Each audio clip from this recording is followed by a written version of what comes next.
Good morning, everybody. It's David Schlotthauer here. I hope you are having a fantastic Wednesday, September the 11th, 2024. By the way, today is remembrance of 9/11 when the World Trade Center actually, two planes hit the Twin Towers. So again, before we start this live stream, I do ask for a moment of silence once again to remember 9/11. We're going to do a moment of silence for about a minute or two.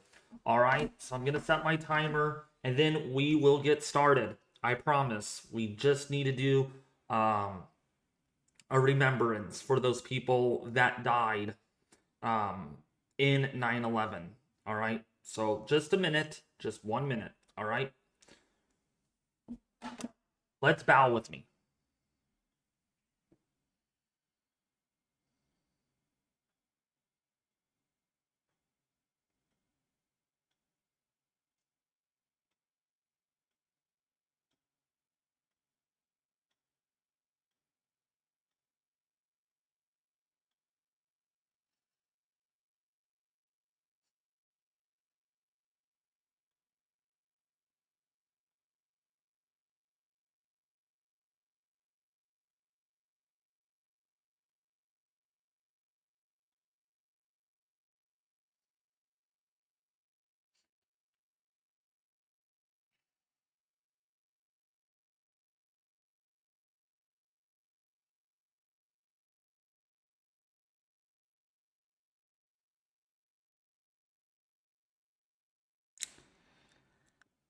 So we're almost there.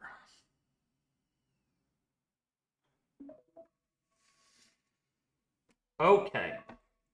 So again, that is to remind everybody again about the 9/11 terrorist Twin Tower attack in the World Trade Center in New York on at I was 2000.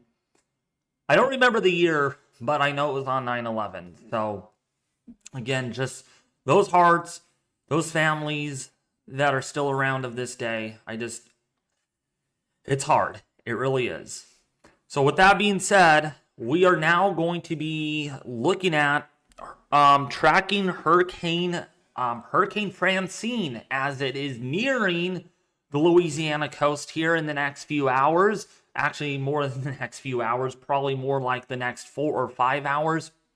And we can see the latest visible satellite imagery indicating lots of deep convection here. Looks like we are beginning to see minor hints, just a little bit of a hint.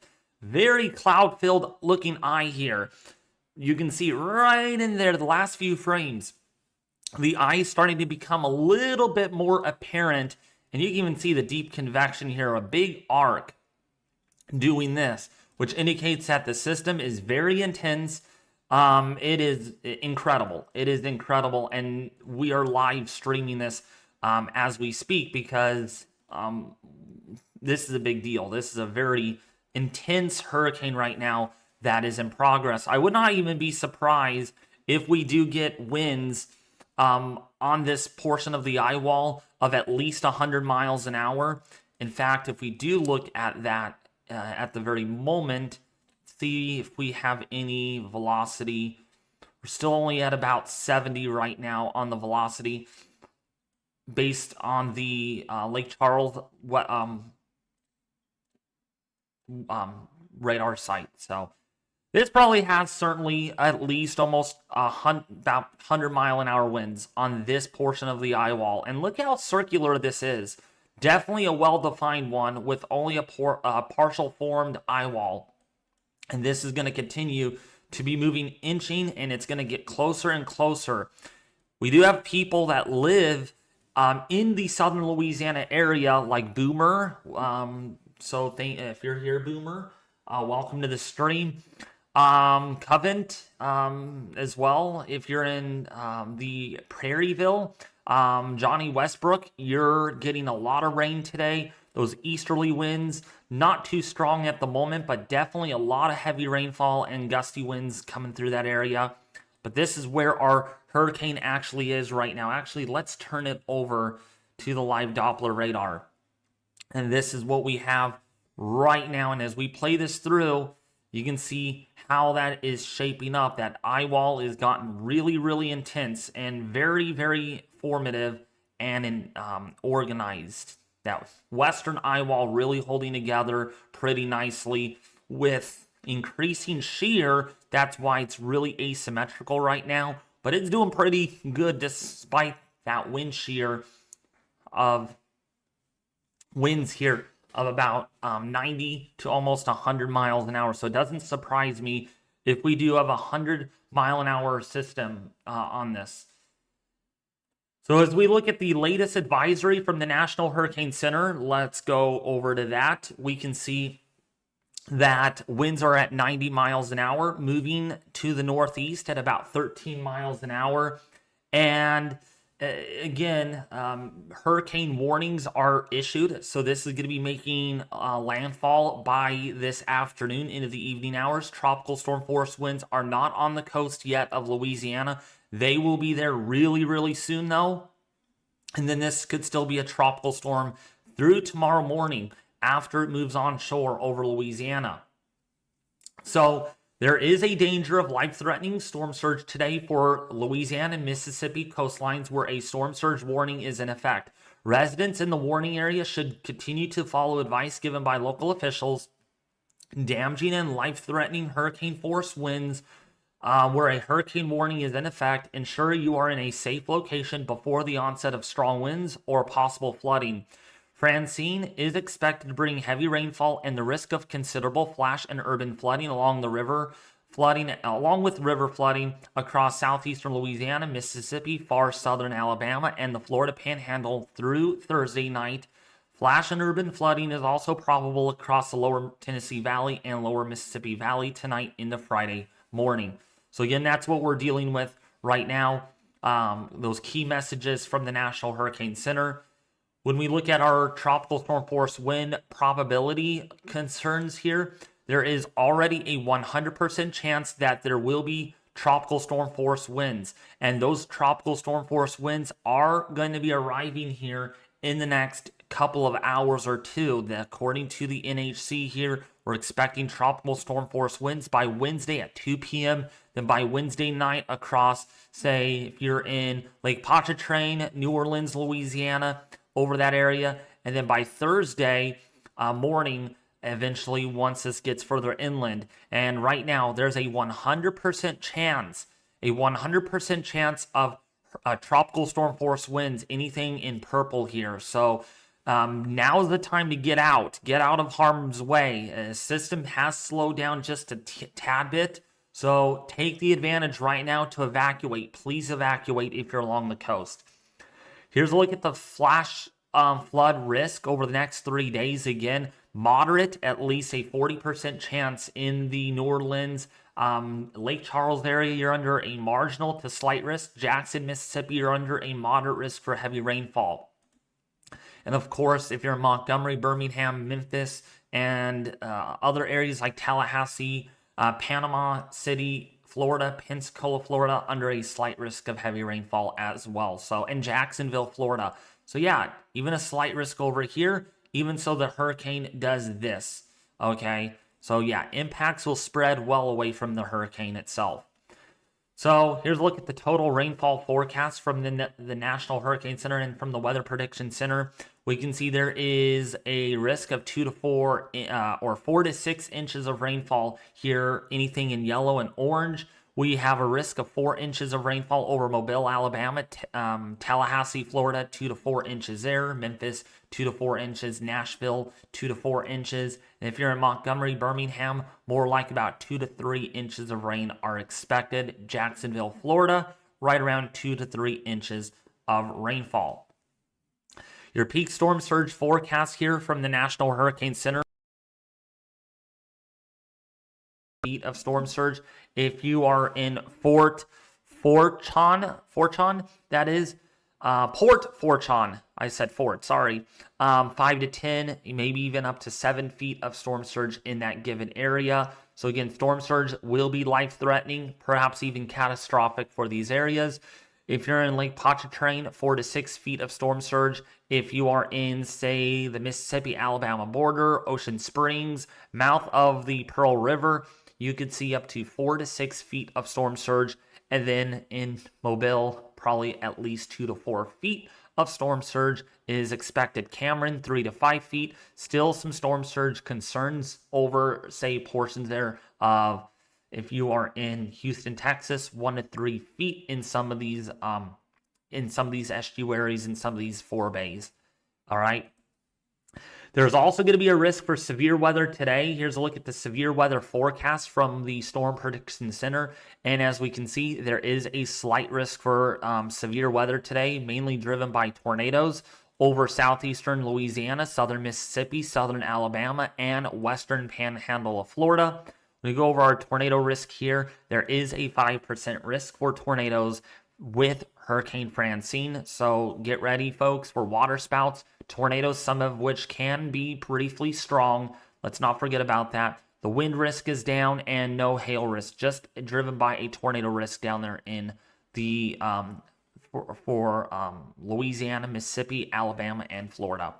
Our 2-day outlook on the Storm Prediction Center also highlights, again, a 5% risk for tornadoes over the panhandle of Florida and over Alabama. So keep in mind the tornado threat will continue into day 2. Even so, Francine is well up here into Alabama and even into, actually, this would be tomorrow. So, once this moves into, say, portions of northern Mississippi, this is still going to have tornadoes with it. All right, and some of them might be strong. Wind threat, not a wind threat, and there is a 2% risk over here in Montana, not much on that. And then, of course, 15% risk for damaging winds and a 15% risk for hail. So no hail or wind threat down here with Francine, just a tornado threat with that slight risk. So here's a look at the modeling forecast. Actually, we're just going to kind of skip through and just kind of look at our closer zoomed in view, our custom map, we should call it. It's windy.com. So I hope you guys like this program very much. It is free to use. There's no cost whatsoever. And as we do take a look here, so as we play this through, you can see the winds are going to be on the increase. So if you're in Morgan City, perhaps winds of about, say, 65 to even 100 miles an hour. So again, hurricane force winds are anticipated as this moves on shore, according to the HRRR model. I know it's not a hurricane-specific model, but it's going to do the trick in this live stream. And we can see tropical storm force winds moving over New Orleans. You can get an idea of that. Winds 30 to 40 miles an hour in Lake Pontchartrain. Tropical storm force winds there. That is pretty incredible to see, even 70-mile-an-hour winds as that center moves on through. Okay, and so you can see the backside of the winds there coming in out of the southwest, impacting Pensacola, Florida. All right. Oh, I thought that was Pensacola, Biloxi, Dolphin Island, Gulfport. Seeing those winds of about 50 miles an hour. Also, the surf is going to be pretty high. Let's go to our surf forecast. We can see that. Let's go down here. So as we look at our surf forecast, you can see waves. This is according to the Euro. If we go to the, even the GFS doesn't have it. So we're going to actually have to just use, actually, no, here it is. It's working. So our surf here on the Euro, definitely on the high side, 32 feet is expected as this moves in. Now, of course, some of these areas are definitely protected.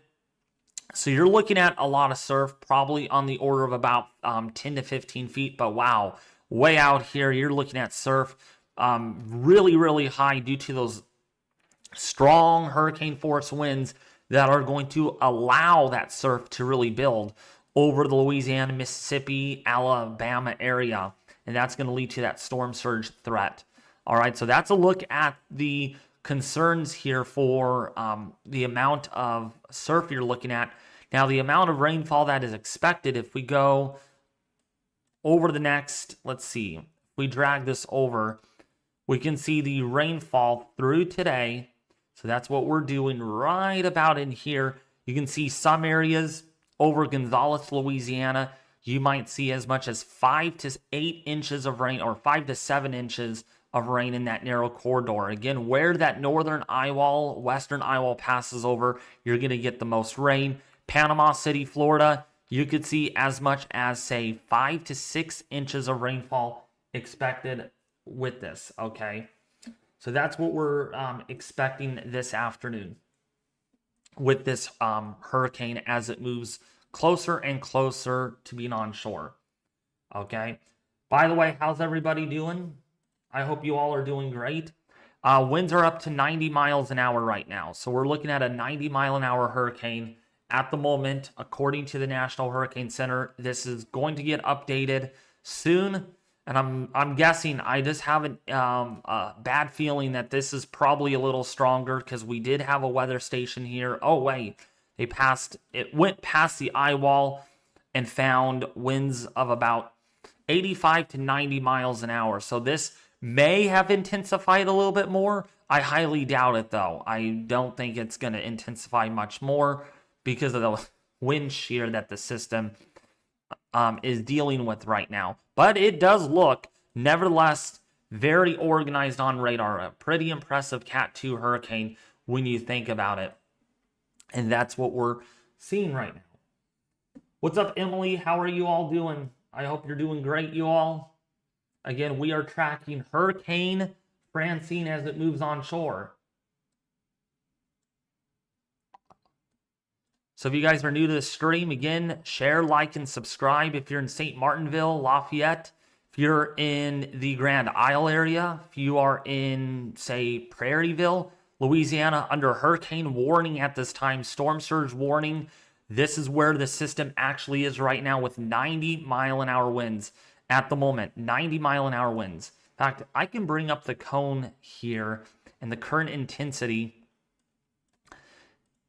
and we can see what it is, where it's at right now. And the center is actually right over here a little bit, so it actually jogged a little bit this way. So it's actually moving more kind of due northeast.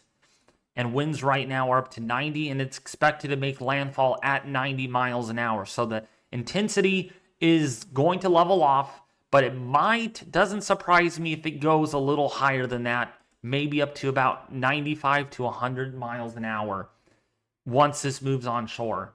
And that's a very impressive eye-like future that the system is dealing with right now. So we do have Recon out there. Actually, I think they landed. Yeah, they're flying out. So we're not going to be able to get another Recon, which I am a little surprised they are not actually flying in there. Or maybe they are. Okay, yep, we have a new Recon mission. I believe they're flying. Yep. So we have a new Recon mission en route to investigate the system. So we'll bring you guys the latest information once we get that. But what's up, Boomer? How are you doing? You are right here, bud. You're in the Oak Forest area, so I'm hoping you're doing great. And that's, again, the benefit of adding people's locations to the map here, because then I exactly know, oh, Boomer's over here. And so you are now under a storm, you're under a hurricane warning and even a storm surge warning. And that's because of Hurricane Francine is getting closer. And boy, what a intense eyewall that is. The system is dealing with right now, and the hurricane continues. It continues to organize a little bit more. In fact, the last few frames here, we're definitely getting an eye. We're definitely The eye is clearing out a little bit more. Some very deep convection here popping off. In fact, if we bring up the satellite imagery, probably show us a little bit better. Just a little bit better. Yeah, and there it is. So you can see on the imagery, taking note of that, that eye-like feature. So this definitely has an eye-like feature on visible satellite imagery with very deep convection. Here's a new burst right here that recently developed. And if we go back, once this loads all the way in, you'll see this in motion. Quite incredible stuff.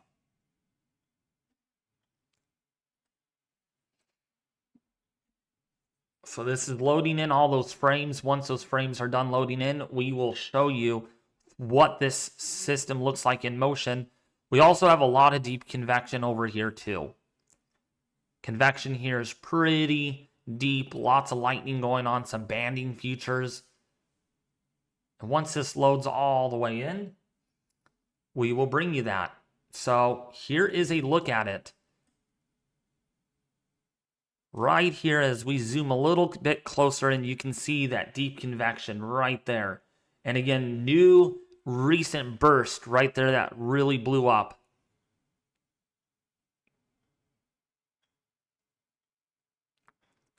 And so this is getting closer to making its way on shore of Louisiana.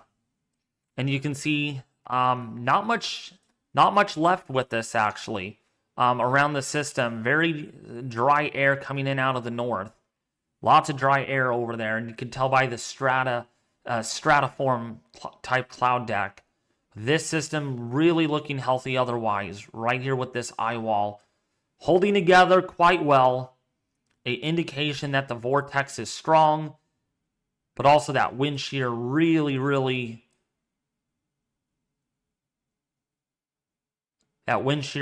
taking hold. And that's why the system is looking a little lopsided right now. But here's a look at the radar imagery, and you can see what it looks like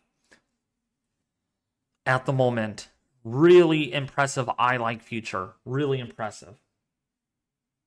I'm doing very good, Emily. Thank you for asking. Thank you for asking.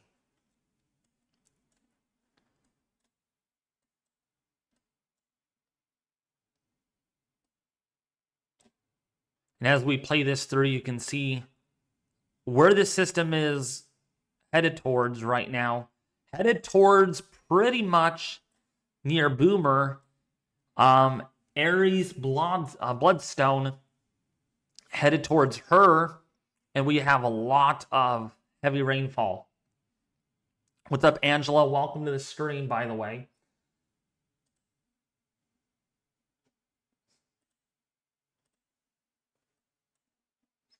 And so we're going to keep an eye on this because this is getting closer. We got new recon data on the way. So we'll be giving you the latest intensity based on their data here in a little bit.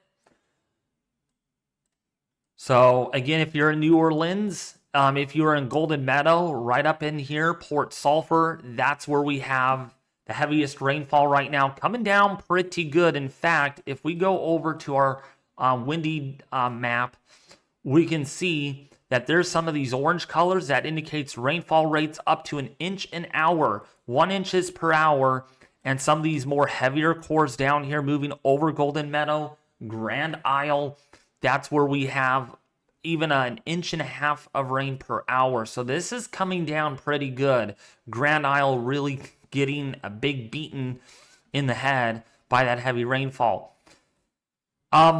More heavy rain headed towards Hopedale right now in Louisiana. Rainfall rates there are around 1 inch. And if you come out here on this little smiley face island, you can see there up to 1.25 inches rainfall. And then if you're in New Orleans, you're getting rainfall rates of about almost 1 inch an hour. So the rain is not going to stop. It's only going to get heavier and heavier. And boy, especially where this Eyewall-like feature is, you're getting rainfall rates. Well, no one lives out here, but the rainfall rates on this portion of the eye right around 1.5 to almost 2 inches per hour. So that's really, really coming down. And again, that's a fairly organized eye like future. And look at all the lightning really blowing up on this.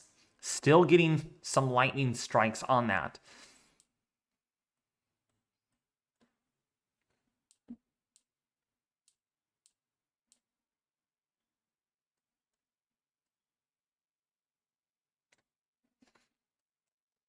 You can see new lightning strikes just got declared, showing us that that's a really intense portion right there.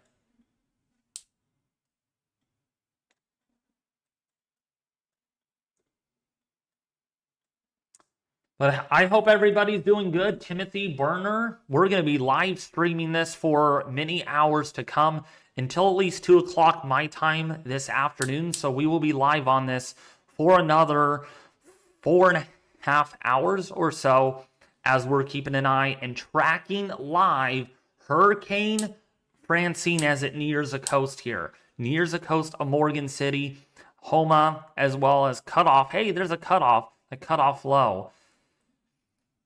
But in the meantime, this is definitely a strong system. If we look at the infrared satellite imagery, definitely showing some very cold cloud tops. In fact, some of these cloud tops, why is it saying negative? That's funny. Wow, that is hilarious.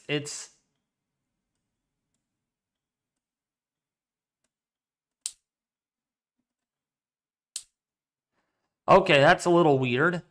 It's not 240 degrees Fahrenheit. Okay. The cloud tops here are actually really cold, on the order of negative 115 to negative 130 degrees Fahrenheit. So these cloud tops are really, really cold.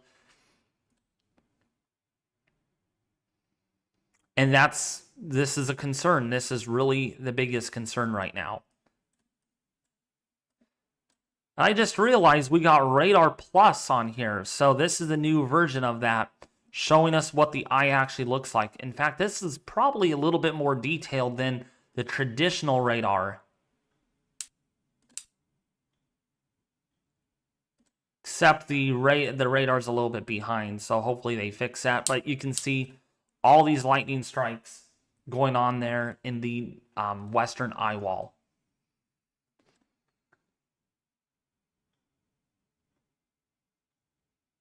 You're very welcome. You're very welcome. By the way, if the stream cuts off, everybody, I don't know why it keeps on doing it. I don't even understand why that happens. Just refresh your stream and then you should be back in. I don't have control over that. I don't know why it keeps on cutting out all the time. Every time I start these streams, it just seems to do that. So make sure you refresh your stream. If it's lagging or if it's acting a little finicky, just refresh your stream. And if it continues, it may be simply your internet. You may have an internet issue. But this is what we're tracking right now. See if we have any live cameras out here.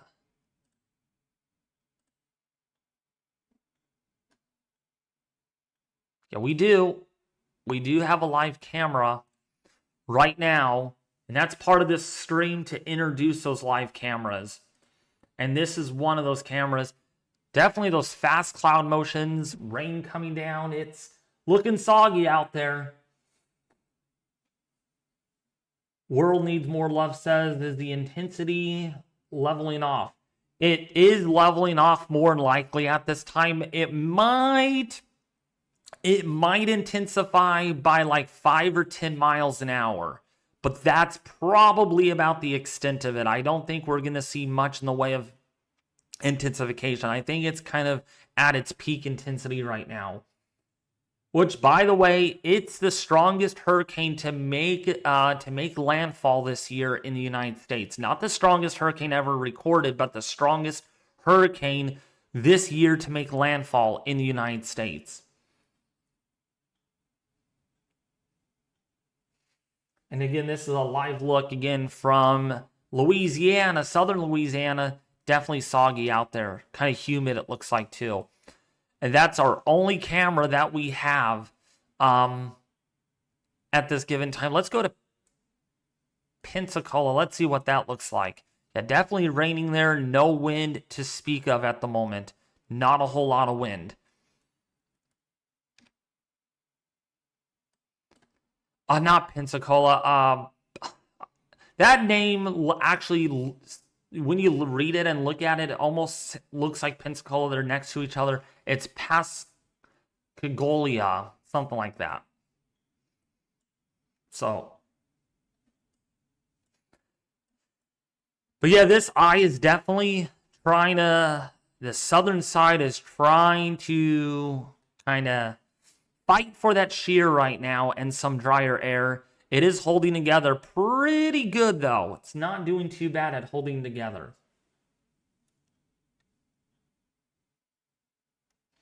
I think rain will be the main story behind the cyclone. Yeah, but it's also going to be the wind. The wind is going to be a big deal. With every hurricane, you get strong winds. You do get the intense wind. We're waiting for more recon data to come in, though. We should be getting a new update, but we have not yet. So hopefully we get a new update soon from Recon Aircraft. But this is, again, looking at the Hurricane Francine live coverage right now with live cameras. Pascagoula. I think I said it right. Trio.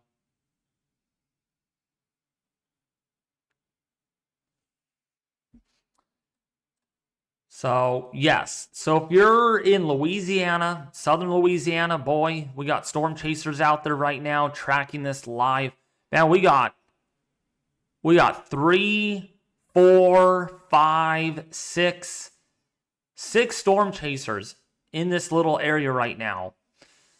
On their way out there into the system, including Mark Seth. Boy, I wish I can just do this on foot. This would probably be more exciting than not to go out there on foot to track this.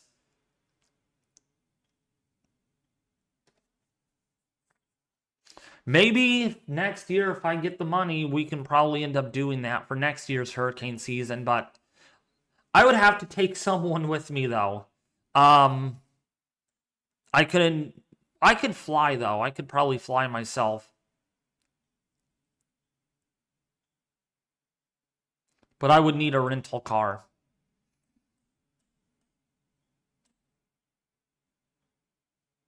Yeah, I said it. Pascagoula.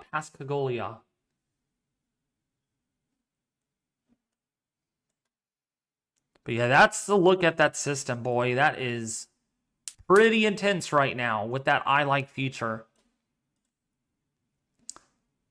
So again, just for those that are tuning in, again, Hurricane, we have live update here on Hurricane Francine. The 1 o'clock advisory will be coming out here in the next couple of hours. Winds right now are at 90 miles an hour. And as we look at our models, and actually we're just going to tune it over to our hurricane-specific models, because those are coming in right now, I believe. They are rendering, and so we should be getting those in. Let's go over here, our halves A on this. There we go. Yep, our 12Z runs are coming in right now, and let's see with what this is showing. So it does indicate that the system will remain fairly intense right up until landfall. So this is about, so it makes landfall right around 4 o'clock this afternoon is what we have going. Winds of about 74 miles an hour on this, and wind gusts, again, in the range of about 100 to 130 miles an hour as this moves onshore. So again, lots of wind damage is anticipated. Lots of wind damage. And then on the halves B, let's see what halves B is showing if we back it out. Also indicating that the system will maintain its intensity right around 103 or so miles an hour. So again, probably where it's at right now is where it's going to stay. I don't think it's going to get much deeper than this. It's already at about 968 millibars. which is pretty intense for this hurricane. And this is going to be moving onshore over the Vermilion Bay area, just to the southeast of that area, by about, say, 3 to 4 p.m. local time, my time, which won't be until about 5 or 6 o'clock. So more of a late afternoon, evening-ish event, and then moving over Louisiana overnight tonight. And boy, those winds over, say, Lake Pontchartrain, anywhere between, say, 58 to 62 miles an hour. So that is really strong. And again, we're waiting for other models. Let's see if the HMON has come in yet. Not yet. But you can see the HMON here did show 112 mile an hour winds, and this moves onshore right around the 0Z time frame. So this has been shifted a little bit later. It seems like right now, late this afternoon, we're going to see that make landfall. My time, so this would be actually about 4 o'clock. So this would be about 6 p.m. In Central Time on the HMON model with those winds. And this continues to move onshore, and those winds remain pretty robust here, anywhere between about 100 or about 20 to 30 miles an hour, okay? That's what we're looking at. When we go and look at the HWRF model, let's see what that model is showing. Also that same time frame, so anywhere between about 3:30 to about 5 p.m. local time, my time, this would be between about 5 o'clock to about 7 o'clock tonight, Central Time. This is going to be making landfall just to the southeast of Vermilion Bay over Gonzales, Louisiana. Boy, definitely a strong hurricane here with 100 mile an hour winds according to this. Doesn't surprise me if this does get up a tad bit more, maybe to 100 miles an hour at landfall. Wouldn't surprise me at all. But we can see here, even near hurricane force winds still occurring on the southeastern side of this. Almost hurricane force winds, perhaps, with certain hurricane force wind gusts as this moves onshore. And this remains a big problem, even over Mississippi. So that's what this model is showing. And the eye here is not really accurate based on what we're seeing. So the halves B, let's see what the halves B shows. Even the halves B, let's see the halves A. The halves A is probably a little bit more realistic. So you can see that eye there. And again, those winds right around 100 miles an hour at landfall. So not a good situation. Not a good situation. Also, just to kind of go off topic with this system really quickly, there is also another area on the NHC that we really need to be paying close attention to. Some of the models are going a little aggressive on this. You see if I can go over to there. It is, by the way, we have Tropical Depression 7, by the way, over here in Africa. We also have another area to watch. Now, this could get significant. Some of the models are really going bullish on this, and this could also impact the Carolinas, maybe in Virginia later on in the period. Again, next 7 days, it has a 20% chance of tropical development, but there is that area that we are going to need to pay close attention to. Man, I just can't get a break. I just can't get a break. After Francine, we're going to probably have to start talking about this system as this moves possibly close to the Carolinas in the next week or so. The East Pacific, by the way, has that 60% chance of tropical development, but we'll worry about that later on. But we really need to worry about what's going on here in the Atlantic portion. Because, boy, I'm telling you, 1, 2, 3, 4, 5 areas now. 5 areas. Well, 3 areas of interest. 2 systems that we're tracking right now. And get this, it's only September the 11th. It's only the 11th, folks. We can make up very quickly here, potentially. So that's what that is showing. But what about our modeling on this system? So there's a GFS, by the way. Again, Vermilion Bay-ish by this afternoon, evening time frame. But if we go along the eastern seaboard really quickly, I know we're taking a quick break from our from Francine, But watch this area right here. Just keep an eye on this circulation. Just watch it. Just watch it for me, folks. Actually, we're going to use the 0Z run or a 06Z run. Watch what happens. It really gets its act together. And then we end up seeing a 50-mile-an-hour tropical storm moving into North Carolina. Yeah, into North Carolina, perhaps. We're going to keep an eye on that. Let's see. We're going to show you the European model here in a second, but this system is more frontal based. It's more kind of subtropical, and then it tries itself to become more tropical-like by Monday. So in the next 5 days, that could be the next system we're going to have to probably track, and more than likely going to have to live stream on it if it ends up being that way. Let's see the 12Z GFS run. Oh yeah, look at how intense this gets. That's a 60-mile-an-hour tropical storm. So this has intensified or has uptrended a little bit on the modeling, and that too moves into the Tennessee area. Wow. So that's going to be the system or the next system that we're going to have to watch. Because look at how much rainfall that can bring on this forecast. Possibly 10 plus inches of rainfall. 10 plus inches. So it's not just a Francine deal. Once Francine goes onshore, we are going to really have to quickly switch gears and look at our next system. 06Z run, a little less rainfall. This is the more bullish forecast, probably the most bullish forecast we have seen on the GFS model in a while. Again, some of these blue colors up to a 10, about right around a 10-inch mark, maybe a little bit more than that. And again, this could evolve very quickly because the waters over here are quite warm for this time of the year. And so, yeah, we just cannot turn our back on the tropics. A lot of the last-minute storms trying to develop. Let's see what the European model actually has in mind on its 0Z run. Let's play this through. Yeah, see, look at even the European model has something that does try to consolidate. And again, that's a 50-mile-an-hour tropical storm with wind gusts up to over 60 to 80 miles an hour. So that can do a little bit of damage. Not as aggressive, though, as the last run. Well, the last run was just kind of as aggressive. This one, though, right here,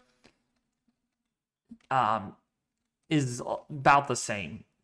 Pretty much similar in intensity. So that's what we're going to need to watch in days to come. Pressure on that system down to about 1,000 millibars at landfall. So that another surprise headed our way, unfortunately. Another surprise system. Really quickly, let's see what our other systems out there in the Atlantic will do. So there's that one. By the way, again, right here on the GFS. And eventually, we may need to watch this area too. In the long run, we're not too worried about it right now. We can only focus one little thing at a time. But the Central American gyre, this whole area eventually, we're going to need to watch. Not much out here. This is pretty much a done deal out here in the Cabo Verde area. But instead, we're going to have to really look at our homegrown storms by the second or the last half of September, as climatology favors that area more often than Cabo Verde season.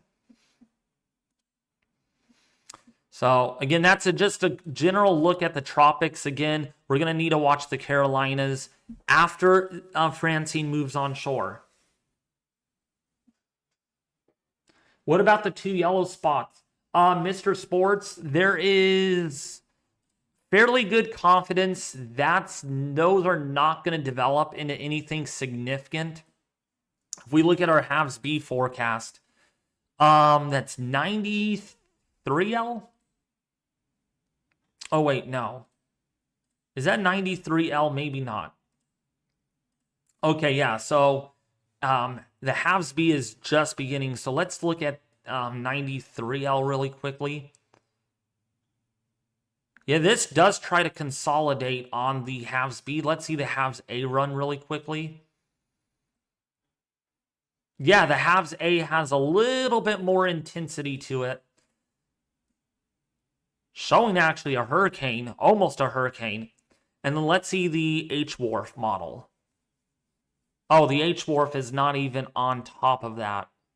So they only have the two halves on it right now.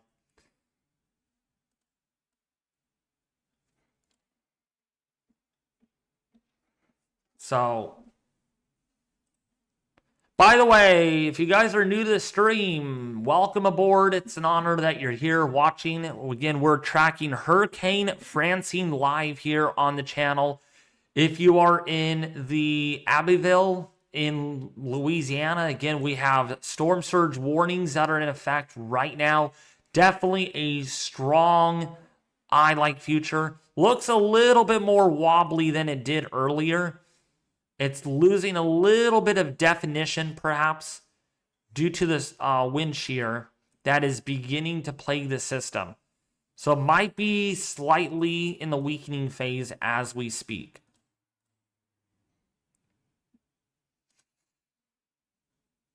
Yeah, so right now it is getting closer to making its way on shore. But yep, Tropics getting active, folks. Tropics getting active. And that is why we are live streaming this event.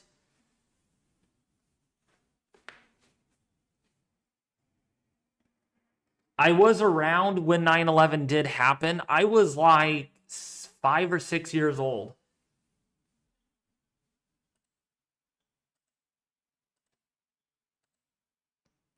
But you can see, there it is. Very intense. A rather intense hurricane. And again, that eye is definitely a little visible.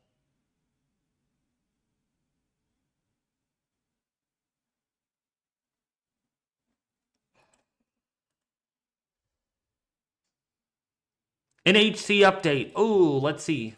NHC update.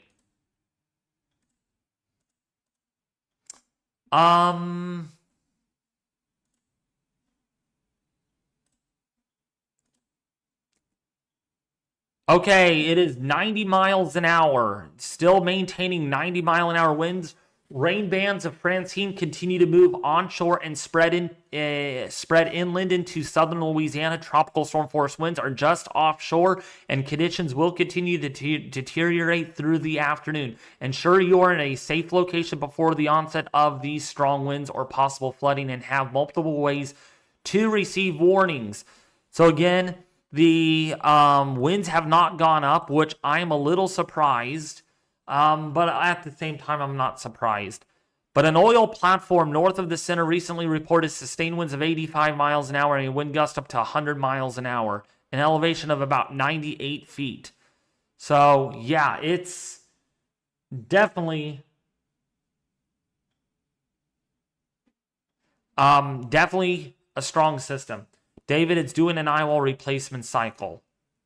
I don't think it's doing an Eyewall replacement cycle. No, it's not. It is not doing an Eyewall replacement cycle at the moment. But yeah, that's a look at the latest update as of the 12 o'clock. And that's why we're live. As soon as we get those updates, they will be doing these hourly, I believe. I don't know if they actually are going to do it hourly. Do you know if they're going to do this hourly, TRG? Do you know by any chance? I'm sure they are, though. They're going to have to now.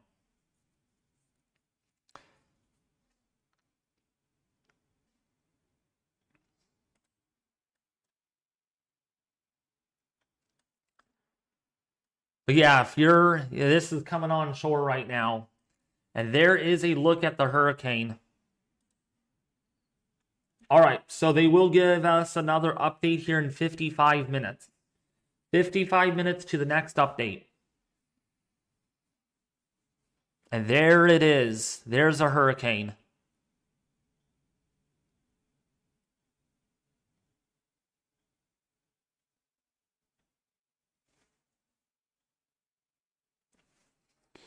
Definitely an intense one, I'll tell you. But it looks like that eyewall, that western eyewall, is beginning to erode just a little slightly, not by much. Some slight erosion due to the wind shear and drier air that is trying to get into the system.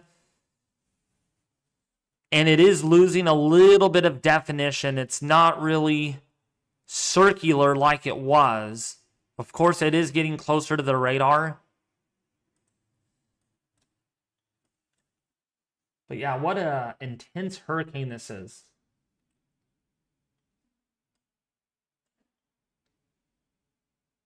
Tropical Tidbits also added Invest 94L. Yeah, 94L. Yeah, I'm telling you all. I mean, I can tell you this has changed. The tropics really woke up. I mean, look at all the areas out there that we're watching. Francine, 90 miles an hour right now. We got Tropical Depression 7. This is going to be a fish storm, most likely. This is not going to cause any problems to anyone. But these two areas, well, one of these areas, 92L, I think that's the one, right? That's the one that's going to become the big one, right? The possible tropical storm. Or no, nothing. Okay, so that's not the one that I was thinking of then.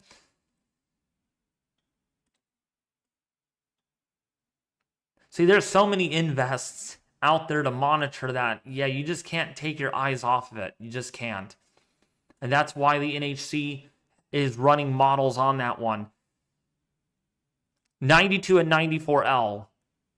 And then soon to become 95L over here, eventually off the Carolina coast. Just too many areas. Boy, the season woke up quick, didn't it? It went boomer style right now. I mean, just a week ago, we were actually a little over a week ago, we were only looking at a couple of areas to watch. Now we have 5 different systems, 2 systems, 3 areas to watch. And I'm telling you, peak season is in effect right now. And this is a wake-up call to everyone that, oh, whoa, okay, just because we're in September 1st and we're not seeing any development right now does not mean it will be that way on the peak of hurricane season. Clearly, Francine told us wrong that it became a hurricane on the peak of hurricane season. And even right now, the day after, technically it is the peak season today, but we're on the downward trend. But don't let that fool you. We're going to see a lot of activity well into late September and early October. I don't think we're out of the clear yet. We're definitely not done with any landfalls this season. Which, by the way, if this becomes a named storm, this would be the 7th landfall this hurricane season. 7th landfall, folks. This is the 6th hurricane and the 6th landfall of this season with Francine. And if this area develops, this would be number 7. And then if these develop and move over these islands, that would be number 8. Only one fish storm, folks, is likely this season for right now, and that would be depression number 7.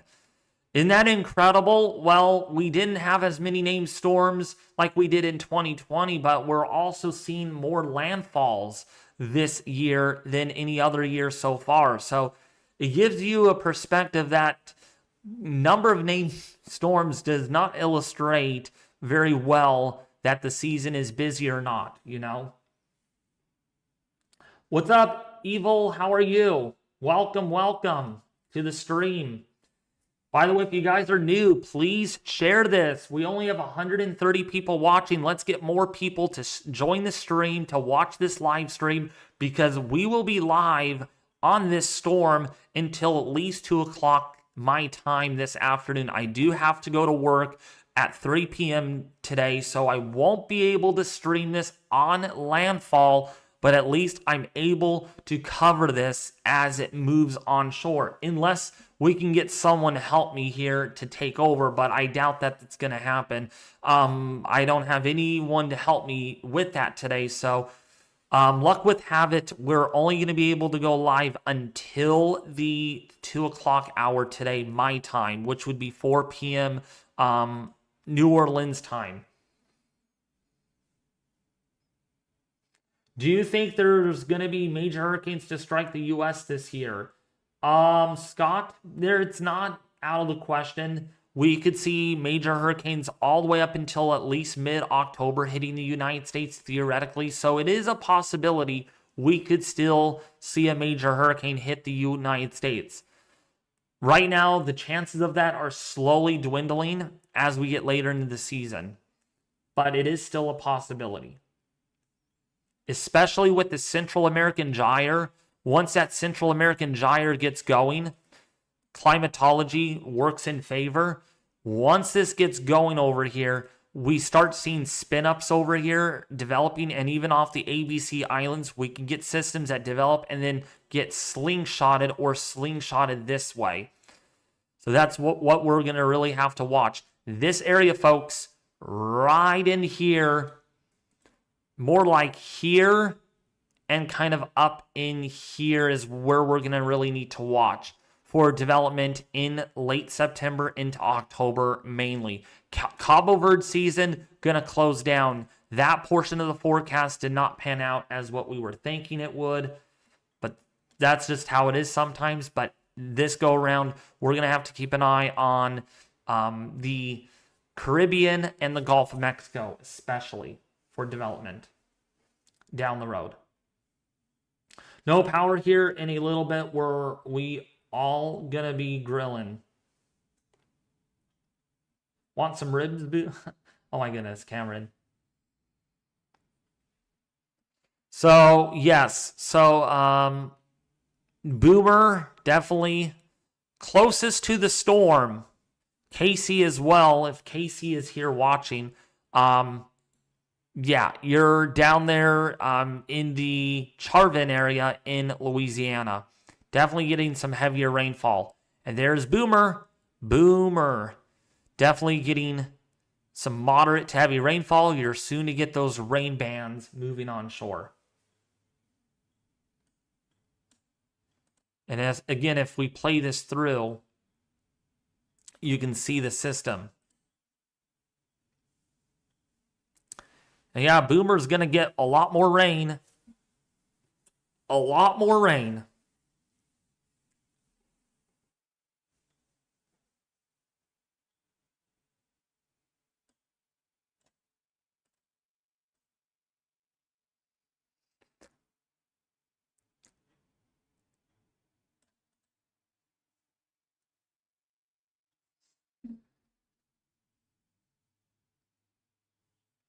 Having one now, David, raining sideways. Jeez. Yeah, that wind is picking up there. That wind is picking up. What's up, Kibine? How are you doing? What's up, Griffin?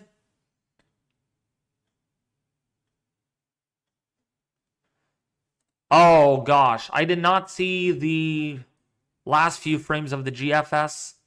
Yup, that's what I'm concerned about right there. That's what I'm worried about.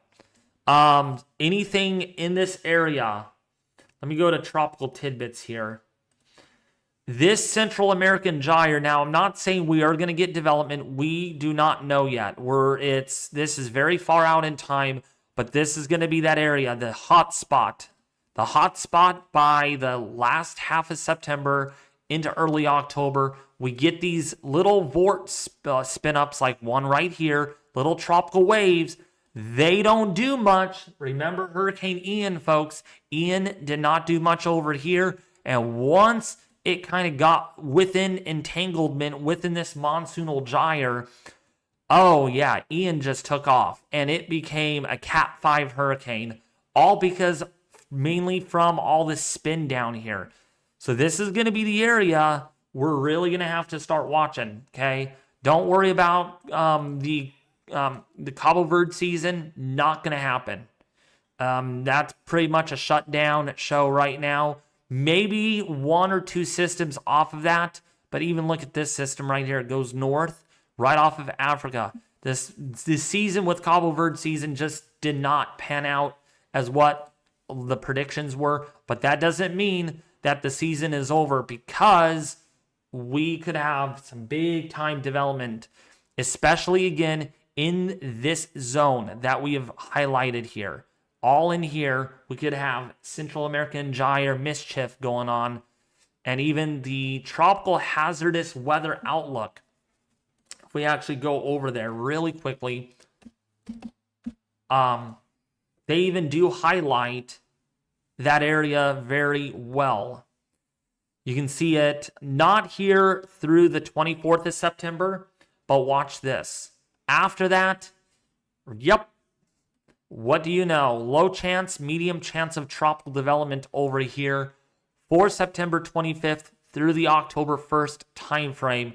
And that's, again, going to be the area we're going to need to watch. And then, of course, out here, still not going to ignore that, but slowly getting there. Once we get into early October, Cape Verde season off of Africa really kind of does mellow out. Climatology, that's how it's supposed to work. And then all of our focus usually gets turned over to the Caribbean, the Gulf of Mexico, all the way through the rest of the hurricane season. And guess what? What are these areas? These are land areas. The Cuba, Jamaica, the Dominican Republic, Puerto Rico, these Windward Islands, yes, the ABC Islands in Venezuela.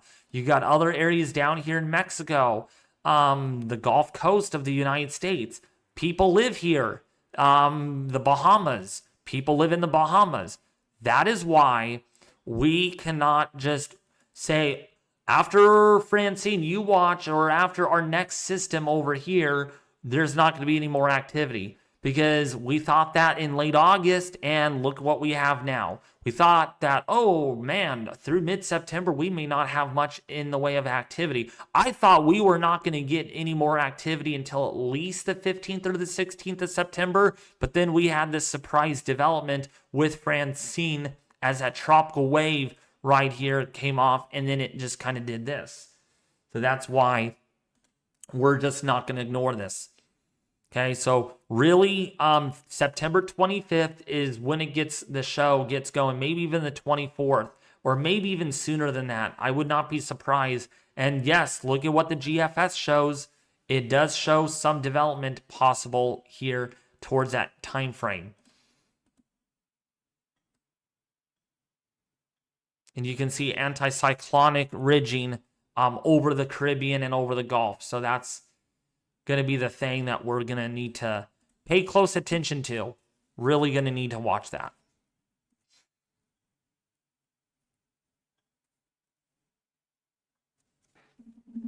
And it looks like my area is going to get some much cooler weather next week. Believe it or not, in 5 days, boy, we're going to get a lot cooler. No more big heat waves, it looks like. The heat domes are going to kind of disappear, it looks like, for my area.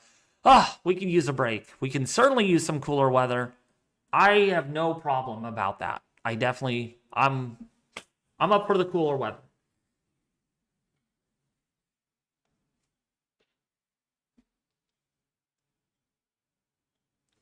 Yeah, in Mr. Sports, yes, the Northern Gulf is starting to cool down. That's climatology. The peak, the warmest the Gulf gets is in late August, early September, folks. All right. The Gulf, especially the Northern Gulf, is prone to cool down a little faster because it's shallower water. But again, please do not assume that, oh, the Northern Gulf is cooling down already. That means when we get hurricanes, they're not going to be that strong when they make their way onshore. Do not rely that, oh, the waters are cooling down in the Northern Gulf. We are not going to see as much tropical mischief. No, that's an understatement. That is a total understatement. In fact, actually, this portion of the Gulf usually shuts down in early October anyways. So what we really actually start ending up watching is over here towards Florida, because these systems curve, right? They kind of do this like Ian did. Ian is a great example, folks. These systems will end up turning and moving towards the Big Bend of Florida on a typical average as we get into October, because the westerlies, okay, the westerly jet starts picking up, and these systems actually start curving towards Florida, okay, once they get into the Gulf. They don't come straight in like we had in, say, the early part of the season, because that's when the jet stream is very far north. We get a lot of ridging further north, and so that's why these systems can do this. But as we get later to the season, these systems end up turning a lot sooner. And so, yes, really from about Mississippi over, needs to really be watching the rest of the season. Not surprising, maybe even Texas, but chances do decrease for Texas. What's up, Tommy Williams? How are you doing? Welcome, welcome.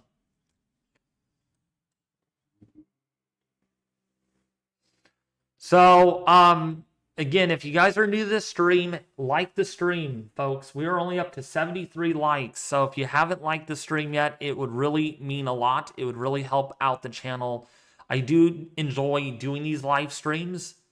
I actually had to wake up earlier just to do this.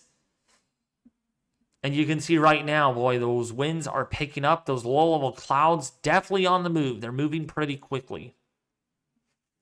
Whoa, Ethan is finally here. Yay, Ethan. How are you doing? All right.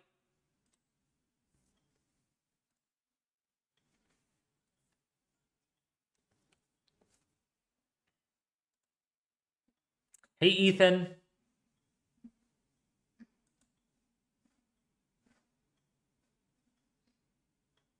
Hey, you got me? I gotcha. How are you doing? Okay, I am doing pretty well. I hope everyone here is doing well today too as we continue tracking the system. Yeah. Yeah, so winds, Ethan, are up to 90 miles an hour. We might have another area of concern of development off the Carolina coast. We may have another tropical storm coming for that area in the next 7 days. These systems just popping up out of nowhere, Ethan, and it's the peak of hurricane season, believe it or not. Yes, it is, and that's pretty fitting. We get this surge of activity, these different waves that are coming in. And this means that people who are along the Gulf Coast not only need to pay attention to the immediate concern that's posed by Hurricane Francine, but also keep an eye on what's to come, because hurricane season definitely does not end with this hurricane.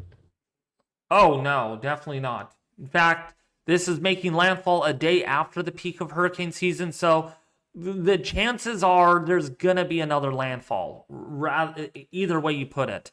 If that's late September, if that's early October, if that's late October, we'll be here until the season, until I'm confident that, okay, I think we're not going to have any more landfalls, and then we'll start tracking the winter season, which, by the way, my winter forecast, I really hope the tropics could just settle down for at least a week. So then that way I could actually work on my winter forecast and have that out by early October, because I've been waiting and been very excited to get my updated winter forecast out for the winter season, because it's looking like a rough one for many areas across the northern tier.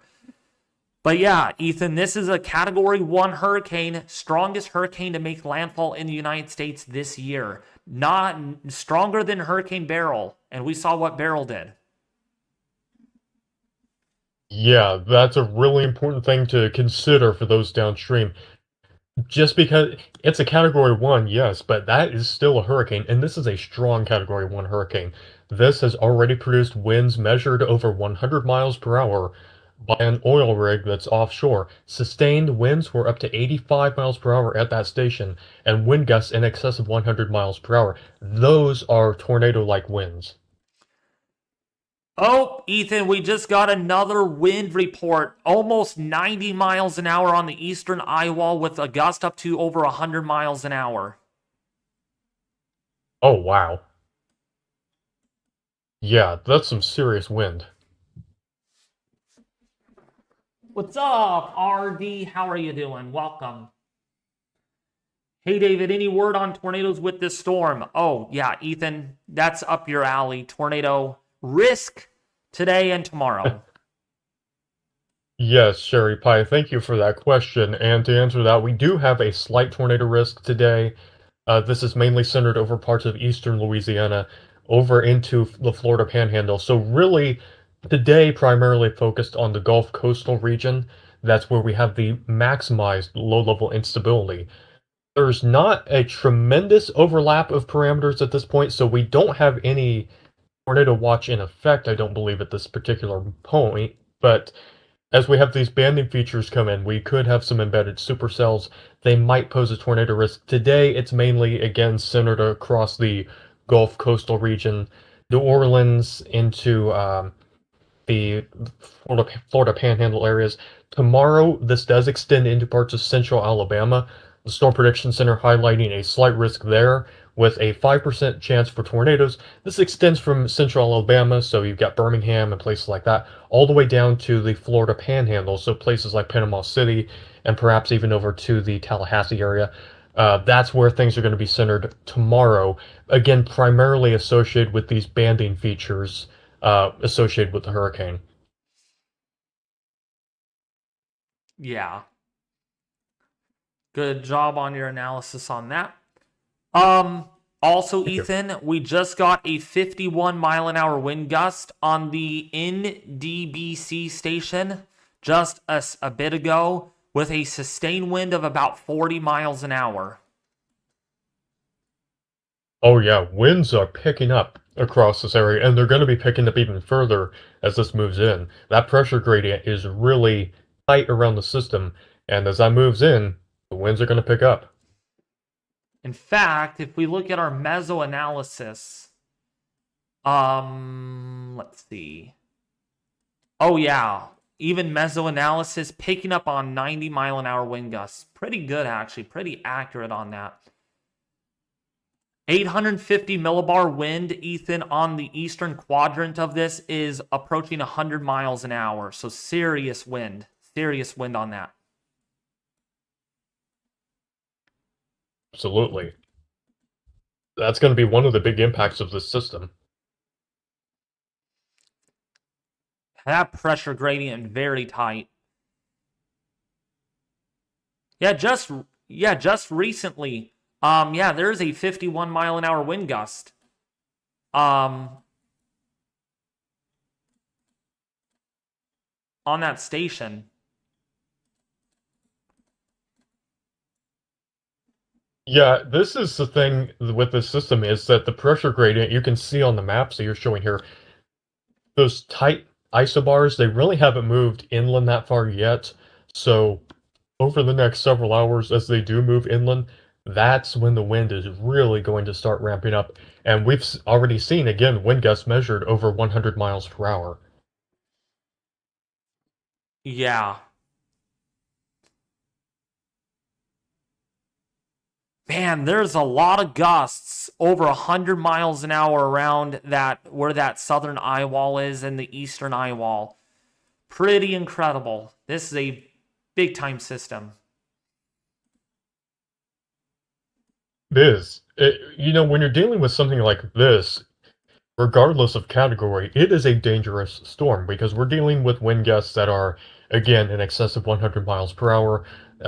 We've got a serious storm surge threat along the central Louisiana coast, spreading into parts of the East Coast as well. We've got some heavy rain threats. We've got the tornado threat, as mentioned earlier. So, a lot of different hazards with this particular storm.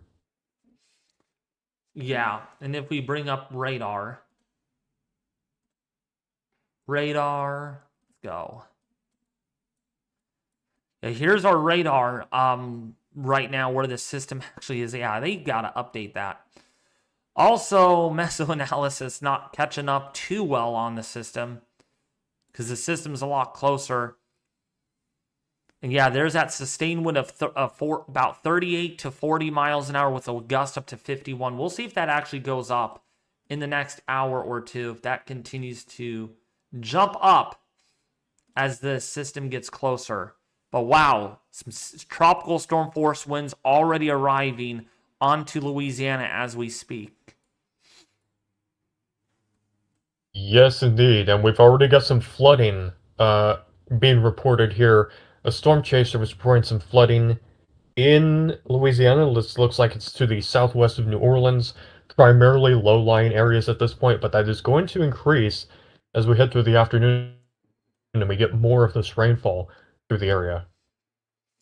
Oh yeah. Also, Ethan, the deep convection on this.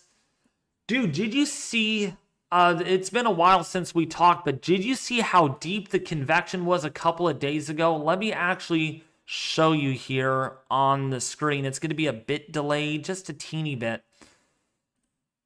But, oh my golly word, it was just incredible. It was just like a volcano went off. Is just sickening. It was sickening to see. And actually, let's go to the infrared. Watch my screen right here. Actually, maybe I can put it up on 4N. Let's see. Oh, yeah. Look at how deep this convection was, right about here.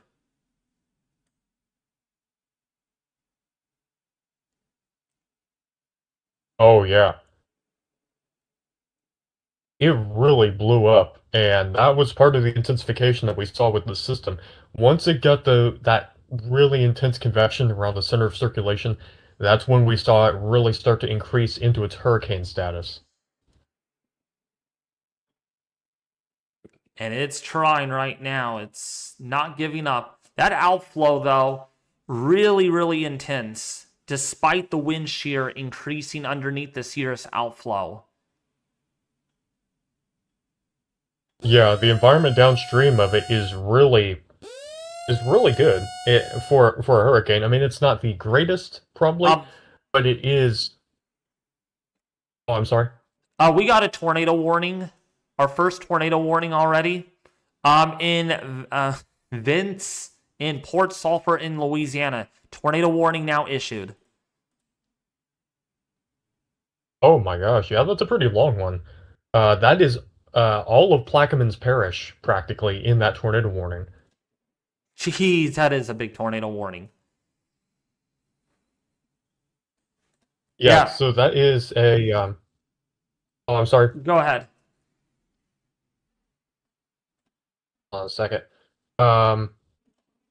Yeah, that is a tornado warning for Plaquemines Parish. This is in effect until 1 p.m. Central Time. And this is just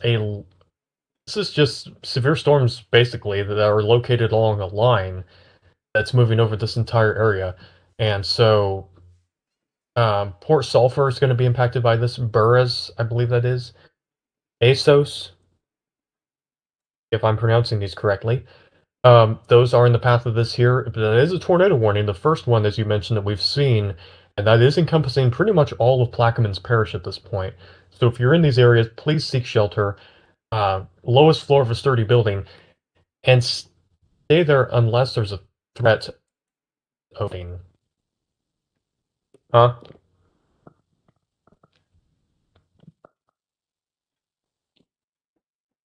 Hold on. Oh, what happened?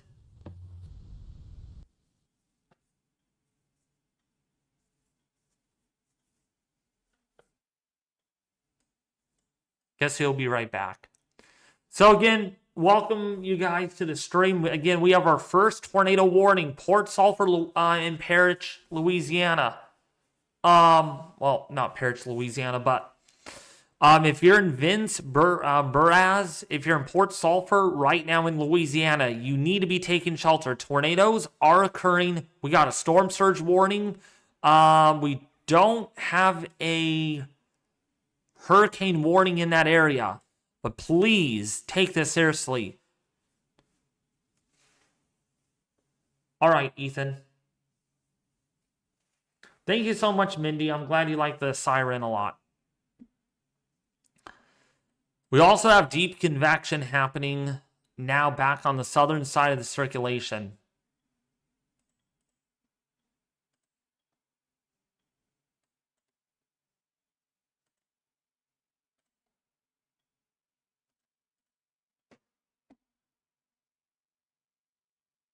And that's what that looks like right there, right now. There's the circulation.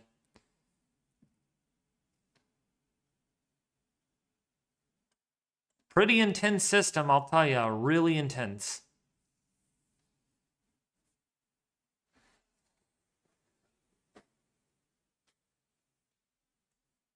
It's a radar indication of a tornado, not a tornado on the ground right now. Boy, I wish I can click on the warning here.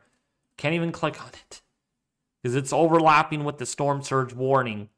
But it's a radar indicated tornado warning. Please take shelter immediately. Again, we are going to have a tornado problem today on the northeastern and eastern quadrants of the circulation.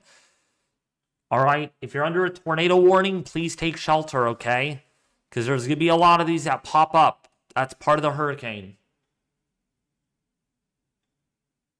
Rain and wind is starting to pick up. I can tell right now winds are gusting up to 16 miles an hour already. I'm in Golden Meadow. And if we go over to our one camera, Cajun broadband, yeah, look at the cloud motions, moving pretty quickly, moving at a quick pace right now. By the way, if you guys are enjoying the stream, please subscribe. You guys...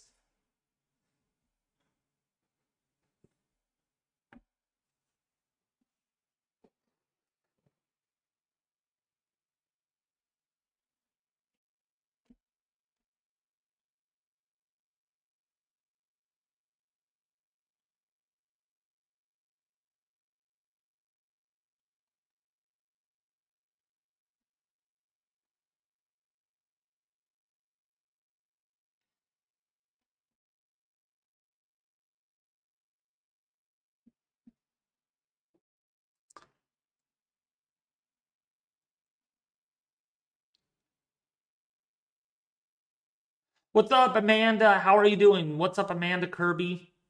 What's up, Scott from crappy Florida? How are you doing? Welcome to the stream. For those people that are just tuning in, welcome.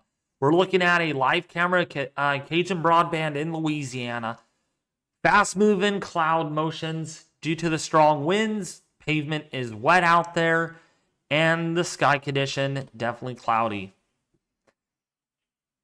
And this is where the hurricane is right now. There it is. And we will get a new update from the NHC in about 15 to 20 minutes. We will give you that update once it comes in. I am waiting myself for the next update.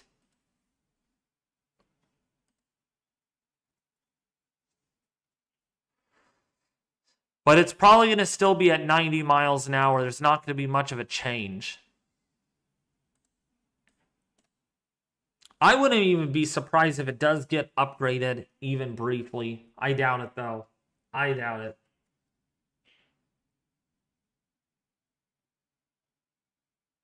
I'm doing great. Thank you, Scott. 10-mile-per-hour winds in Patterson, 2.26 inches of rain so far.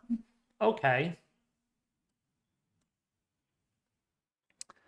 Again, if you guys are just tuning in, hit the like button and share this with your family and friends on social media. Again, we will be live on this for a while. Because this is getting only closer and closer of making landfall.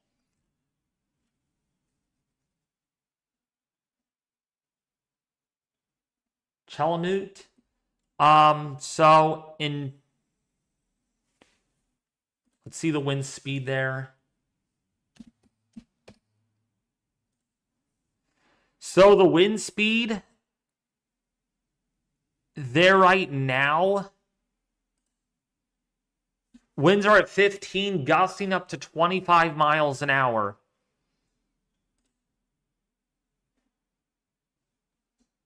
Chalmette, something like that. Getting those wind gusts up to about 25 miles an hour.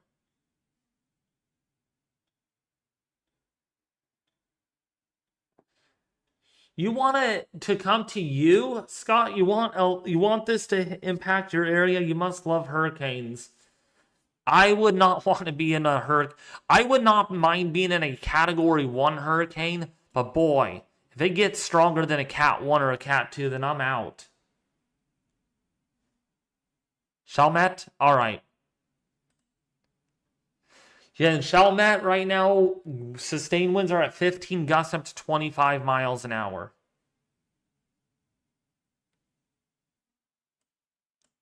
You're very welcome, yeah. Yep, exactly, D. It was only a Cat 1 and it was awful. Pretty big system. This is stronger than Beryl, a lot stronger than Beryl, actually.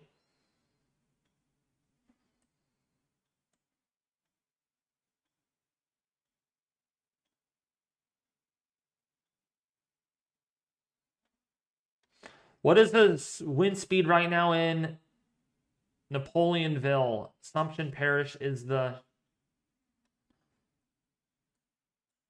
So you're probably... Okay, Napoleonville, let's see. Napoleonville, Louisiana. Okay, you're over here. Right now, winds are there at about 10 to 15 miles an hour, but just to your north, you're getting winds of about 15. So I would say winds in your area are on the order of about 15 to 18 miles an hour at the moment. And you are under a hurricane warning. You are under a hurricane warning. That's a serious warning. Again, a hurricane warning means hurricane conditions are expected. Okay? And that will be in effect for nearly another 6 hours. What's up, Dolphin? How are you? What's up, Tony Williams? All the awesome viewers here joining in. Again, invite. You're joining, invite people. We need to get this out to a lot of people. I enjoy doing this. We're not done with hurricane season either, so we'll probably need to live stream our system eventually when it gets into the Carolinas. Because, yes, we have Linda Snyder over there, or Schneider. We have Titan. We have Alexis in Wilmington. And Craig Carlberg as well. So that's going to be the other area we're going to need to watch in the next 7 days. Because the models are going a little aggressive on that, showing our next tropical storm potentially in the next 7 days. What's up, Jesse Strong? Welcome. If we look at our velocities, I've not shown the velocities very often. You can see some purple right here peeking out. It's 105, maybe even 110 mile an hour velocities.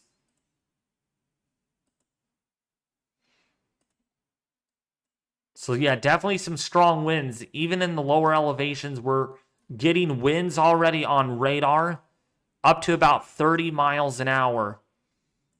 So the surface wind's not so strong now, but that's going to mix down eventually as the hurricane gets closer. If we actually play this through, let's actually go to our models, tropical, and HMON. I'm surprised they don't even have the halves A and halves B run in yet on their thing. So if we go forward, this is just coming in. You can see winds here. Let me plot this in. Doesn't look that strong, but believe me, it's 94 mile an hour winds as that gets closer. So that's where your hurricane force winds are going to be. If we go another frame, let's go to... Yeah, this is only in... Wow, this is only in 3 hour increments. We could actually see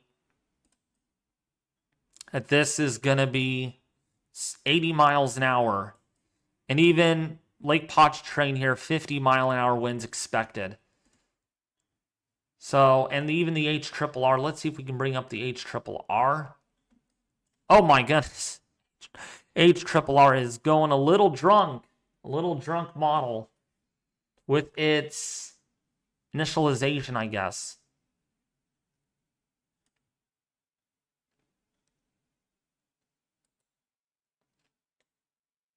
Oh, actually, that might be the maximum winds. That's probably what it's showing. Yeah, that's like 70 miles an hour right there. Pretty cool what you can do with this. What you can actually do with this software. But yep, there it is. 83 mile an hour winds and 102 mile an hour wind gust being reported. So we are getting 100 mile an hour wind gusts already within that Eyewall. That Eyewall really trying to hold together right now. So we just got a new update. Again, 102 mile an hour wind gust on one of the oil rigs out there. So it is definitely strong. What's up, Lori Martin? Welcome, welcome.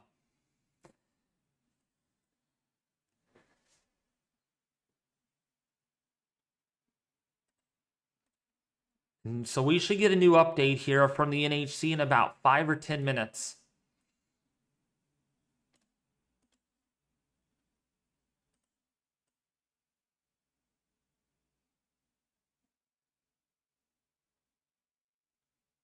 Very strong winds right now on this side of the Eyewall. The eastern Eyewall, even the southwestern side, really getting some intense winds. And we are going to wait until the next advisory comes out. Oh, wow, they did an update on this. 9:45 in the morning update. I didn't even realize that.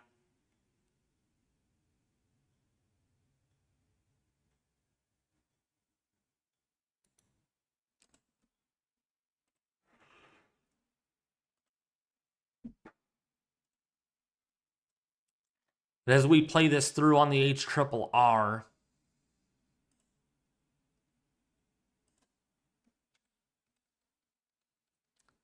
see the system really is going to be making landfall here right around the 5 o'clock hour or so, even 4 o'clock.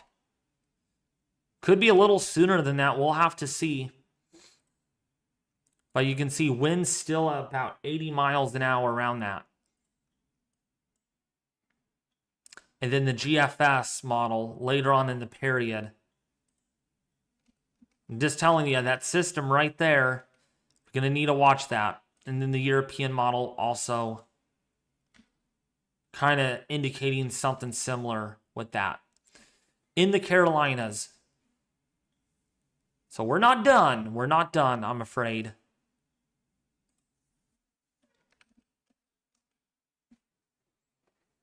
We're under a tornado warning now. Yeah, so yeah, you have that one tornado warning in the Vince area of Louisiana.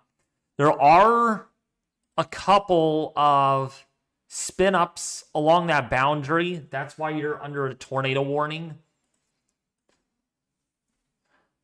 These are probably areas of very strong rotation.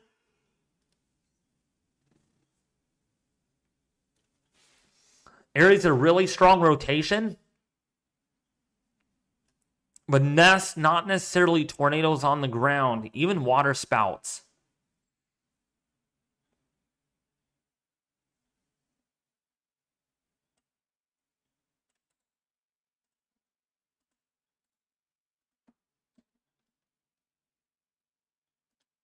So tall timbers in Louisiana, you're getting winds of about 15 miles an hour, 15 to 20 at least. 15 to 20 mile an hour winds.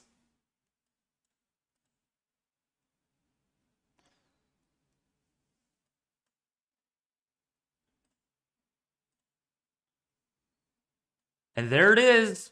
It's getting closer to making landfall.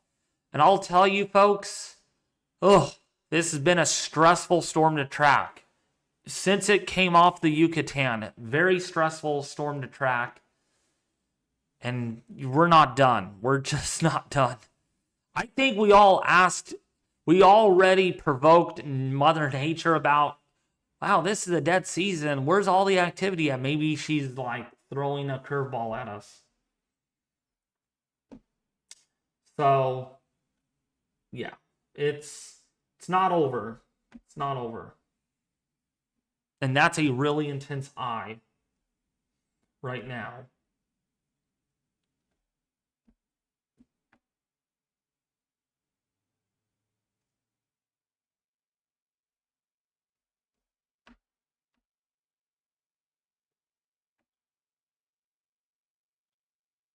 By the way, you all, I got a new weather station yesterday. For those people that are watching, I got a Tempest weather station. I'll tell you, the thing is really, really accurate. Really accurate.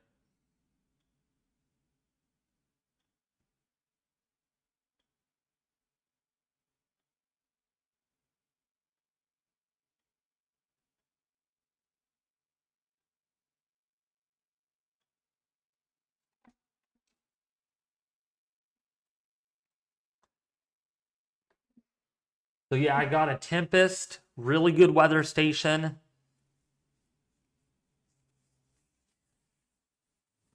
And yeah, it's zero maintenance, no moving parts.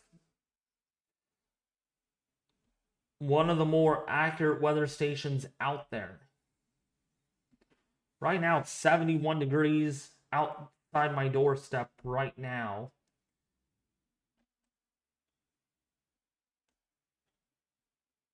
Not a whole lot of wind, and that's perfectly fine actually. What's up, Sheila Bufford? How are you doing? Welcome again. Welcome for those people that are just tuning in. It's an honor that you're here. We're tracking Hurricane Francine. Hurricane Francine live. And there is the Eyewall, the final Eyewall before the eye comes in, and then the backside rolls through. Which actually, the backside will be really windy, but actually may not be a lot of rain because there's a lot of dry air getting in the way of the system.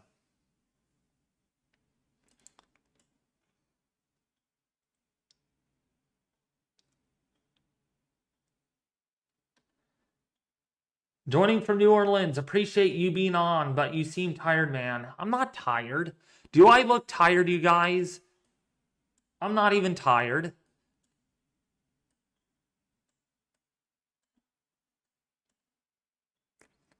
That's coming from Jama. Jama.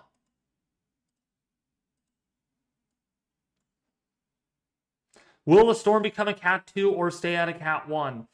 Right now, probably remain at a Category 1. Boy, it looked scary a couple of days ago that, man, this thing might actually go for a Category 2.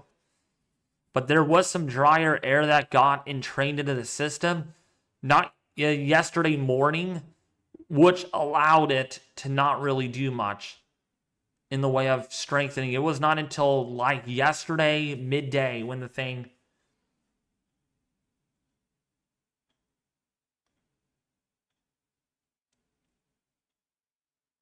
you've just been going hard, that's all. Busy few weeks. Yeah, I have not had a break. I've been uploading every day on the tropics, and that's just how it is sometimes. You know, you got to keep people updated, on the tropics. Um, and the only way you can do that is uploading and keeping people updated. So sometimes you don't get a break. Sometimes you don't get a break at all.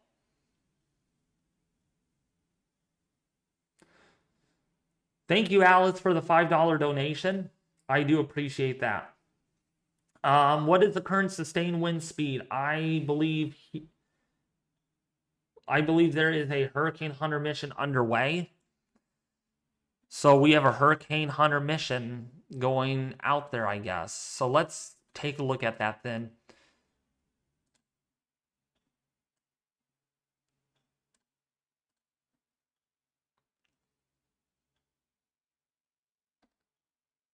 They're doing something. Maybe a rescue mission or something. I think they're doing a rescue mission. That's probably what it is. Because they did circle around here.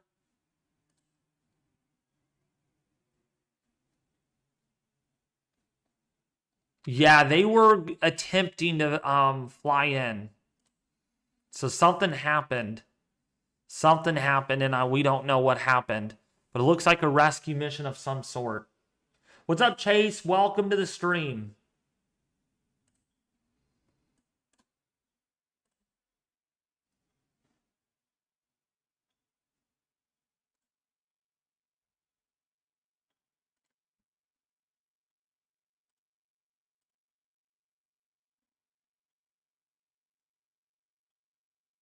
So Joseph saying I look tired? I am not tired. I'm surprised you guys even notice. I'll be honest, I am tired, but I'm not going to give up my stream just because I'm tired. I thought I could surprise you guys. I thought I could literally surprise and be like, but nope, you guys could read my mind really well. How do you guys know that I look tired? Just explain to me. How do you know that I look tired?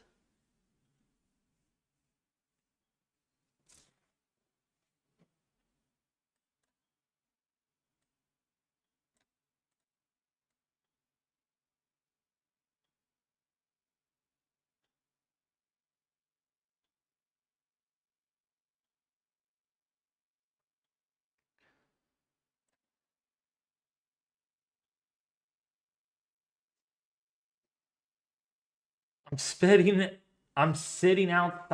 inside looking out the window. Oh, nice, Amanda. What's the weather like there? Hey, bro, can you talk about MDR and what for the Caribbeans in the next 2 to 3 weeks, please? Sure. Laughing out.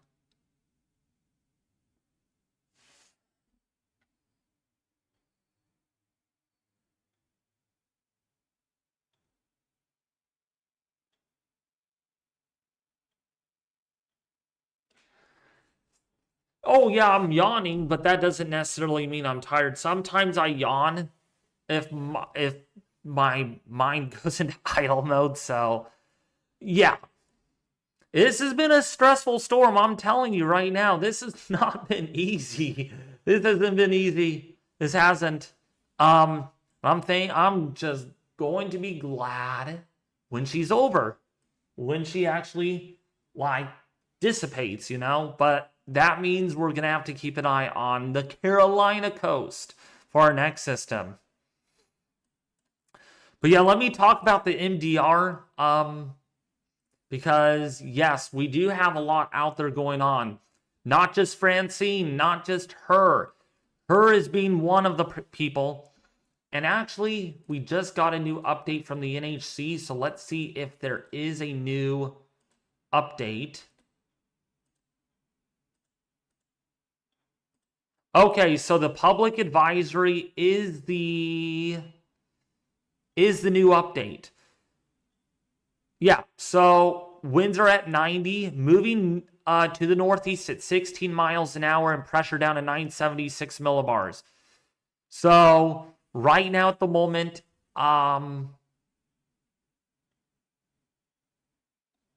this is still a 90 mile an hour tropical or hurricane. So this is not going to intensify at the moment. I don't think it's going to. I think it's going to make landfall at 90 miles an hour. That's the strongest it's going to get. But tropical storm conditions are now reaching the Louisiana coast. Life-threatening storm surge and hurricane force winds are already beginning to hit Louisiana during the next several hours. So hurricane force winds are going to begin impacting that area very soon. So you need to already be in your storm shelter. Not storm shelter, but evacuate if you haven't already. You should already have done so if you're along the coast. So, but looking back here at the main development region, Tropical Depression 7 is going out this way. So I'm not worried about that at all. These two areas, we're going to watch those. That's because one of those still has a 30% chance of tropical development. We're not going to take our eyes off of that. But what I also wanted to illustrate is that these could go and fly underneath the radar until they get over here. And once they get over here, they might try developing. Just like we had with our disturbance that entered the Caribbean. Remember, we all thought that that could have been the big storm of the season. Bigger than Ernesto, bigger than Beryl. Well, it didn't, fortunately, but now it surprised us, and now it's a big deal. Now it's a 90-mile-an-hour hurricane. All from a system that was barely defined in the Caribbean. So that is why we don't take our eyes off these tropical waves. I did for a day, and then it was like, okay, we got some new data. This is our storm. There is Francine, again, with that little bit of an eye-like future that remains. And it does look like the eye... Looks like the eye is fighting again and maybe trying to get better defined. Thank you, Sherry Pie, for the $5 donation. I love your last name, by the way. Pie, like apple pie. And I love your first name, too. Sherry Pie. It's just a pretty name. With the food, you have dessert into your name. I like apple pie, by the way. I broke wind again. Oh, really? B767. Are you spooling up your engines? Maybe you could be the recon plane. You can fly into the hurricane. I wonder if you... I don't think jets could even do that. What the heck?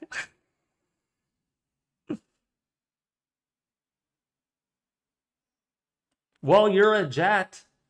B767, I looked it up on the internet. You're a twin jet.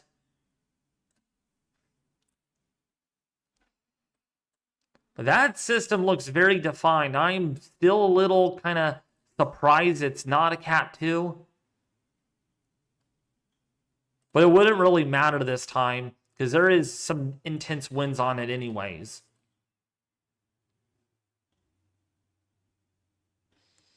How you made this thumbnail?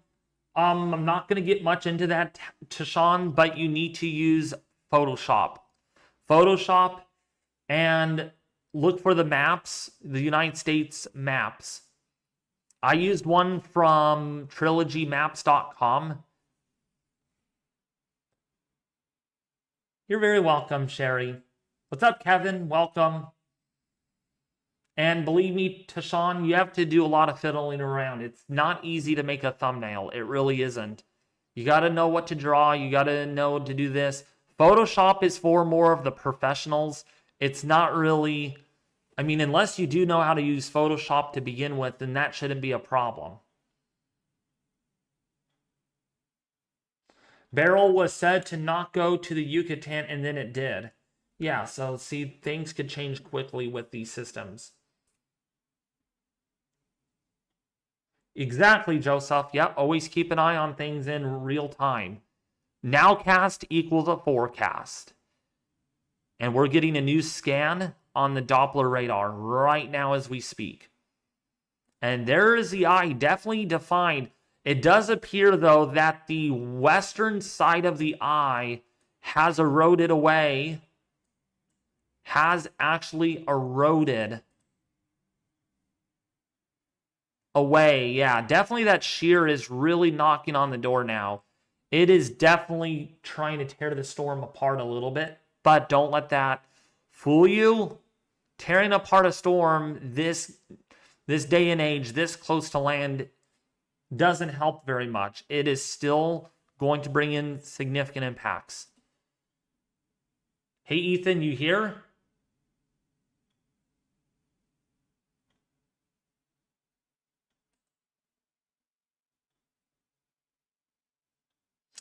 So we will keep an eye on this.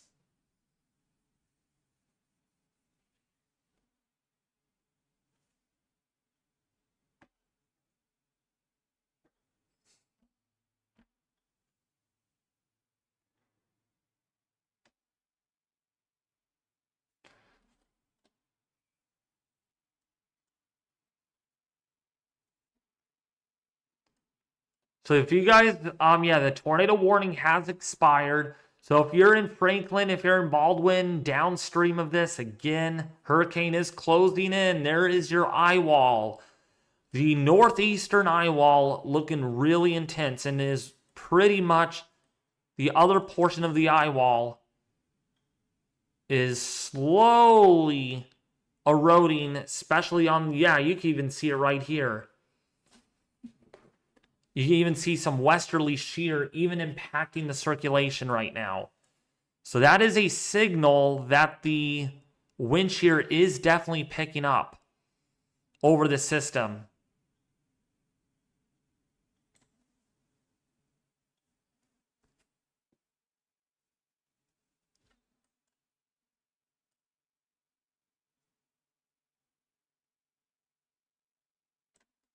The eye is holding together. What's up, Dopey? Welcome to the stream, bud. How are you doing? Will the eye wall pass over me in Napoleonville? I really want to see the eye. So Napoleonville, right now, it's probably going to open up a little bit, the eye-like feature. It's not going to be this defined. So you're there. Let's play the radar. You might get the northwestern and western eye wall. But by the time it moves over your area, the eye is going to be filling in. So it's going to be really hard to tell if you're... the only way you're going to tell is if the winds settle down and they change direction. That's the only way you're going to tell. It's not going to be a sky blue eye where you're like, oh, I'm in the stadium effect. Like with Dorian. I think it was, or with Laura. Yeah, it was with Laura, I believe. Or some hurricane that had that they captured the eye wall or within the eye itself.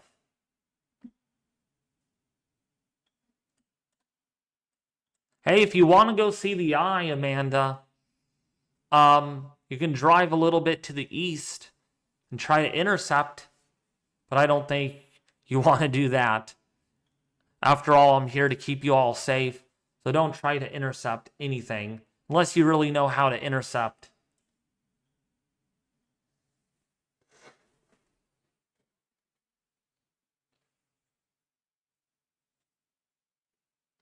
Boy, chat is really dead.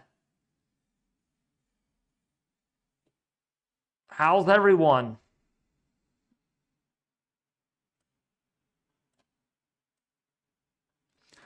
Looks like we got new convection developing on the southern eye wall. Part of that shear trying to tilt the vortex.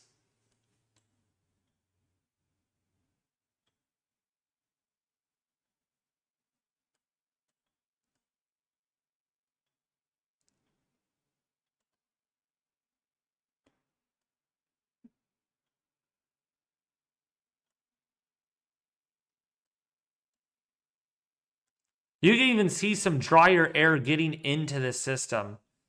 You could even see that moat region. Definitely a little bit of a lack of definition.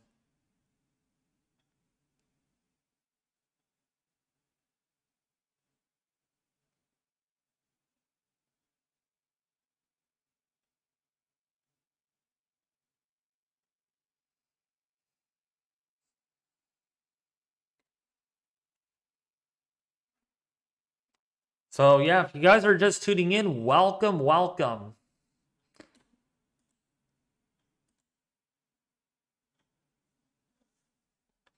Here's a look at the latest visible satellite imagery.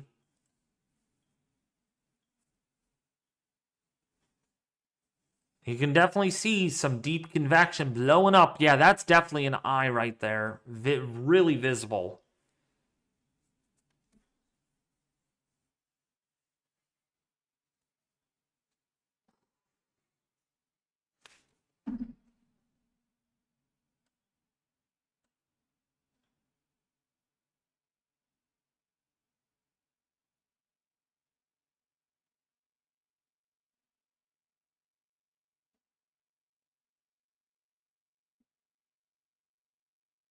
Sheeshbound 17. Hey there. Welcome.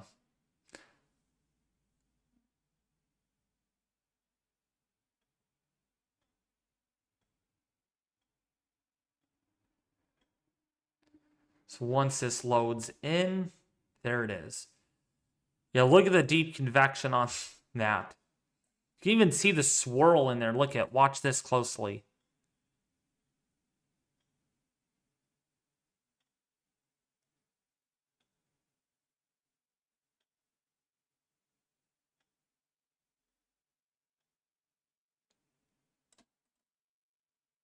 If we play this through, you can really see the definition of that eye.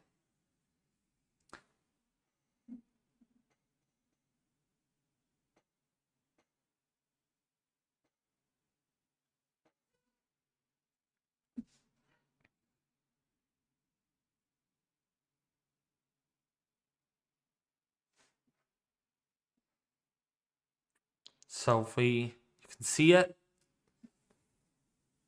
pretty cool. It's always nice to see these 1 minute update satellite images because you can really see what it actually looks like.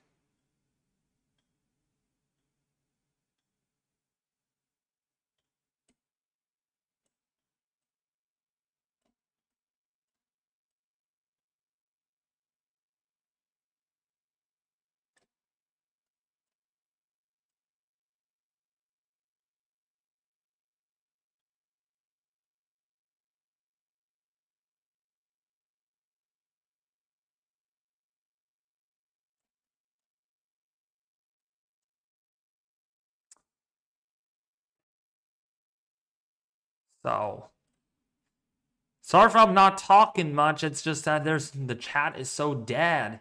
You guys got to keep me company.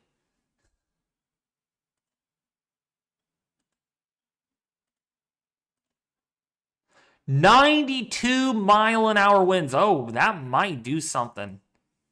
That might up that. They may have enough data up that. Seen that. 100-mile-an-hour winds potentially. According to the latest radar or weather station, 92-mile-an-hour winds. 92-mile-an-hour winds. With 110-mile-an-hour wind gusts. Wow. That is very strong. They literally might go 110, about 100 miles an hour in their next update. Does not surprise me. They'll round that down probably, but who knows? That's a strong sustained wind right there. Really strong.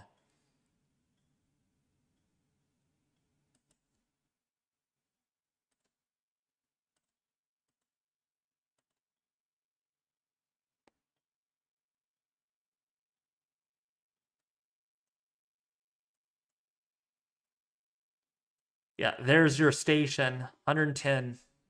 It's incredible. See if we got any new updates on our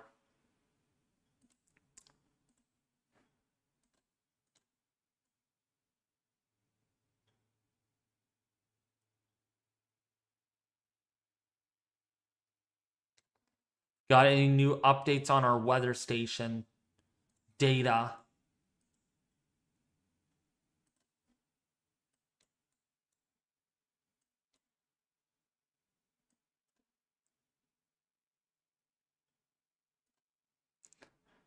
Nothing new yet. Still under 50-mile-an-hour wind gusts in Louisiana, but that's going to change quickly. It's going to change.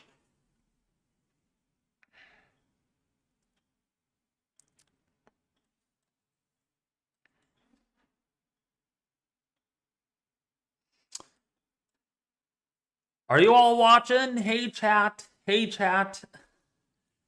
Man, really, really dead.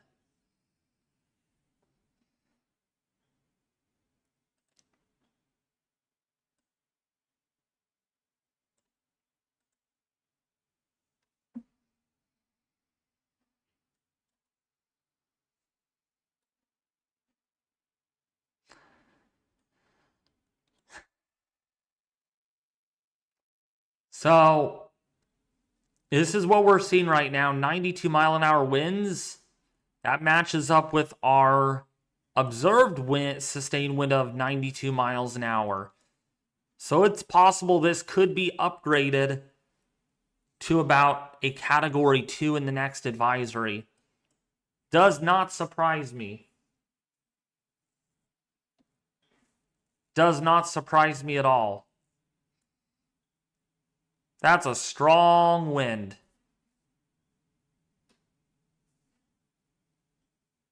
Oh, someone's hitting the love button, so we got activity. That's because it was me that did that.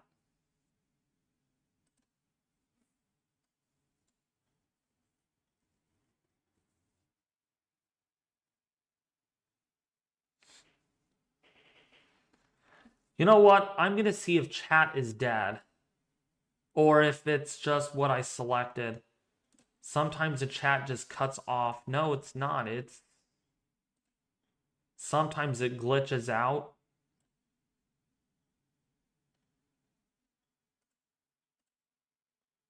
That's weird. No one is actually saying anything. Okay. Makes sense. There's probably not a lot going on right now. That's why I'm just looking at radar. But once we get new data in, we will provide that to you guys.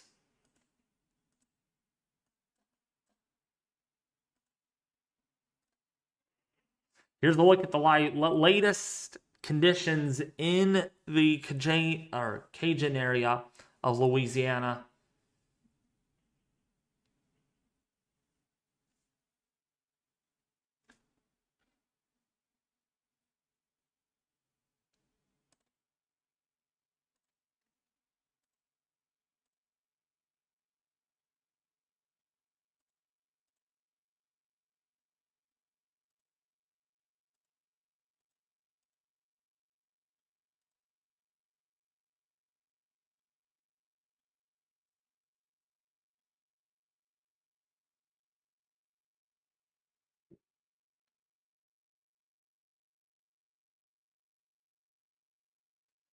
Can you guys...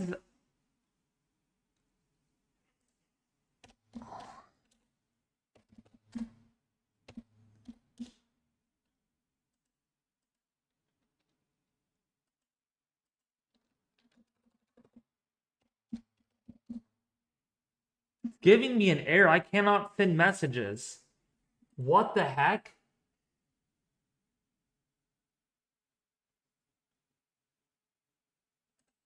Hello?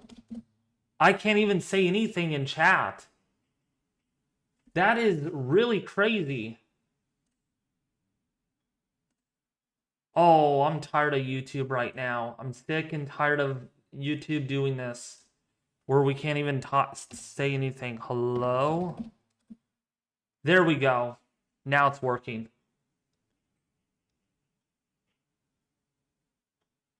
All right, there we go. Now we're getting activity. So it looks like it was a YouTube issue. Because all of a sudden it just... chat got really silent and we had like 140 people watching. So it's like eerie to not have anyone talk. And we have 140 people watching. So that's why I was like, something doesn't seem right here with the chat. With YouTube.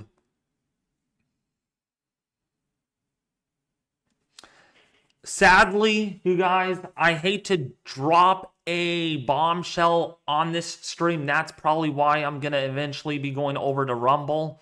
Not that I don't like YouTube. It's just very finicky. I'm just saying. It's just very finicky, very weird, whatever. At the end of the day, I don't want to get into politics, but YouTube is liberal. It's serious. I'm being dead serious. YouTube is freaking liberal. And that's why I'm going over to probably Rumble eventually.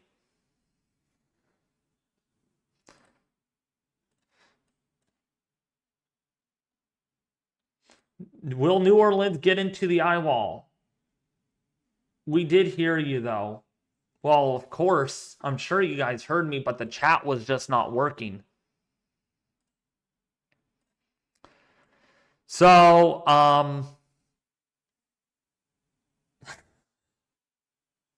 I agree. By the way, this is it. Now, again, I'm not making the switch yet. Don't feel like I'm leaving YouTube right now. But I am slowly in the process of thinking about doing it because YouTube has just been very skittish. Very, I don't know. It's been very weird.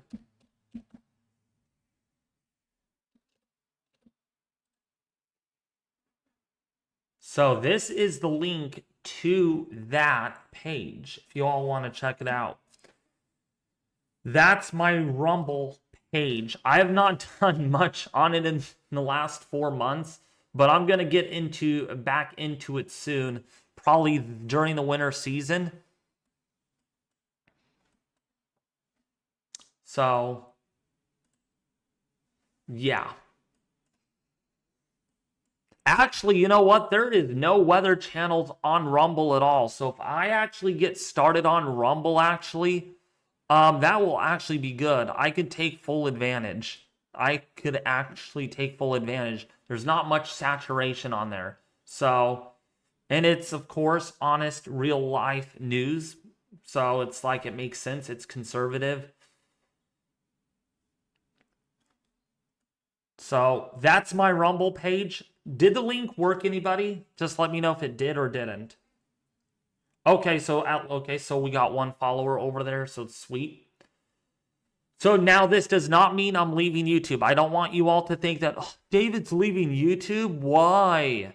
No, doesn't mean I'm leaving YouTube. I have not said that I'm leaving YouTube. I'm going to stop doing YouTube. No, that I'm not. No.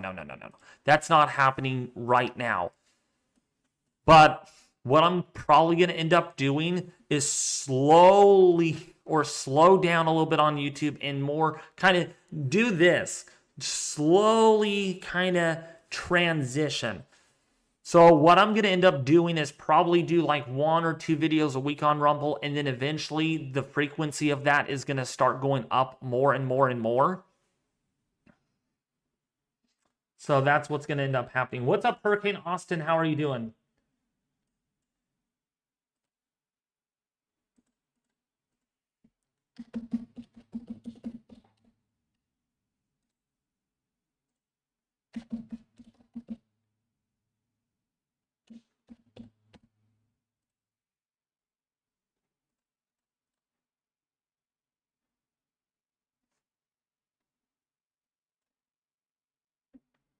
So it works. Good. The link works. Good. It worked. Good. Sharp. Just making sure because that had a little HTML there. So again, if you guys are watching this again, we're watching Hurricane Francine as it gets closer and closer to making landfall. We got tropical storm warnings, hurricane warnings. We got storm surge warnings in effect. The eye is definitely getting a less circular on the pin the link. Oh, all right. I will pin the link. How about that? So there we go. It's pinned on the top of the chat. So that way you guys don't lose it. I got your Rumble channel. Sweet. Sweet. Because right now there's not much saturation. I mean, literally, there is not much saturation in the weather community on Rumble. So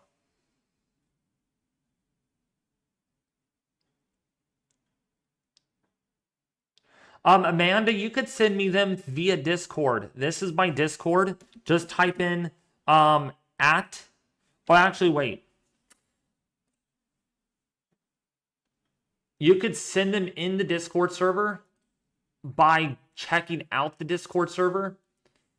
Let me actually get the link. It's in the description. I cannot pin 2 things at once. Unfortunately, YouTube doesn't allow that. So we're going to just do that. So that's my Discord server. If you want to send stuff in there, you can just send it in weather pictures. And we can see what our viewers are sending in. And look at that cloud. That was from the other day, I think. Oh, that was from August. So you can send some cool stuff in there. Really, you can do, yeah. Pretty cool. So that's how you do that.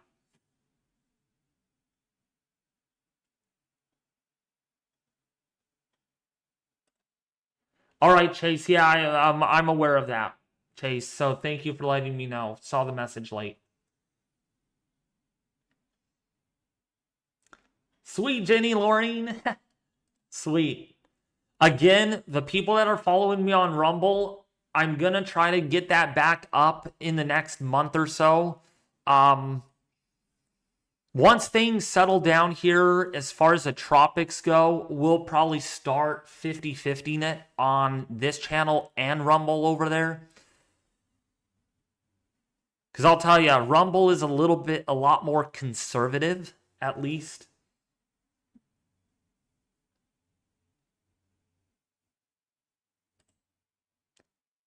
And it's not letting me send messages again. Oh, no, it is. Good. So.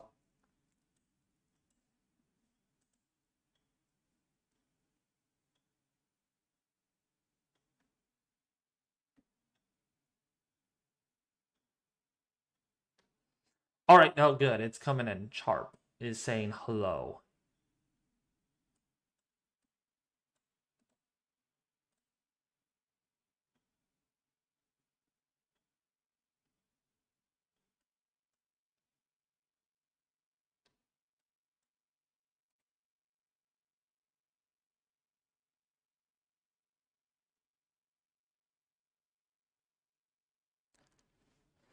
So looking at the past radar, that's what it's showing us right now, the system getting closer. If we look at our latest model, go over there. Again, there's my Rumble. If you guys want to follow me over there again, sorry about the promotion, but there it is. You guys are wondering, and it's pinned to the chat. So looking at the latest hurricane model, the HAVS A model still wants this to make landfall at around almost 100 miles an hour, which isn't surprising at all, given that we just had a sustained wind of almost 95 miles an hour, so quite close to what the HAVS A and the HAVS B are showing right now. So, of course, moving over Gonzales, Louisiana, and then over near New Orleans, bringing a lot of tropical storm force winds of 40 to 50 miles an hour.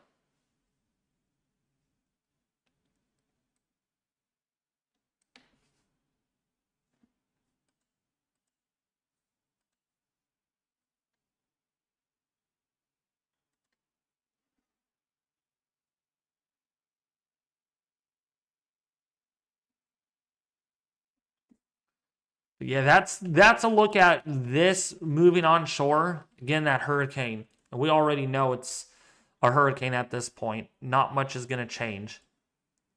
But yeah, it's trying to wrap all the way up again. We'll see if that continues.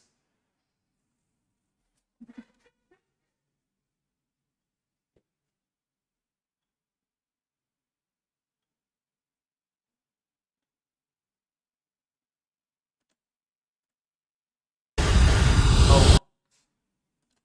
There we go. Clicked on the wrong thing.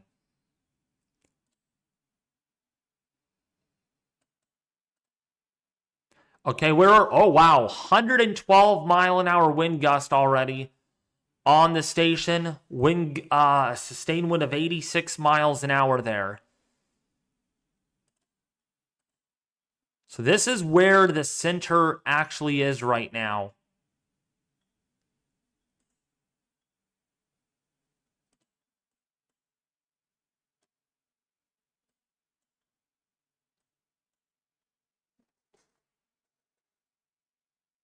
Sorry about that. Sorry if I hurt your ears.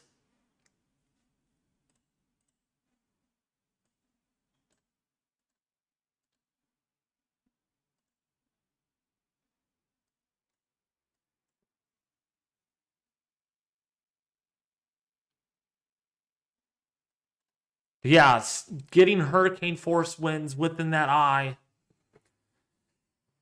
That is strong. Definitely strong.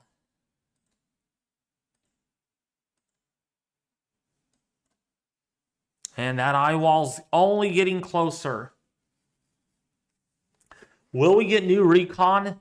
I don't think we're getting new recon data. No, I think they're not going to fly into the system anymore. I don't know why either. I don't know why, because I'm looking at the latest data and they are not doing any missions. They're not out there in it right now. So unfortunately, we're not going to be able to get that data. Which I'm surprised, because this is a hurricane. But I guess it's because it's not super intense. So, unfortunately, not. What's up, Hurricane Austin again?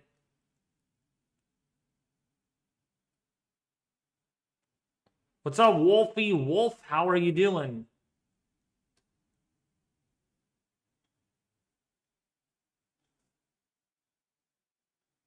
Okay, downloading Discord now. Sweet. Sweet, Amanda. Yeah, Discord is free. There is no cost whatsoever. The only thing you need to pay for is Nitro, but that's kind of a in-app subscription. So if you want to post very large image files, if you want to add extra soundboards or other stuff, then there's Discord Nitro. But don't worry, you don't have to pay for Discord Nitro. It's 100% free without Discord Nitro. What's up, Heidi? How are you doing? You didn't miss much, Wolfie Wolf. We have a Category 1 hurricane with 90-mile-an-hour winds. Possibly, it wouldn't surprise me with that earlier observation here on one of the oil rigs, getting a 92, 94-mile-an-hour sustained wind with a gust almost up to 115 miles an hour, which would be Category 3 force, hurricane force wind gusts, which is pretty insane. And yeah, you can even see it right here on the Doppler radar, getting winds of about 100 miles an hour, not at the surface, but in the elevated layer.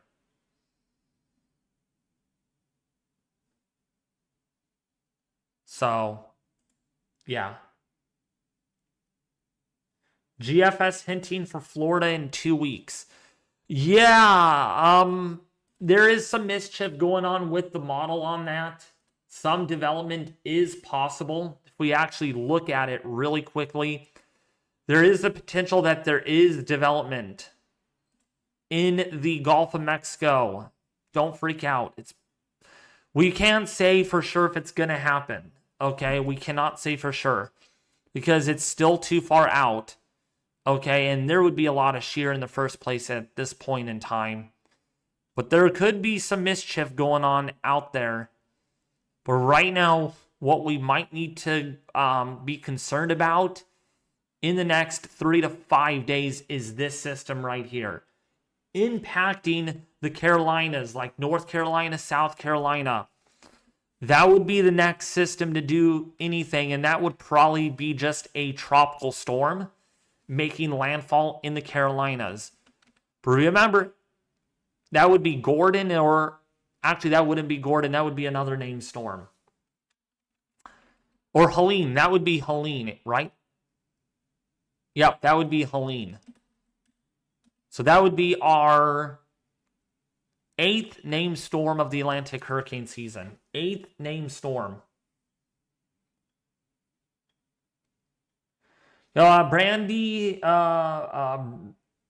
Brady G 111. Yeah, the wind shear is increasing on Francine's structure. You can tell because the Eyewall to the southwest is now open. That shear is really taking a toll on Francine's structure. Just by a little bit, though, there is some Eyewall but that's really eroded.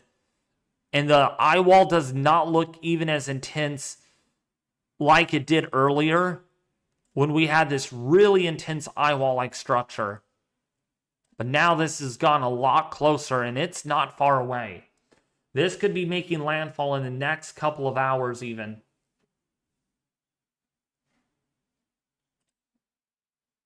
Um, hello, Ethan?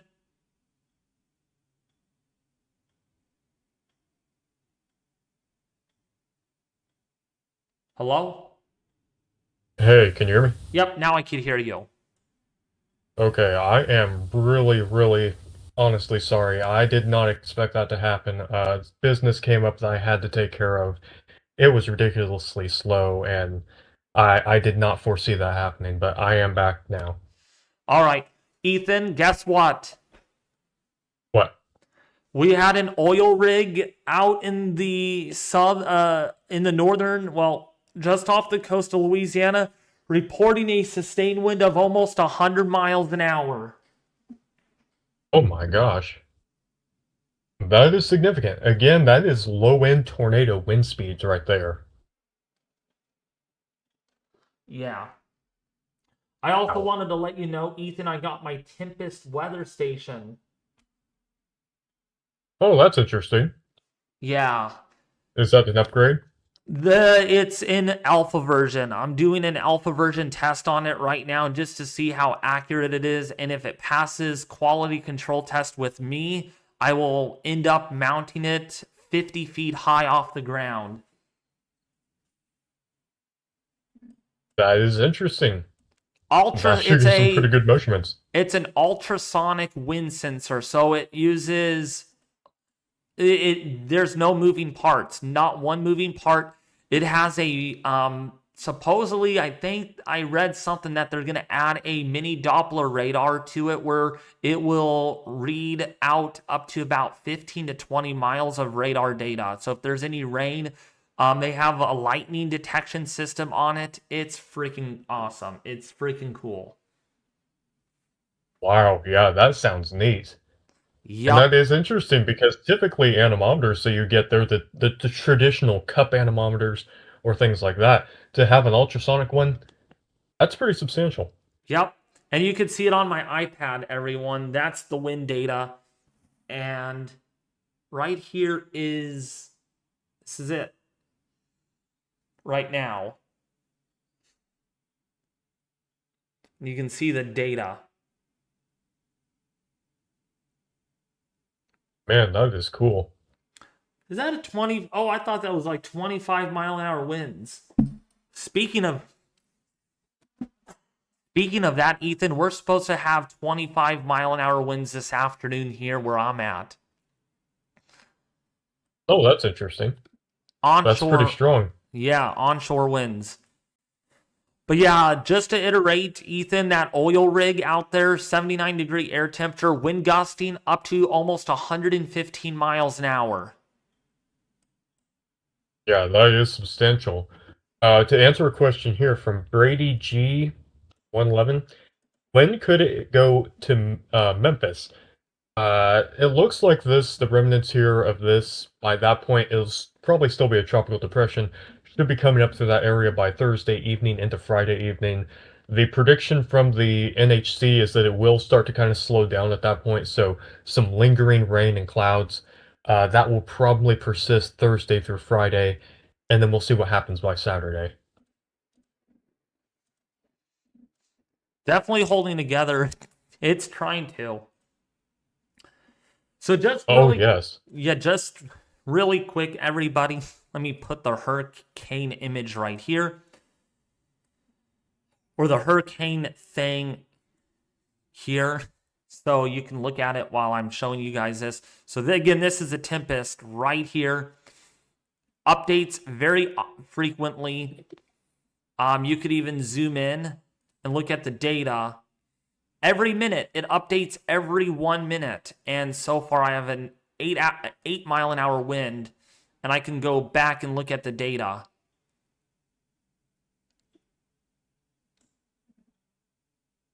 Man, that is cool. And then if I go to temperature, let's go to temperature. You can see right now it's 74 degrees outside. This morning, let's see how cool it got this morning. 51 degrees it got down to this morning. That is chilly. That's about what it was here, though. And this is the barometer, so you can get your barometer data as well We zoom out.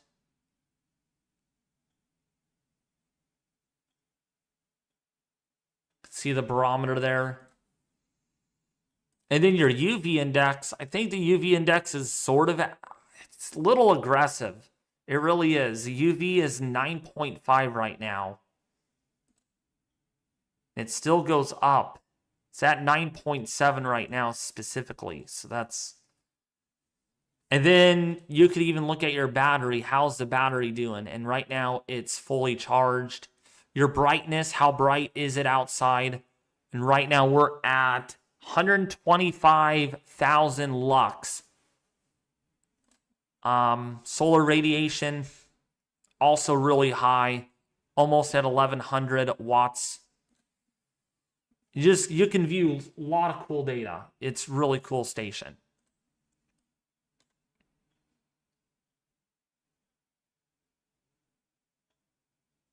Yeah, that seems pretty detailed, and that's going to give you some pretty accurate and pretty updated information. So how far is this from landfall? Someone is asking. Let's see. So if you measure the Eyewall, the front side of it, it is about 30 miles, but it's moving at 20 miles, Ethan, isn't it? I think it said 20 miles an hour it's moving at. Let's see. 16 miles an hour. So it will be making landfall. The Eyewall itself will be making landfall in roughly about an hour and a half to 2 hours. But the exact center is still about 50 miles offshore. So it's still going to be a little bit until that moves on.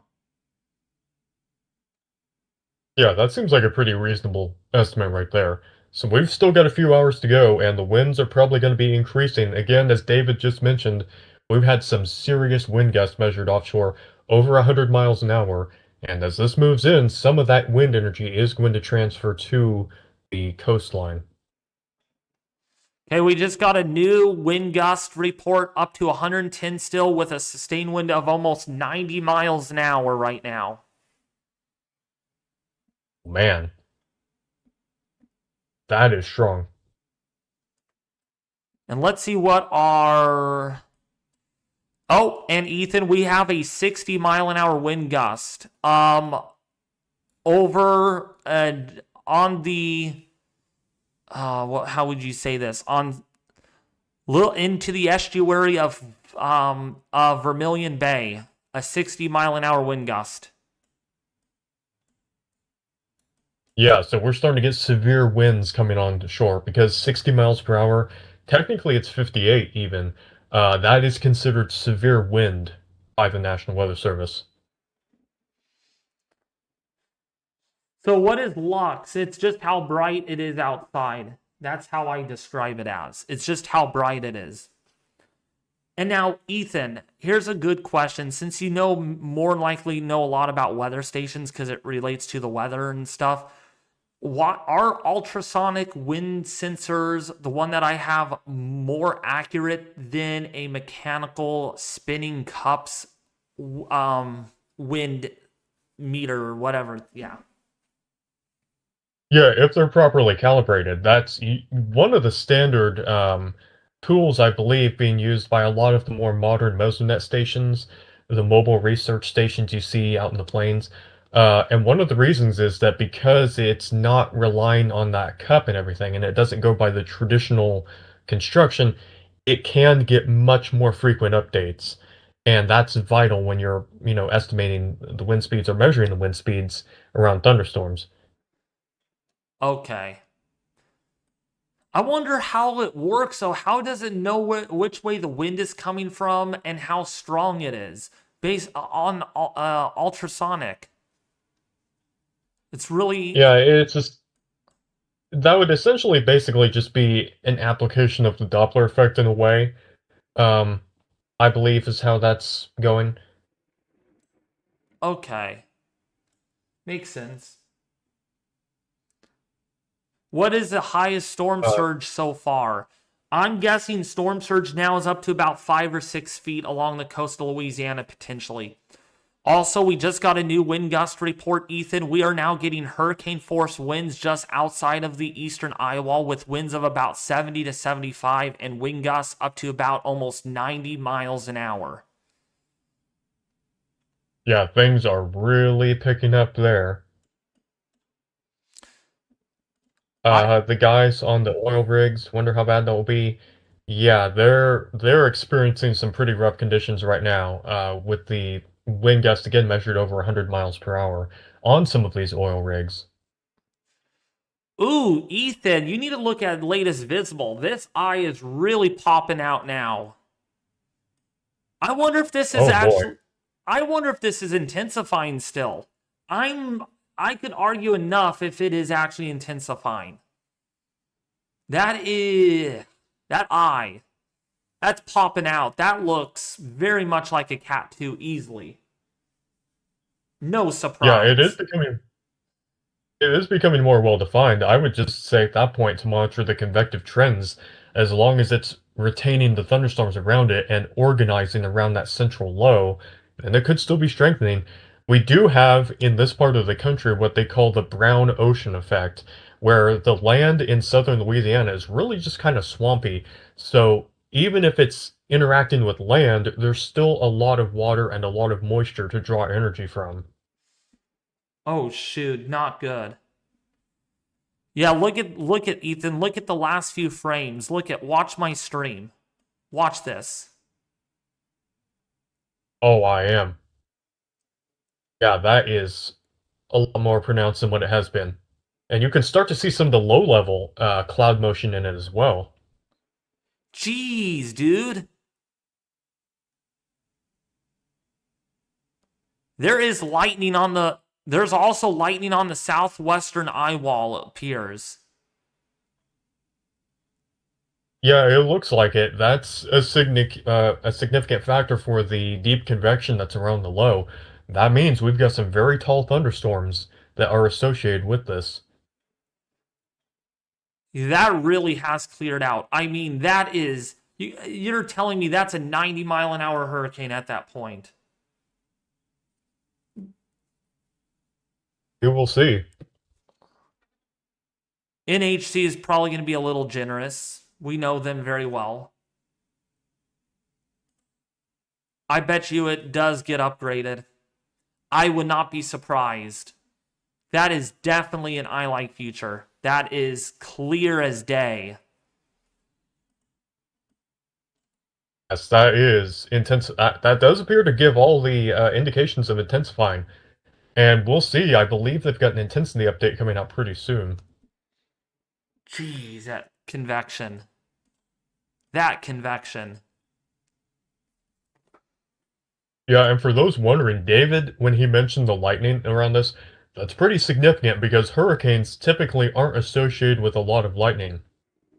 Lightning is something that's a lot more common with more mixed phase clouds, which thunderstorms in the US often are because we've got really cold air aloft. In the tropics, that's not quite as common. We've got pretty warm and moist air through a lot of the troposphere. So when you get lightning associated with the core convection of a hurricane, that's an indicator that you've got some pretty intense convection going on, some pretty strong thunderstorms, and that they're reaching very high up into the atmosphere. Can you show us swamps on Google Maps? Sure. Well, let's go to Google Maps. Only if you guys check out my weather station. No, I'm just kidding. Oh yeah, Ethan, this is all swampy, all water pretty much, all the way up until Baton Rouge, Louisiana. This is all just very thick swamp. And actually, there's some buoys in that area. Water temperatures are in the low 90s. Oh gosh. Yeah, that's a big factor there. That's a big thing you have to consider, and that could be part of the reason why, even though some of these bands are coming on shore, we still have this apparent intensification going on. That's bad.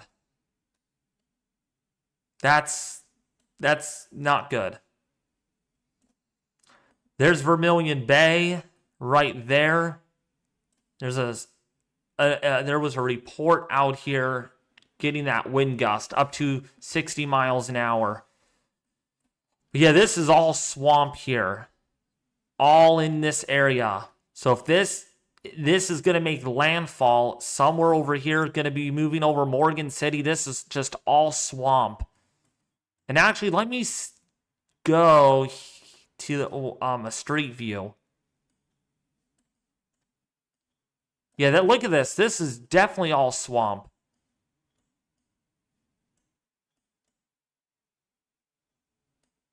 That's definitely all swamp. So, yep, brown ocean effect watch has been issued in my dreams. Ethan? Yeah, that. Okay, there you are. Yes. Don't be disappearing on me now. Hopefully not. Oh, wow, Ethan, we just got a new barrage of lightning really picking up on that southwestern Eyewall now.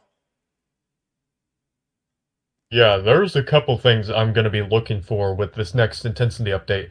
One of them is going to be, how has the minimum central pressure changed? Is it falling? Because by the appearances we see on the satellite imagery, it looks like it very well could be. And secondly, corresponding to that, has the wind picked up in intensity? And again, based on what we're seeing on the visible satellite, that is a real possibility. Man, that is so intense. That is, I am not going to try to speculate because I want to be professional here, but I cannot even imagine that this is a 90-mile-an-hour system. I just cannot understand how it's 90 miles an hour if they keep it on the next update. I mean, that eye is pretty apparent. I mean, and yeah, Hurricane Austin even said the eye is rapidly clearing, Ethan.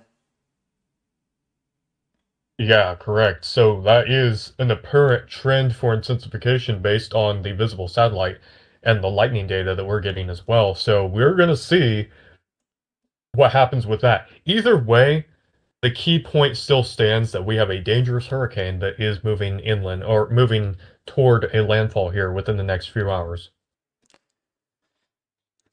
Yeah, and look at compared to this morning. Let me ask you guys this. Okay? Do you all see the eye from this morning satellite imagery right here? Do you guys see any eye-like future right now? Well, this is past data, but I want to see if you guys could make out an eye.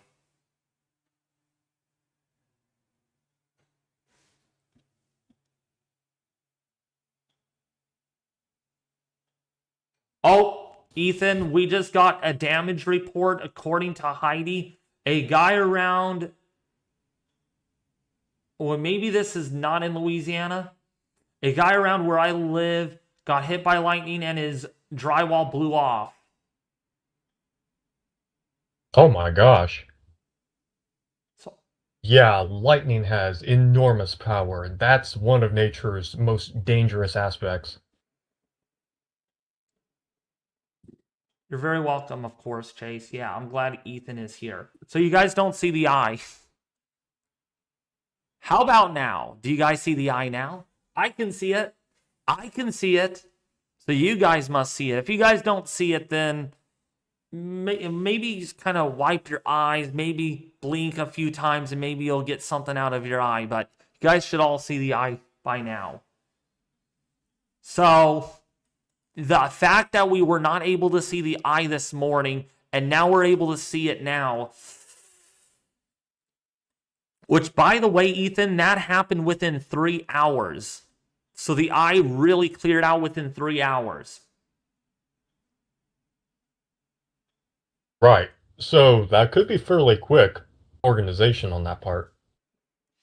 Let's see the clean. Yep. There's even... Excuse me. Let me put my index finger right there. Okay. Yep, Ethan, we have an eye forming. We have an eye. The infrared satellite shows it as well. Yeah, that seems to be pretty apparent. We can even see the difference in the upper level part of the central dense overcast and then the lower clouds in the eye.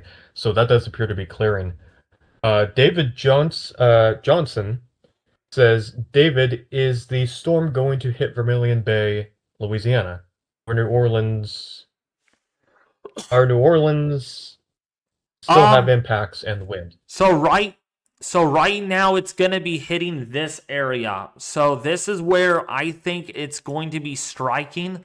This little peninsula right here is where I'm estimating the landfall to be. It's going to go over Morgan City, and just a friendly reminder, brown ocean effect equals death. Not like people are going to die, but yeah, don't think that once this gets right over land, the switch flips on and it weakens. It might, but there's a chance it could intensify slightly more because over the swamp. And Ethan really described that really well, right? Ethan, like once this gets, it's going to encounter all that swamp still, and that's water, and that's warmer water because it's over land.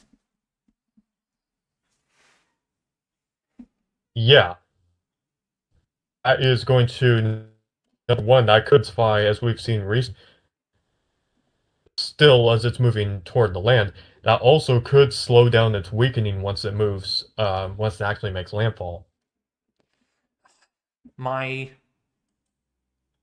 This literally just went out on me, the satellite data. That's just great.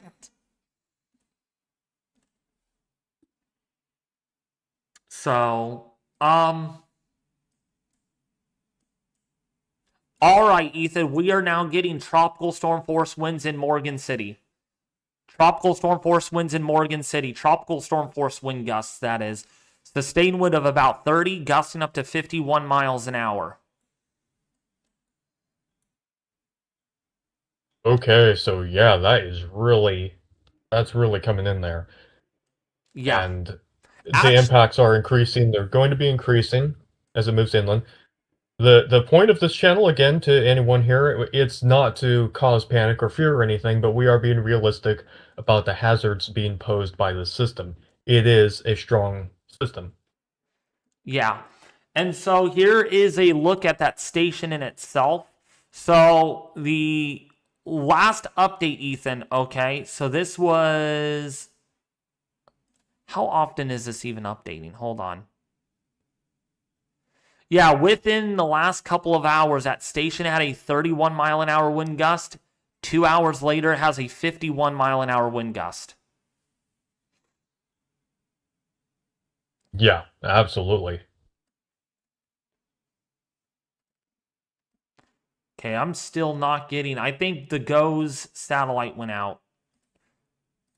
Oh, that frustrates me when it goes out like that. You know what? Actually, let me see if they switched it. I think they did. By the way, Hurricane Austin in the chat says that the 2 p.m. Central Time update is out. Oh! Is it? You're holding it, Ethan, at 90 miles an hour. That is interesting. They're holding it at 90 miles an hour. I am a little... Yeah. Another positional update will be provided at... See, they're only doing position updates at...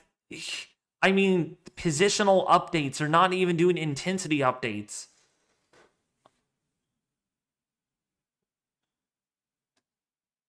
Yeah, what was the pressure on the last update, if you recall? 976. Okay. Well, that hasn't changed very much. Yeah. So, it could very well be a little bit stronger than 90 miles per hour, based on the intensification we're seeing, based on some of the wind reports we're getting. So that is a possibility. I mean, look how clear that eye is now. That really has cleared out. That is a really clear eye now. I mean, just within the last few, just within, not even Like since 11 o'clock this morning, my time, the eye was more clouded. Now it's now it's apparent. Now it's apparent even an hour later.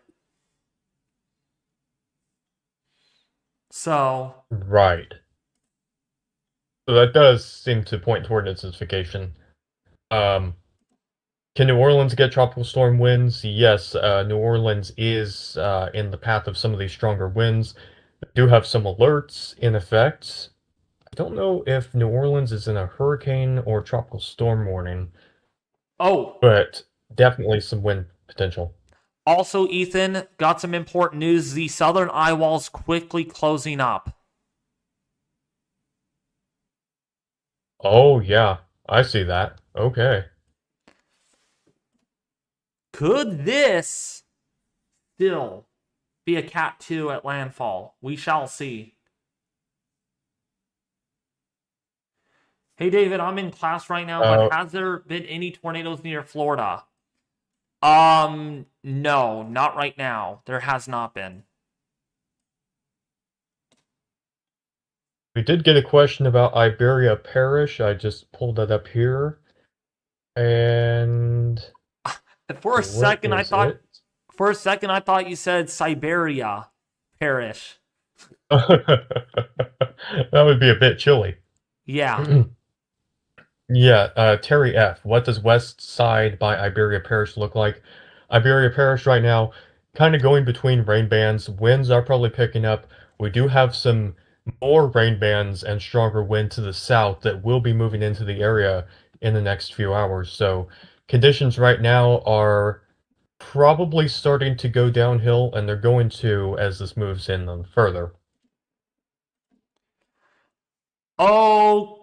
Okay, we just got another weather station wind report. There is now tropical storm force winds hitting Morgan City right now. Hitting Morgan City with gusts over 55 miles an hour. Okay, wow. So, So at that speed, oh, I'm sorry. yeah, there is tropical storm force winds now inundating Morgan City right now. Yeah, at that speed, you're gonna start to notice some tree damage, branches, maybe some power outages start to really pick up. I will check to see what the power outages are doing. We will see more of those, unfortunately, as we head through the afternoon. We don't know about storm surge right now. I wish we could have cameras, but of course, copyright sucks these days. Copyright sucks. I wish, I wish I could go out there and do the and investigate these storms, but I'm not in Louisiana. I'm sorry, I'm not in Louisiana. I'm in California, where it is sunny, blue sky today. So, Same, yeah, same sunny blue. here. Maybe one day when I'm chasing the hurricane, I can live stream it to you. Yeah, of course. Also, Ethan, I wanted to Um, let you know, just kind of a little quick interruption with the tropical system. We're going to get a big system next week in my area, and this system, we can get a little bit of rainfall, but much colder temperatures. In fact, Ethan, some of the models indicating temperatures could be 30 to 35 degrees below average. wow, that's a pretty big change from what it is here. It is well above average right I now. mean, look at I'm going to send this to you. This is a very energetic system impacting our area. Look at that. Oh my. Yeah. Yeah, that's pretty pronounced. Pretty chilly over California. Yeah, in fact, Ethan, 90 degrees this Friday. Next week, it's supposed to be in the 60s. That's quite a change. Um, Note also, David Johnson here is asking power outages in New Orleans. Yeah, we will probably see some outages Oh, in the New shoot, Orleans yeah. area. Right, right now, power outages primarily located in St. Mary Parish. We've got 3,400 customers out there, but the rest of the counties are actually doing pretty good right now. Vermilion, Iberia, Lafayette, I believe is up in Indiana we call that Lafayette, but Lafayette, St. Martin Parish is doing pretty good. Not very many outages there at that point. And then Ascension Parish has some outages, but really the outages right now are primarily located in the St. Mary area. St. Mary Parish, that is. And let me turn off the warnings really quick. So you can see right now almost about 6,000 people without power in Louisiana. That's only 0.3% of the 2,002,072 people that live or that are being tracked. I think number of houses, but the population, of course, a lot higher than that. The only area that actually, you know what, Ethan? Morgan City has 19% of the population there is without power. So out of 19,000 people that are being tracked, 3,585 people are without power. So there is power outages going up there. Yeah, that seems to be the epicenter of the outages right now, and it is probably primarily located in and around Morgan City. Yeah. Golly, word, this eye is getting really defined. Man, it looked like it was not gonna. It looked like it was probably not going to survive. Well, it was gonna survive, but I thought it was gonna be like, it's probably gonna weaken right before landfall. No, it's not. It's not. And here's a look at the latest radar, Ethan. Yeah, look at that eye right now. Yeah, absolutely. It is pretty well defined on satellite, on radar. We're seeing those signatures coming in a little more clearly.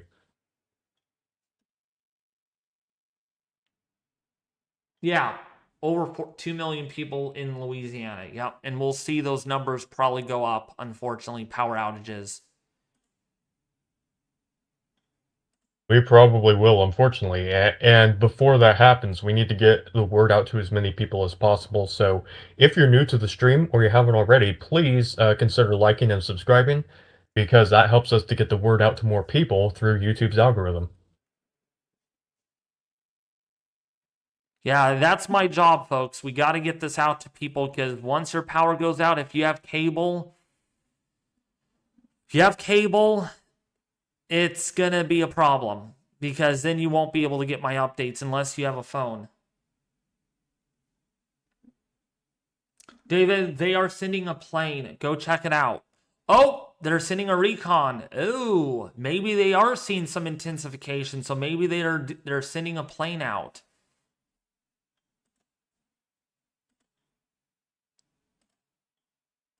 Yeah, that's possible. Oh, yep, they are. They are. Wow, that data must have been really off for a while. The pressure, has the pressure dropped? Let's see. 975 millibars I found. Yep, 975 millibars on the first pass.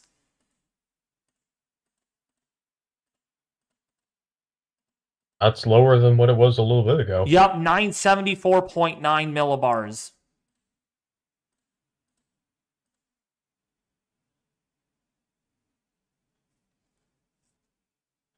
That is lower. And the lower pressure means a stronger system. Uh-huh. Flight level winds are up to 85 knots.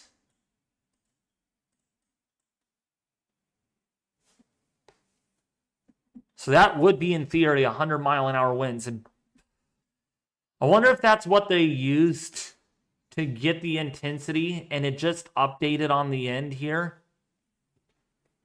So, yeah, that's the recon data right now. That's what they found. Oh, Boomer saying wind is very strong where he's at right now. Very strong. Yeah, we certainly hope that you stay safe, Boomer. this is probably going to be picking up in the wind speed here as it moves inland a little bit more. Morgan City seeming to be where we have a lot of power outages right now. Unfortunately, that is going to increase, and we do have part of the Eyewall that is going to be coming onshore pretty soon to the south of Morgan City. And this is going to be coming onshore in, uh, forgive me if I'm saying this wrong, Terrebonne Parish. The southwestern part of that is where this is going to hit first, and that is probably going to see some big increase in wind speed. Man, that look at the northeastern eye wall on that, headed right towards where Boomer lives. Yeah, we certainly hope that you stay safe.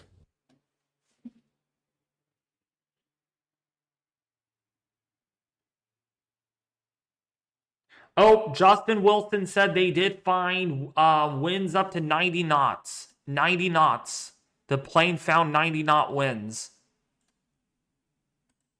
Oh man.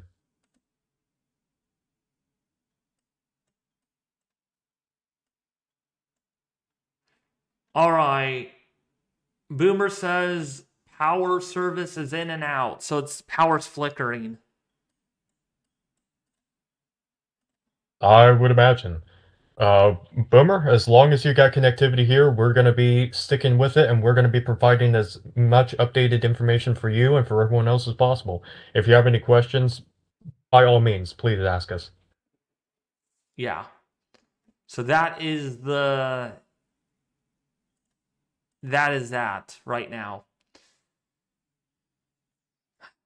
Wow. This is evolving a little quick.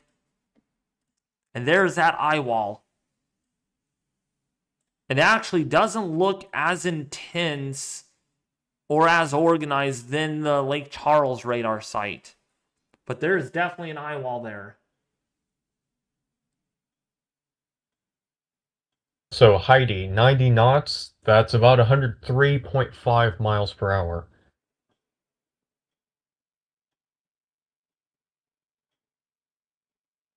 Yeah, Boomer's probably going to get the northwestern eye wall, it looks like.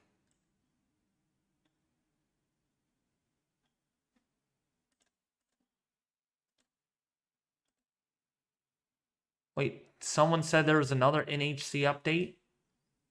No, there wasn't.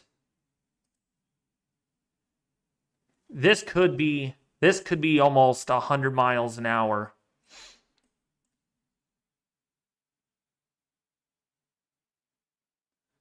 Lights briefly went out and came back on, Amanda's saying. All right, actually, Amanda, did you send any footage in the Discord server? Which, by the way, if you guys want to join the server, we're almost up to 100 members. So, if you want to send your footage in, might be lucky to bring that onto the stream for you all.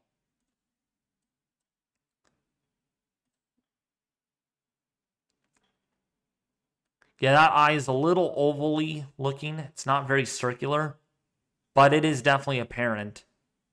And boy, that is...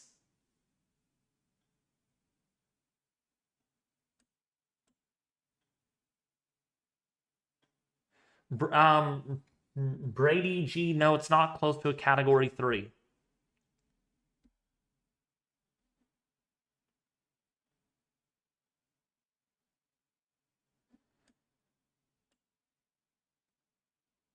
It could be getting closer to a category 2, however. And Yeah. again, either way, serious impacts. Now, it won't matter at this point.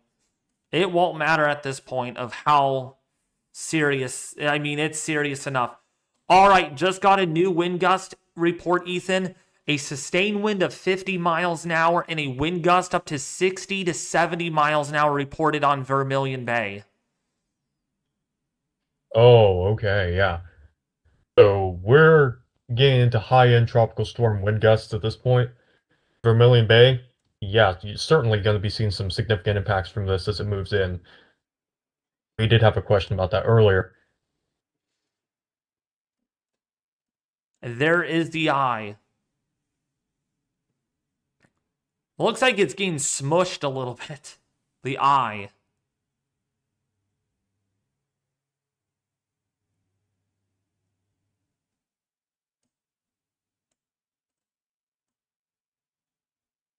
Wow, that is a strong system. Oh wow, Ethan, this is not on at the surface, but radar winds or radar velocities picking up on 115 miles an hour on the eastern quadrant of the Eyewall. Intense convection. Oh, I see. Yes. That is a pretty pronounced signature, and that is concerning for the areas, especially in the Terrebonne County area. Again, sorry if I'm pronouncing that wrong. That is where a lot of the eyewall convection is heading in. So that area, St. Mary Parish as well, gonna be seeing some increase in wind speed here pretty soon, and it's gonna be pretty strong. So everyone who's in the path, if you are still in these areas, we recommend that you seek shelter on the lowest floor of a sturdy building, unless that's being threatened by water coming in. If you're in an area where there's water starting to flood in, don't stay there because that water can come up pretty quickly. Uh, Otherwise, though, seek shelter basically as you would for a tornado. Yeah, this is basically a tornado on steroids. It's a mega tornado. It's like the biggest tornado you'll probably witness in a long time.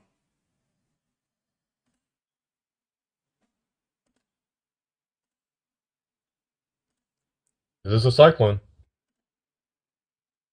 Yeah, that eye. Woo, that eye. That eye really is clearing out still. How is this not a category 2 though? I'm just sitting back here and just looking at it and be like, okay, it's 90 though, but what about 100? I guess, Ethan, they don't want to put 100 because it's an extra digit and people freak out. It's like it's it's 100, right? Yeah, I think there's numerous factors that they would be considering at that point, and we could still see that intensity go up. If they're getting consistent measurements with that plane being out, that very well could be worthy of an upgrade in the intensity. Wow, that is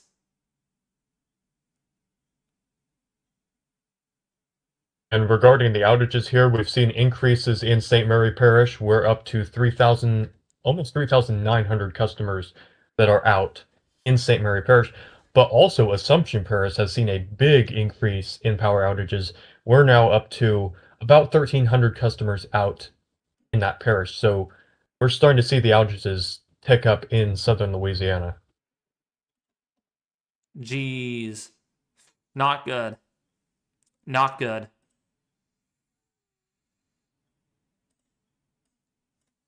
Yeah, this is getting really bad. And here's a look at the live camera, folks. Again, for those that are just tuning in, welcome, folks. We have 150 people watching. So, again, share this with their family and friends. Look at those fast cloud motions. Again, this is, where is this at? Okay, this is,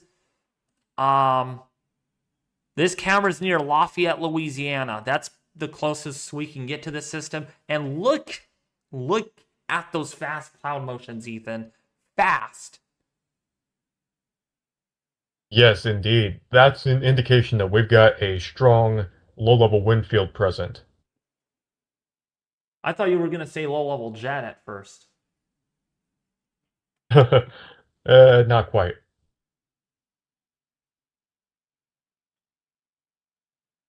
Ah, wow. Austin Alfred is saying that power companies are across are across the street trimming any trees.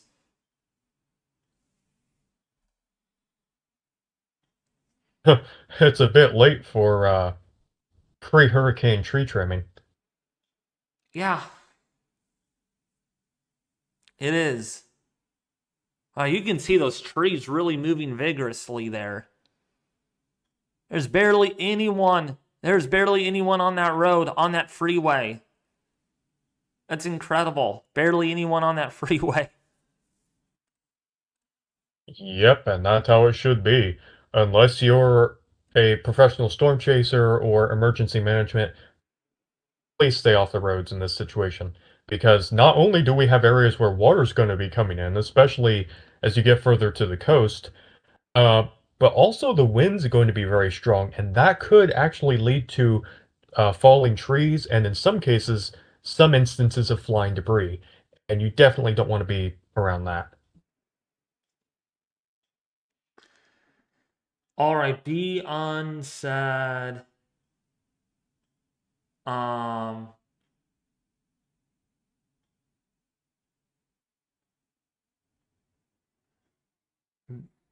but still, Beryl didn't have an eye when it was a Cat 4, 130 miles an hour south of Jamaica.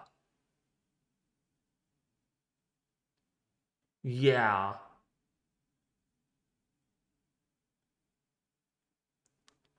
Really odd to see this, though. I mean, a satellite present. See, when you look at satellite presentation perspective, it may be a Cat 2.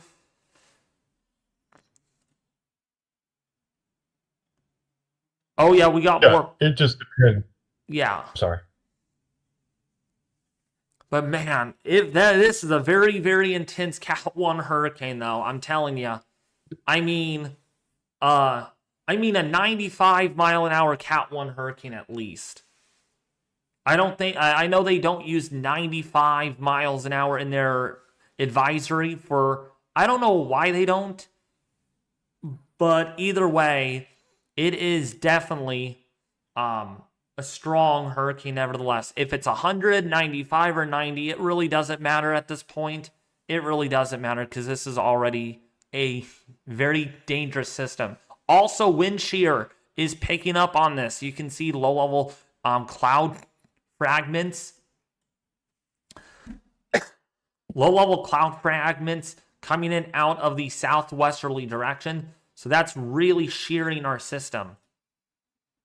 System's holding together pretty good. Pretty good.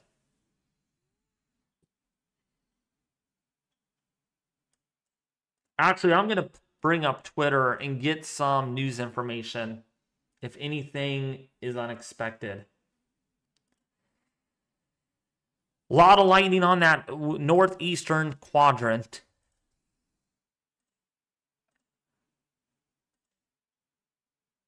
Yeah, that seems to be where a lot of the convection is focused right now.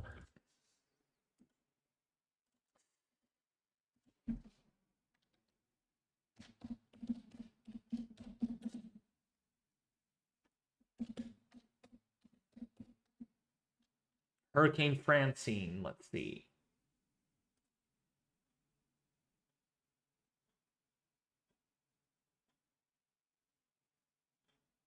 Oh my gosh.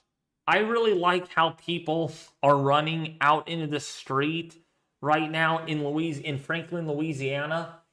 People are just shopping around, ignoring the hurricane. It's disappointing. I can't even begin to fathom.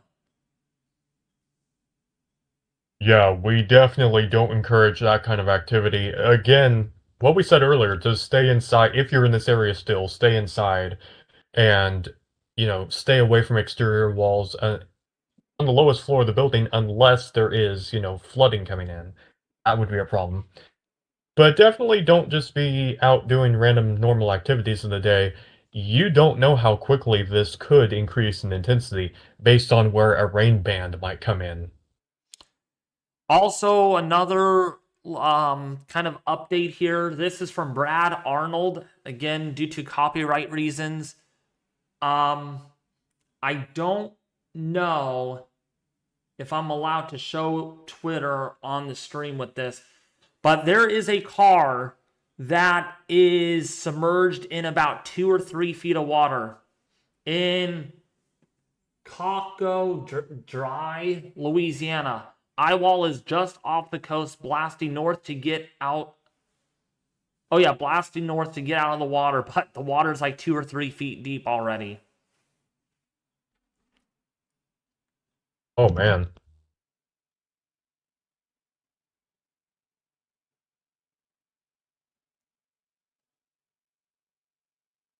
Oh, my. Wow. Oh, my gosh. Ethan, an entire community is completely flooded already. Minor flooding already in Dulac, Louisiana, ahead of Hurricane Francine. Already, a whole community, water about 2 or 3 feet deep. Oh my, where is that located? This is in Dulac, Louisiana. Retimmer posted that. There's like 2 to 3 foot water in the Dulac community. Okay, so we've got Storm Chaser Reed Timmer reporting that. As you all know, he is a seasoned expert in this area, so I mean, that's a pretty substantial report. Yeah, this is, oh man, yeah, it's really bad over there. That's where a couple of the storm chasers are at. That is a really intense eyewall, though. That northern eyewall.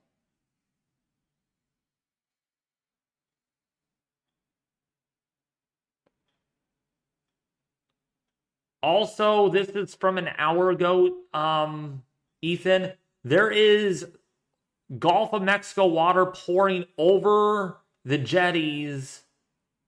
And this is in Cocoa Dry, Louisiana, just what I said earlier. But there is Gulf of Mexico water pouring over. And there's part of a awning that is destroyed already and ripped off.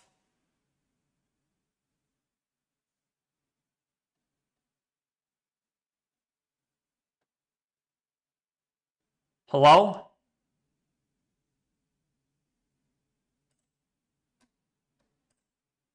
Ethan?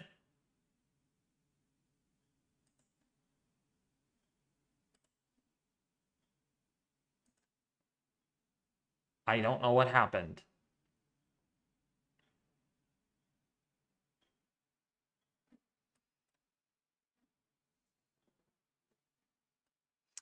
So again, we're watching this as this gets closer to Louisiana.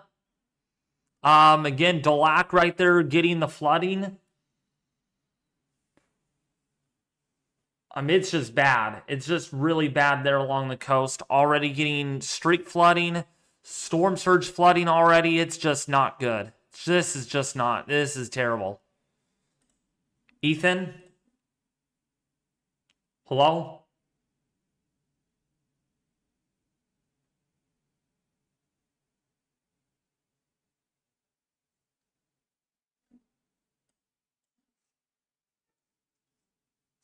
You there?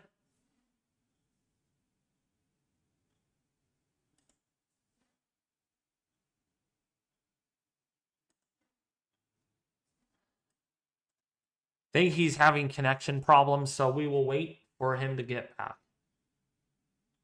All right.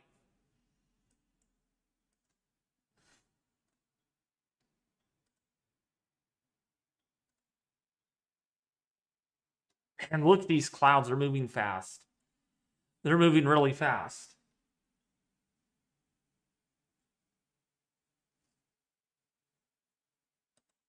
This storm is not too strong at all. Well, depending on where you're at, location matters. But we are getting some strong wind gusts. Oh, wow. Even a 60-mile-an-hour wind gust to the southeast of Port Sulphur in Louisiana. Right here, getting a 61-mile-an-hour wind gust. You can see these wind gusts right here. 60 miles an hour right now at the moment.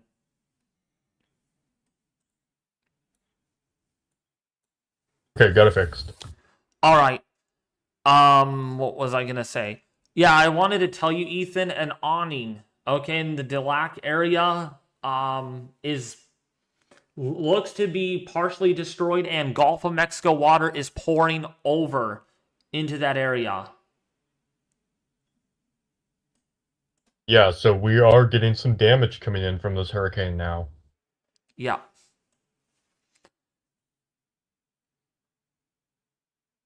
Oh, wow, Ethan. Vermilion Bay getting a sustained wind of 55 miles an hour and a gust up to 60, but that gust could be a lot stronger soon.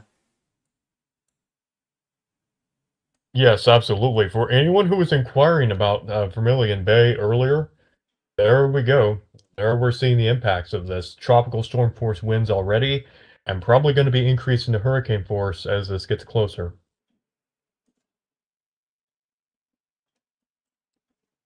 Yup. The eye is about to make its way onshore soon here. Let's see. So yeah, the eye is there. We have already, Ethan, 20, almost 21% of the people in St. Mary Parish without power, almost up to 4,000 people. The power outage numbers are really starting to go up. Oh yeah, and that's pretty much what we're expecting here. As these wind fields come in, the pressure gradient that's associated with the center of the hurricane is going to increase. And as you all know, who are involved in the meteorology side of things, a stronger pressure gradient means we've got faster winds. And so as that happens, you're going to get more of these power outages and more of the onshore storm surge, especially areas that are on the north and the east side of the system. Ethan, it looks like this is moving east. Am I seeing this right? Maybe not. It is Uh, moving. Let me see there. It made a hard right turn. It possibly, I do see an eastern component of it. Yeah, it bend a little bit to the east northeast. So, maybe a little wobble. I think it's wobbling a little bit. That is interesting, and if that's the case here, then we have more uh, hurricane force wind concerns over the Terrebonne Parish area, and still Morgan City, obviously, St. Mary Parish as well. But these areas here to the east of there could be impacted a little more firmly if this is moving eastward. Wow, this northeastern eyewall, Ethan, red. There's red on the radar. I mean, that's pretty intense. Very sharp rain gradient there, too. Oh, absolutely, yeah. I'm seeing if they're going to fly in again, if they're making a U turn back into that system.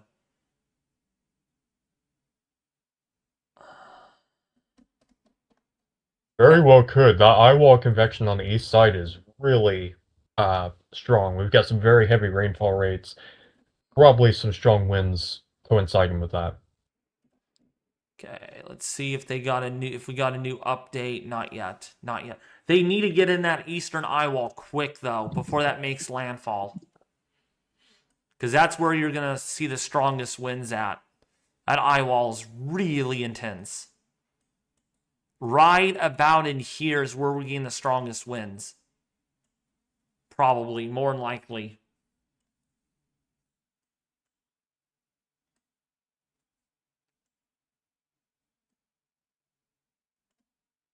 Wow.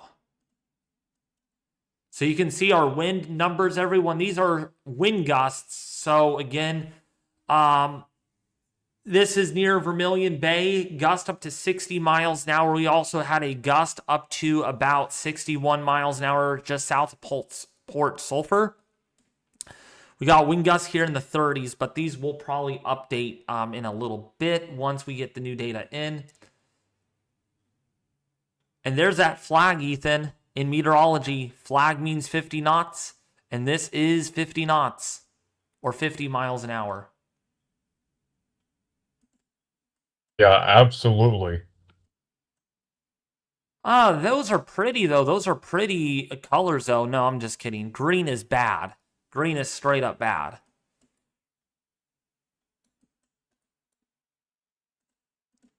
Yeah, and we've seen corresponding increases in the outages, as David mentioned a little bit ago. 4,300 customers are out of power now in St. Mary Parish, and the counties or the parishes surrounding it, they are starting to see some increases as well. Yeah, we're already up to 100-mile-an-hour low-level winds, Ethan, on the eastern side of this system. So this is picking up.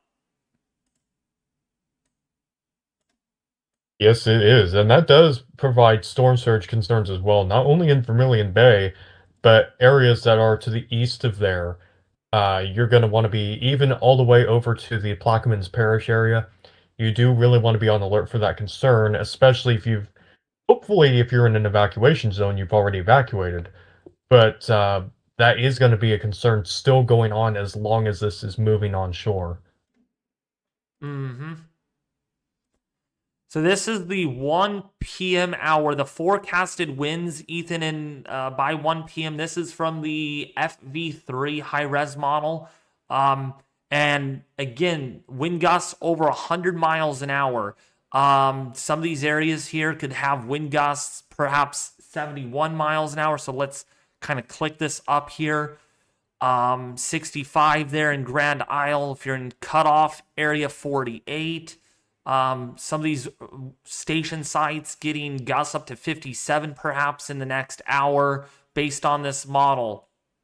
And so, especially along the coast, right here, here's a plot here of about 103 miles an hour. And there's your tropical or your hurricane. So, yeah, definitely a big fetch here of 100-mile-an-hour wind gusts that are anticipated.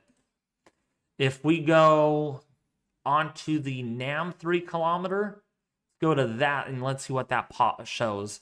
Yeah, that's exactly where our system pretty much is. So this is probably a little bit more accurate, unfortunately, because it has the strongest winds.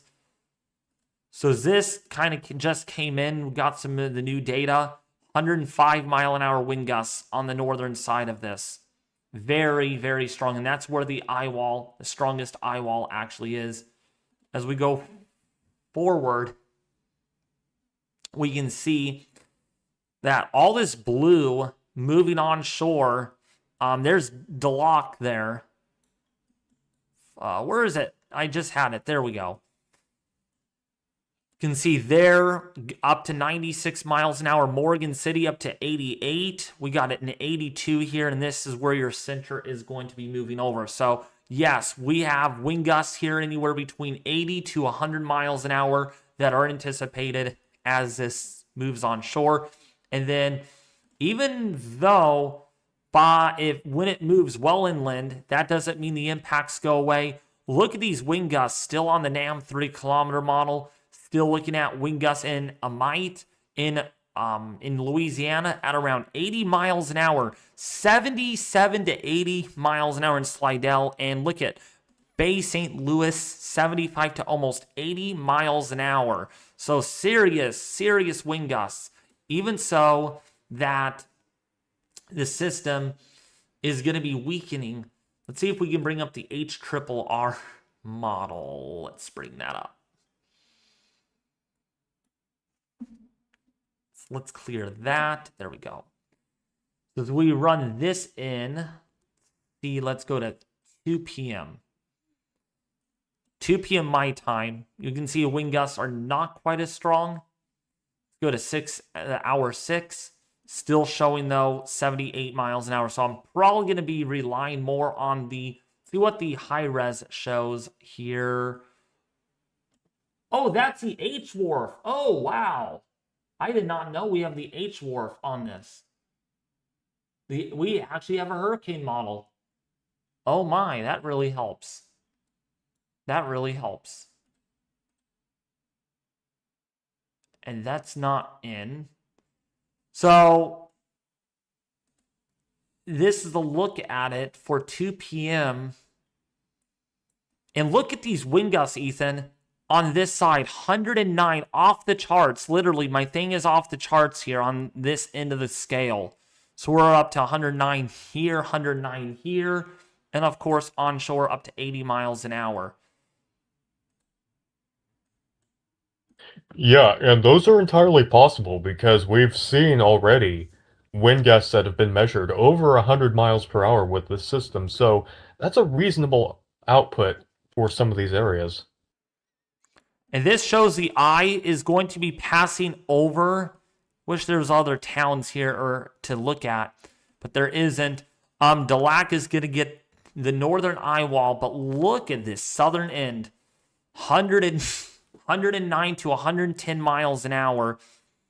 And even over here, 100-mile-an-hour wind gusts onshore in the Chauvin area, La Rose in Louisiana, getting even 80-mile-an-hour wind gusts. Grand Isle here, 91. So this is definitely a concern. Definitely a concern. Let's see what our vectors look like. I would like to always see the vectors on this hurricane model. Yeah, you can even see the vectors here indicating just that. See the vectors, pretty cool stuff.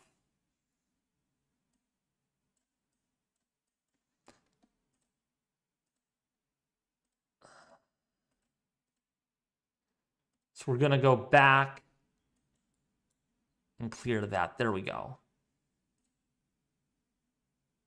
Oh, wow. Wind gusts just updated. It's not gusting up to 42, or it's only up to 42. So we're not getting 60-mile-an-hour wind gusts based on our latest weather observations. That could change in a hurry. We're getting a 60-mile-an-hour wind gust on some of our other weather stations off the coast. They're about to make their pass into the center again. And I'm telling you, it's not good. It's not looking good. It's probably a category nearing that Cat 2 intensity. We'll see what the NHC does in their next advisory. For those people that are just tuning in again, this is the latest intermediate advisory, moving to the northeast at about 16 to 18 miles an hour. So it's moving pretty quickly now. And looking at the latest impacts as of that advisory, the last complete advisory at 10 in the morning. Again, there's a danger of life-threatening storm surge, coastal flooding, freshwater flooding as well. This is not a good situation. So make sure, again, you're listening, you're tuning into this live stream live right now, because we're going to provide you the best information that we can. And there's a 100% chance of tropical storm force winds. That is occurring already. That's already making its way onshore in Louisiana. And then here is a look at the rainfall forecast. Right now there's a moderate, almost a high risk for flooding in portions of southeastern Louisiana.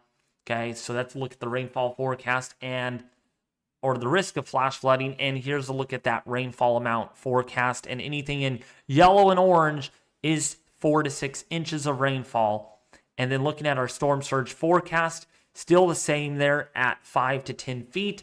But isolated areas could get storm surge as high as 12 feet. Okay, up to 12 feet of storm surge is not out of the question. And then, of course, here's your storm prediction center outlook for today, highlighting a 5% risk for tornadoes.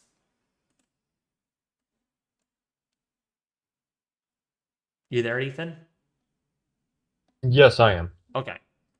Also, Ethan, we need to really keep an eye on the Carolinas over the next,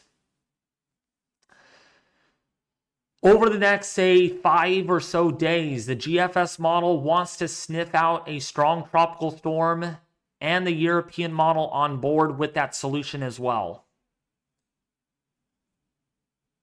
Yeah, and that goes to what I said here when I first got on the stream, is that this system, the strongest that we've had so far making landfall most likely, this isn't the end of the story when it comes to the 2024 hurricane season. We've still got, based on how warm the Gulf of Mexico is, based on how warm the Atlantic is, we've got a long way to go. We've still got a couple months. We could still be seeing hurricane potential even into October. Some people have even mentioned November, possibly, depending on how things go. So, yeah, we do still have to keep an eye out on new developments, and that's why you need to stay tuned to David's channel. He's going to be providing some updates on whatever the tropics will do in the next, week or so. Yeah. And also, make sure you put this on your calendar. I am hoping that I will have my winter forecast out on October the 1st is when I will have it out. And so, for those that are wondering, what is it going to be like for my area on for the upcoming winter season? I will be having that out on the 1st of October. My last winter forecast did really well. So again, we will be updating you all on that for the winter season because I do track winter storms and Ethan knows that very well, right, Ethan? Oh, absolutely.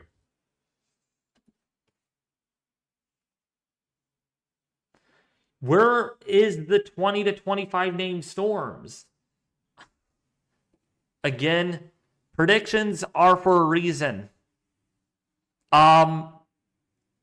Fortunately, they did not. The season did not materialize that expectations were hoping, right?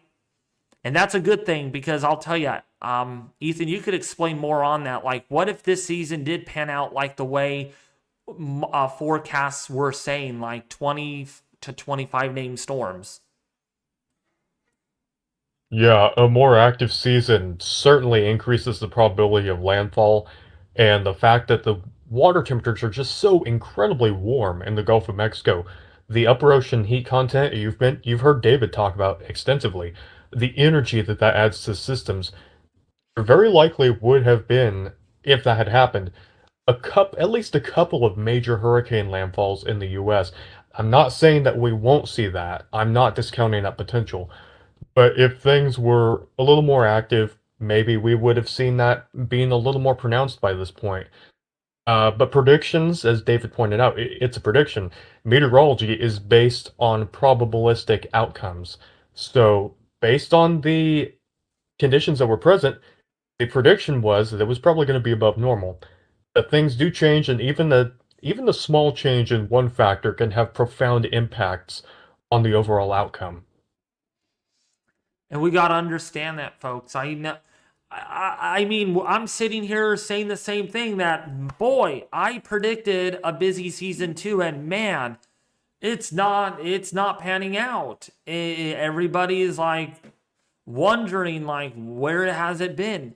The background environment has just not been conducive. It just the background environment changes, we've had a lot of warmer than normal temperatures at 200 millibars over Africa and off of Africa, helping to keep the atmosphere really stable. These tropical waves ejected off of Africa at a much northerly latitude. And so that's one of the reasons too why, this season hasn't panned out either. But I just want to remind you all, Francine came off of Africa as a tropical wave. We all know that. And guess what? It did not develop over the Caribbean. It did not develop in the main development region. It waited until the Gulf of Mexico to get its act together. I mean, these systems could wait until the last minute. So that is why, I mean, for one thing, not hoping for this at all, if a system gets going right away off of Africa, it's not those systems that you got to watch because those systems will likely gain latitude and turn out to see more. It's the later, if they wait until they get to the Windward Islands or the Caribbean, these systems impact land. So, in other words, if we can get systems to rapidly develop off of Africa, like we're seeing with our other depression, it's depression number 7, that's going to go out to sea, and that's because, well, it's really organized, and we saw all the models. It's going to go this way. But imagining if that developed right here, that would end up in the Caribbean. So it's all about the point of origin. It's good that this system is organizing quickly, then it goes out to sea, then versus further west. So not necessarily anything coming off of Africa is going to be like, oh, we got a tropical wave coming off of Africa. We'll see if it develops. If it develops sooner, people think it might go further west. But actually, that's the opposite. It's usually the opposite way around. It actually moves more poleward.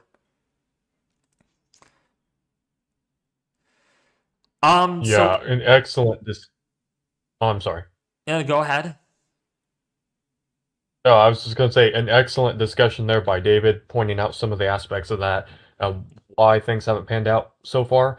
And to his point as well, uh, if you think about what point we are in the season, we do still have some time to go. Hurricane Michael, the latest Category 5 to make landfall in the U.S., that was in around October 10th, I believe, in 2017, 18. Um, so, we've still got some time to go. Yeah, Hurricane Ike. Okay, Hurricane Ike was.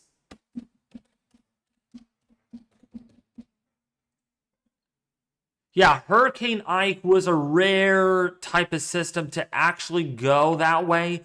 And that's because of steering flow. You got to have a formidable upper level ridge here to the north to really cause the system to go that far west. But in general, usually on average, these systems do go more poleward. If they develop, the further east they develop, the more likely they're going to be out to sea. But if they develop later, they're likely to, if they turn northwestward, well, maybe in the United States they impact. So that's why, the system coming off of Africa, to be quite honest, I am not concerned about it right now. I'm not even going to talk about it in my video because I already know at this point it's going to be out to sea for the most part. For the person that actually likes to almost want to hype up the season, I'm actually kind of not hyping up that system very much because this is going to go over here. But now we'll see if the steering flow changes. Maybe this does go back west like Ike, or it goes like that. We'll see in the 5-day cone if that changes. But even so, depression number 7, only a tropical storm. No threat for it to become a hurricane yet, at least yet. It's only going to be 50 miles an hour. So it's nothing too big of a deal right now of that system. But that can change in a hurry. We will see what happens. But in the meantime, we have we don't have our 3 o'clock update in yet. Not yet, at least. Okay, so let's go back and track this. So we do, looks like we had a huge Eyewall collapse, Ethan, on the western side now. So looks like now this system is losing some definition on the western side. A lot of cirrus, not much convection going on the western side now. Yeah, the eye seems to have expanded a little bit even. As we've gone through time here. We do have a pronounced rain band on the west side of the eye wall, but to what you pointed out, the visible presentation isn't quite what it had been. Yeah, it looks more stratiform. It looks, some convective nature, but looks more stratiform based on the visible. But boy, this northeastern eye wall right here, that's the show of the game right now. That's the masterpiece of the strongest winds that we're probably getting within Francine at the moment. It's getting sheared beyond, definitely getting sheared. In fact, if we go back and look at the visible satellite imagery, go back and see that. So actually, let me do a little bit of a weather lesson for you all what to look for on shear.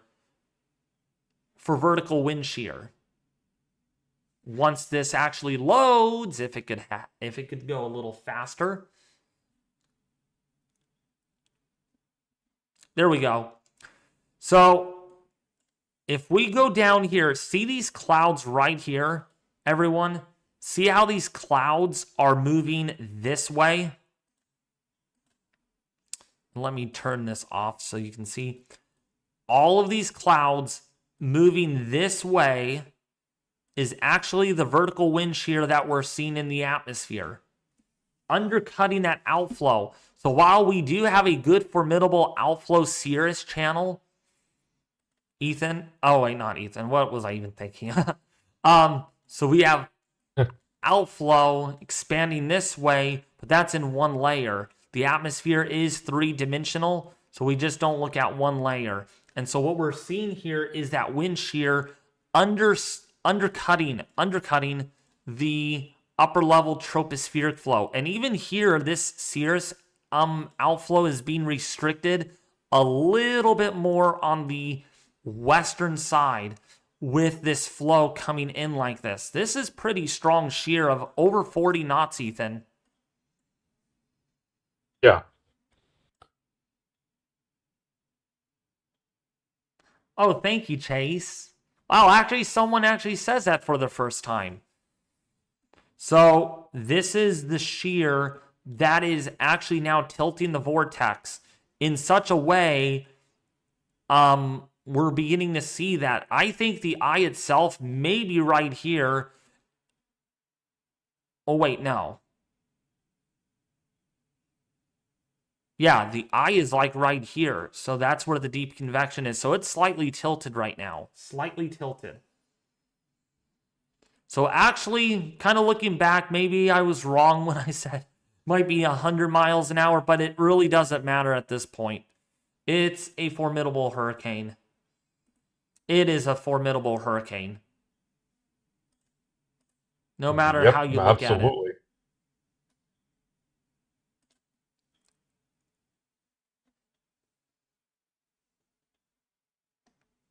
Boy, Ethan, it's one of those things, and I want to hear your reaction on this, Ethan. What if there was no shear on this? What if there was not one bit of shear on this?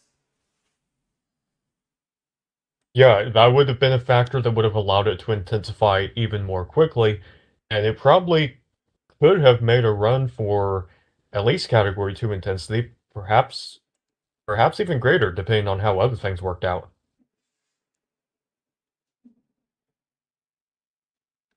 Oh, they dropped the pressure, Ethan. They dropped the pressure on the latest update from the NHC. Oh, I see. Okay. But our winds, they're not going up. They're going to keep it the same. 90 miles an hour. Pressure did drop. Yeah, so we did see some intensification, but not enough at this point anyway to justify increasing the maximum sustained winds that much. Oh, wow. Look at the wording, Ethan. Look at the wording on this. Hurricane force winds in the northern eyewall of Francine are nearing the coast of southern Louisiana. Now is the time to stay inside and away from windows. Tornado wording. Have multiple ways to receive warnings and updates. Yes, absolutely. To that point where you really don't want to let your guard down, you don't want to start to reverse your precautionary measures or anything, because this is definitely not over. This is still coming in, and it is still going to make landfall as a hurricane.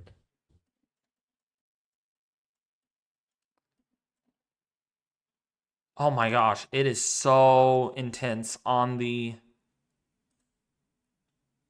wonder map. Just see it and all the observations coming in right now.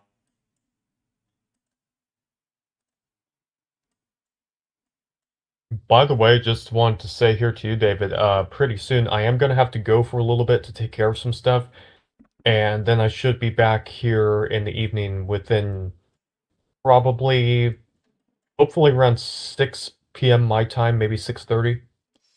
That's perfectly fine because I have to end the stream anyways by about 2 p.m.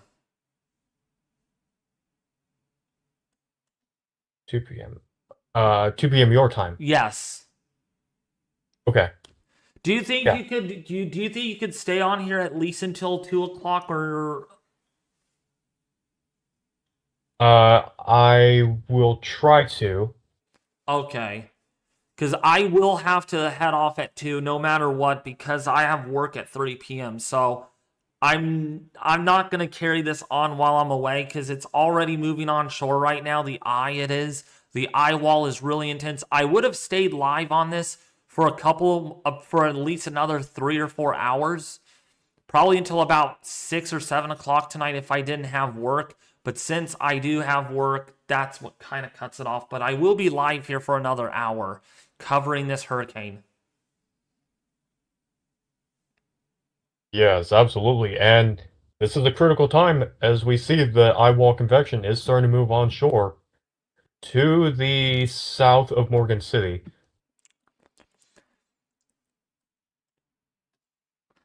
It is amazing, Ethan, what wind shear can do to a system like this. Yeah, and that seems kind of counterintuitive to an extent to where if you've watched David and I for a long time, you know that we've tracked a lot of severe weather events, and we talk about wind shear being such a vital factor for organizing supercells and getting tornadoes going and all that stuff. But for hurricanes, it's actually a negative factor. Hurricanes and wind shear don't go together. Nope. And it's because all the hot air exhausts out. It doesn't properly exhaust where it needs to. So that's one of the reasons why. Yeah. But boy, that northern eye wall is coming on shore, and it is really intense. Northern eye wall moving on shore right now. Yeah, we're awaiting some wind gust reports from there. We've got some storm chasers probably in the area. I need to actually turn my settings back on. Storm chasers mainly over toward the Morgan City area southwest of there, or southeast of there, I should say. Right along the coast, not a whole lot, but as this moves inland, we're going to be seeing some winds pick up and some wind reports come in as we especially get around Morgan City. And by the way, Morgan City is under a flash flood warning. This is St. Mary Parish now. We've got 2 to 4 inches of rain, and expected rainfall rate is 1 to 3 inches in 1 hour. So flash flooding is occurring or will begin shortly for St. Mary Parish. Yeah. A wind gust update. We have a sustained wind on the Fort Million area around 60 with a gust up to almost hurricane force. Yeah, the winds are starting to really pick up in that area, especially as you head toward the coastal regions, but it's going to be moving inland toward Morgan City and surrounding areas pretty soon.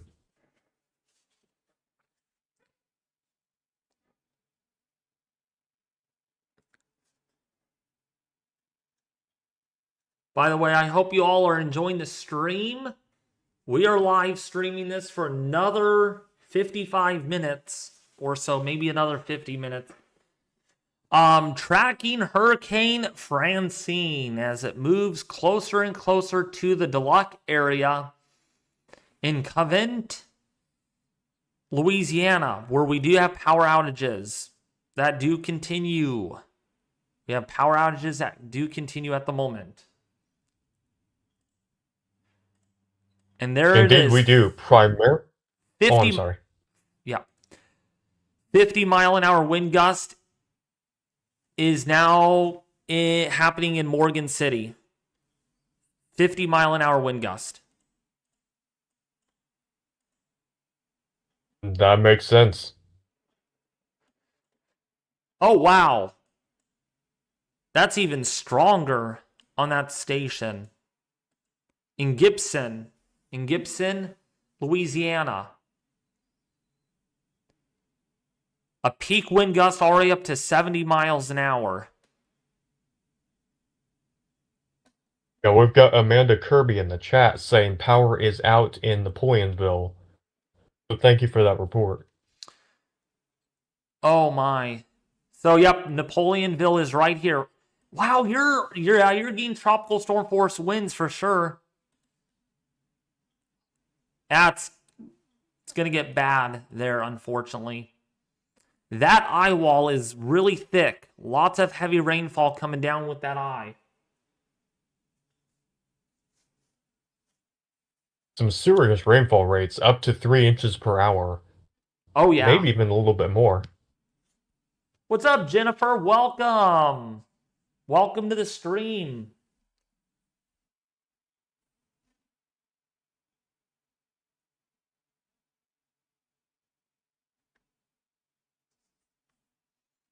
But yeah, Boomer is, I don't know where Boomer is. I've not heard him in a while.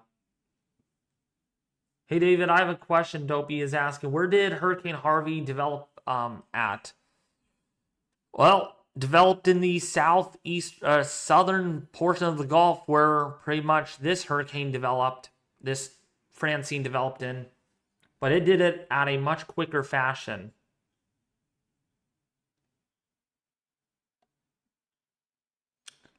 Louisiana outages are almost up to 8,000, Ethan, already. Wow, So, is a pretty big number, and most of these are in the St. Mary, Assumption Parish areas, getting some further to the north toward Ascension Parish and Iberville Parish as well. Livingston as well, we're up to about 544 customers out there. Interestingly, St. Mary doesn't have as many customers out now as what it did earlier, but we'll see how that goes as this moves in further. yeah.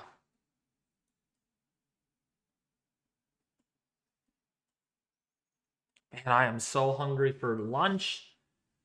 I am hungry, hungry, hungry. I know the feeling. I might need to end this by 1:45 so I have time to eat before work. Yeah, you gotta take care of yourself. At least I was able to cover this. I mean, for about a little over 4 hours. I'm still going to be live here, but yeah, in about 35 minutes or 40 minutes, I'm going to have to head off. So I could eat. Yeah, and as always, I'm thankful to be here. So actually, Ethan, you'll get to be off early a little bit. Then you can do your stuff. If you could wait until 1:45 at least, that will be actually better. Yeah, I will try that, yeah. All right. Because the Eyewall is already moving its way on shore. So the strongest part is moving in as we speak. So Boomer, if you're watching this live stream, Boomer, yeah. Also, if you haven't liked the stream yet, please do so. Man, we can't even get to 200 likes yet. So please like the stream. And also subscribe if you haven't already.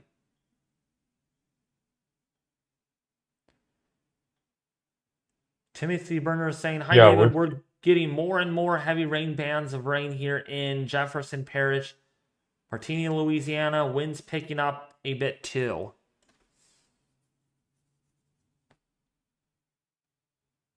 You're definitely getting some rain bands.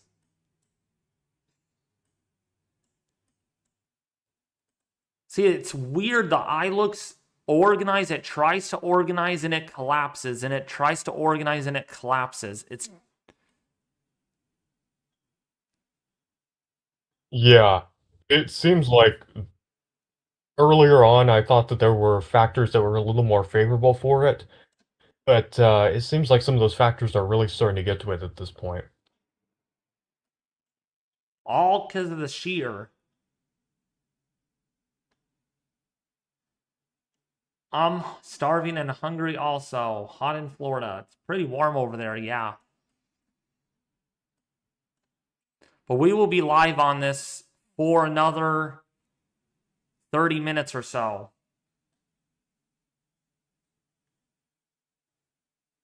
Absolutely. Interestingly, on the tornado side of things, we don't have a whole lot going on. We do have a tornado watch that is in effect. I don't know when this was issued exactly. I might not have been here when that happened. But we do have that tornado watch over portions of southern, central into eastern Louisiana and the far southern counties of Mississippi as well. But we haven't seen a whole lot of activity in that regard recently. There's not a great instability shear overlap, and there's no really well-defined supercells at this point embedded in the banding features. Now, that might change as we head through the evening because we do still have a ways to go, of course, with the system. And we do see values of wind shear and instability overlap increase a little bit as we head toward Plaquemines Parish, Louisiana, northward towards the coastal Mississippi area. So we could still have a couple tornadoes this evening. And if you're in that tornado watch, remain alert for that possibility, even if you're outside the main path of the hurricane.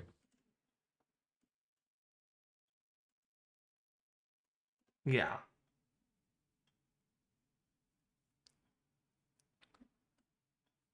We're only 20 likes away, folks. Let's do it. We could hit it. We could hit 200 likes.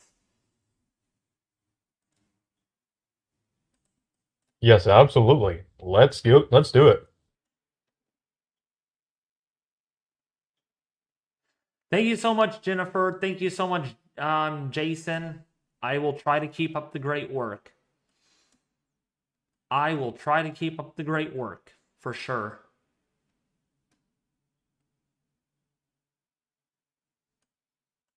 Oh, we're 22 likes away.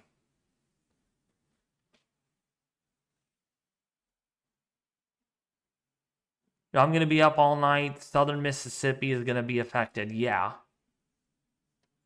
It's raining a little bit there right now, though, but still well to your south, the system. So that's one of the reasons.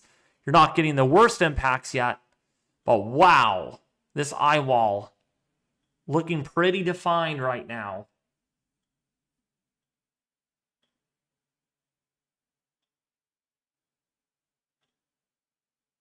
You're putting tornado rating into my likes?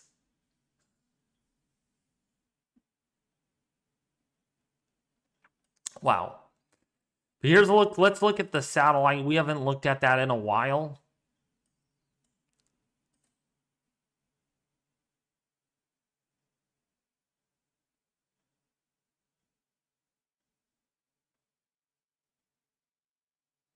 Also, Ethan, after I live stream, I want to talk to you really quickly. It's only going to be like 5 minutes.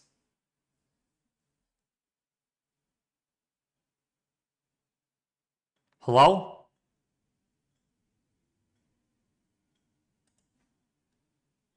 You hear me? Yep, I could hear you. Okay, good. Yeah, so after the stream, I would like to talk to you after. Words for like 4 or 5 minutes. Okay. Yeah. Nothing big at all, just, just a quick TED Talk. Yeah, absolutely. I do have another report here too. We had some people talking about storm surge as well. We got a storm chaser, Carter Taylor, who is out on the scene. Looks like I need to get their location here. This is floodwater from storm surge. 10 inches of standing water currently at their location. And this is located around the Dulac area, just off to the north of there.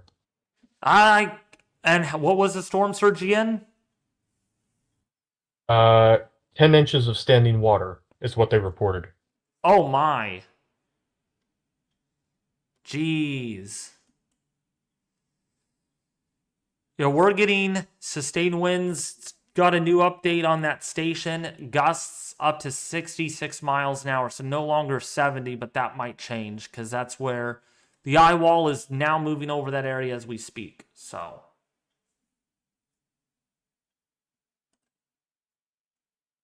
Yeah, the Eyewall's moving right over there right now. You're getting more northeasterly wind right now at the moment.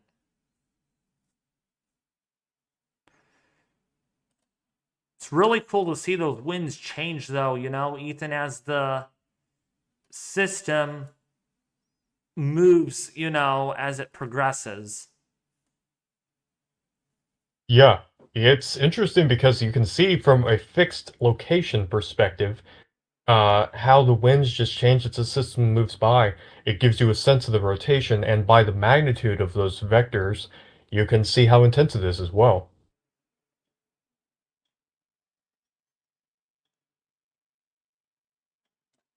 And really just recently, wow, that wind sustained on that island or on that little landmass near Vermilion Bay, really showing its intense wind gusts right now. 66 miles an hour. We had a 70 earlier, so.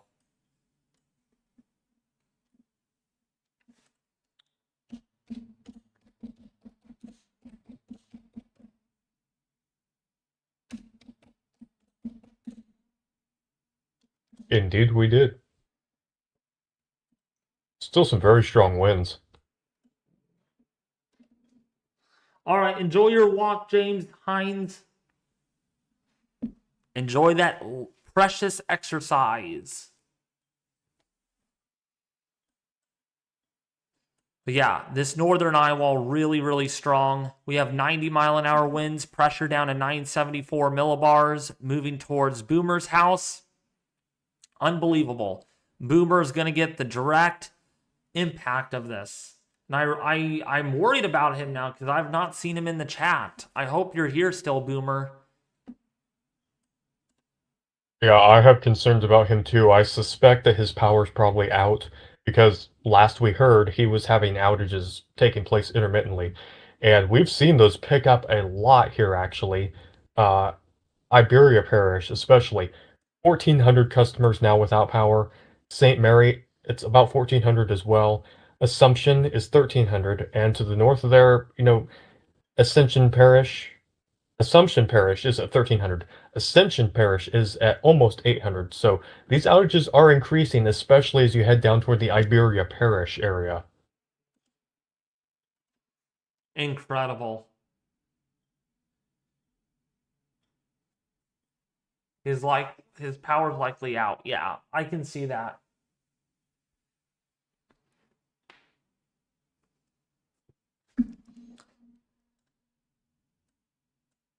But yeah, this is what it's looking like right now on the Doppler radar. That northeastern eye wall is the strongest. And again, no signs of any tornadoes yet at the moment. No tornado warnings, no severe thunderstorm warnings. Actually, let me make sure I don't have my warnings up. Yeah, no tornado warnings, no severe thunderstorm warnings. But we do have a storm surge warning, and that's where Boomer is right now. Hurricane and storm surge warning. There we go.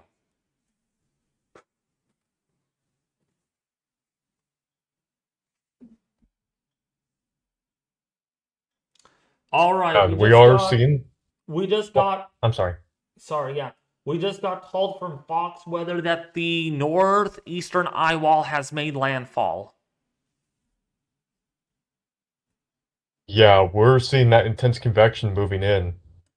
It is coming on shore.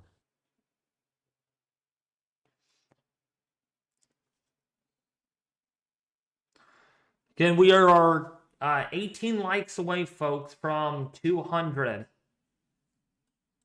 So let's get there. We can get there. Come on. We can get to 200 likes. I don't like promoting, but come on. We got to get to 200 likes.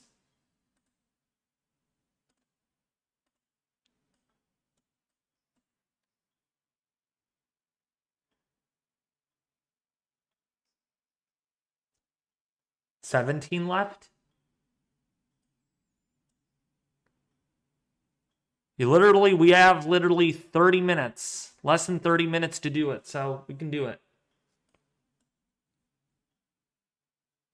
Yeah, and we want to extend our appreciation to each and every one of you who has been on this stream, liked it, commented, subscribed, followed along in any way, because what we do this for is for you. We do this to get the word out to you and everyone else, to help as many people as possible, not only to prepare for these weather events, but to understand them better and to gain real-time guidance on what they're doing.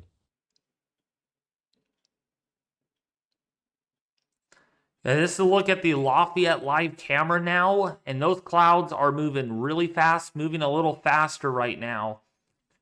Coming in, it appears here they're coming in more out of the, let's see. Yeah, they're coming in more out of the northeasterly direction. Thank you so much, Mulaney. I do appreciate that. We're 9 likes away from 200. 9 likes away from 200.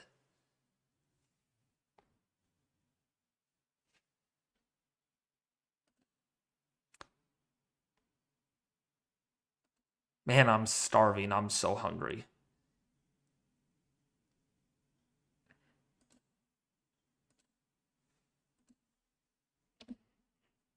Yeah, this is how it is. I mean, for the people in chat here, David has done some incredibly long live streams at times, 12 hours even, and the endurance that it takes to do something like that is insane.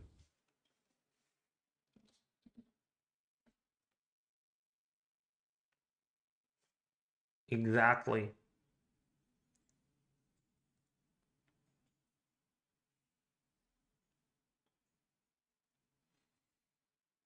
I like your name, by the way, Titan. Like Titan. Like Titan the planet or the moon. I think that's Jupiter's moon, or it's, I think, Saturn's moon. Titan. Gotta get to know my moons offhand. What's up, DJ the Broke? How are you doing? Welcome. Welcome, welcome, welcome.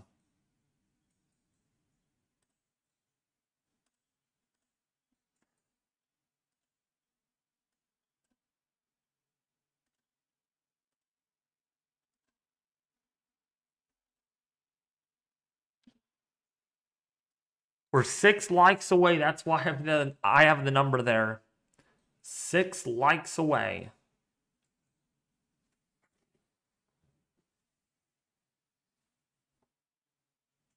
I'm glad you're doing good, DJ the Broke.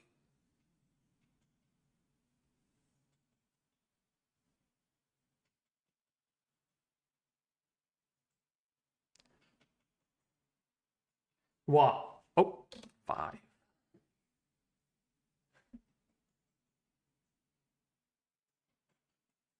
Also, an interesting report here. We got a storm report from Chris Phelps, it seems, from the Falcon storm chasing team. This is just to the east of Delac, Louisiana. Power lines down over Highway 56.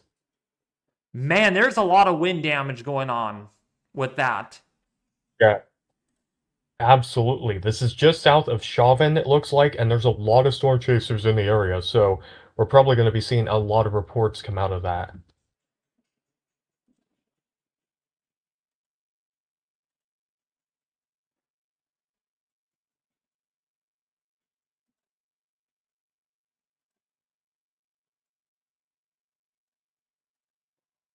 Boy, there's going to be a lot of storm surge over Grand Isle. Ooh, man. 4 more people. 4 more likes.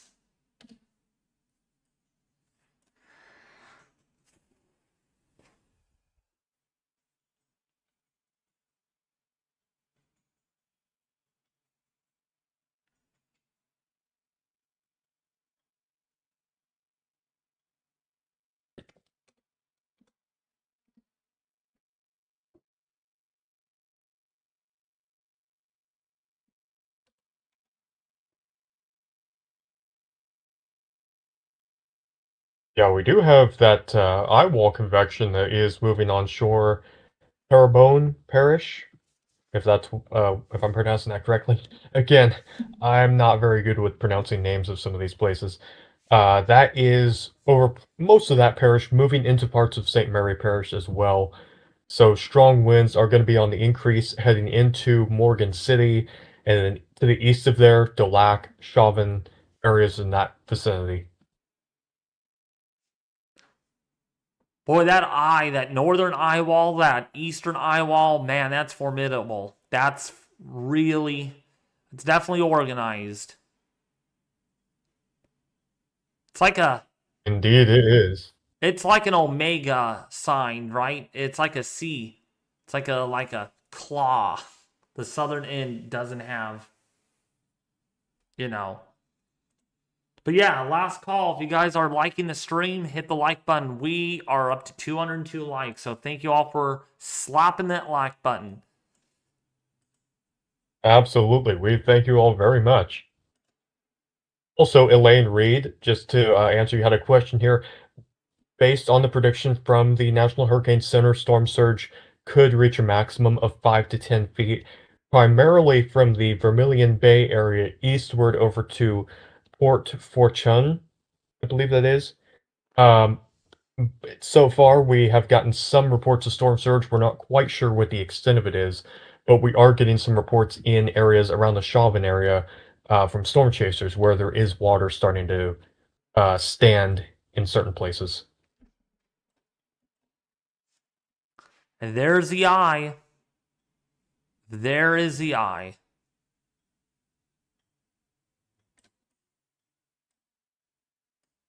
The Eyewall. Man, I've noticed all the storm chasers over here, Ethan, are on this side of the eye. I thought they would be over here.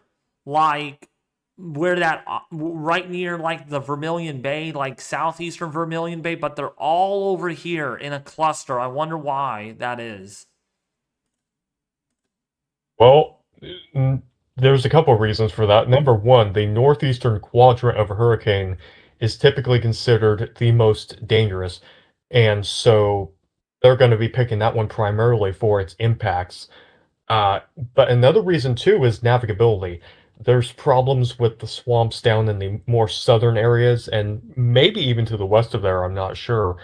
But if they've got these areas from Delac over toward, say, Morgan City, they at Oh, least have a pretty good road network. Ethan, breaking news. Breaking news. Yes. Um, um, is this a category 2?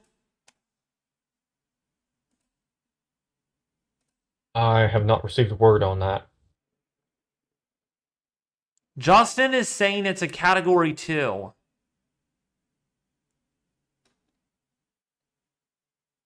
Uh, I'm not seeing that on the latest update. Look at Recon. Oh, shoot.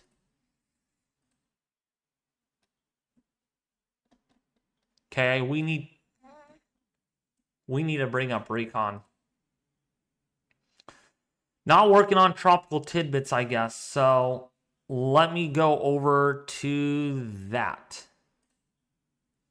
Oh, yes. Oh, gosh, Ethan. Oh, yeah. This is a category 2 for sure. That could be a category 2. Possibly so. I mean, that is a pretty concentric eye. Oh, yeah, they found it, Ethan. The pink here is over 96 knot winds. 96 knot winds and maximum flight level winds, Ethan, 100 knots. 100 knots. Wow. That is pretty substantial. So this could be upgrade. This could be upgraded.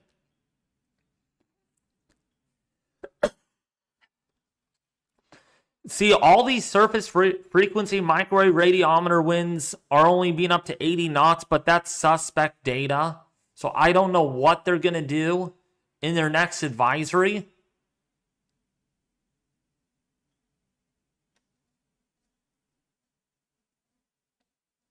Man, that is... There's no convection on that center either. Or on that side. No. What? This might be tilted then. Really tilted. Because they're finding the strongest winds there. Yeah. They found flight level winds, Ethan, of 98 to 100 knots.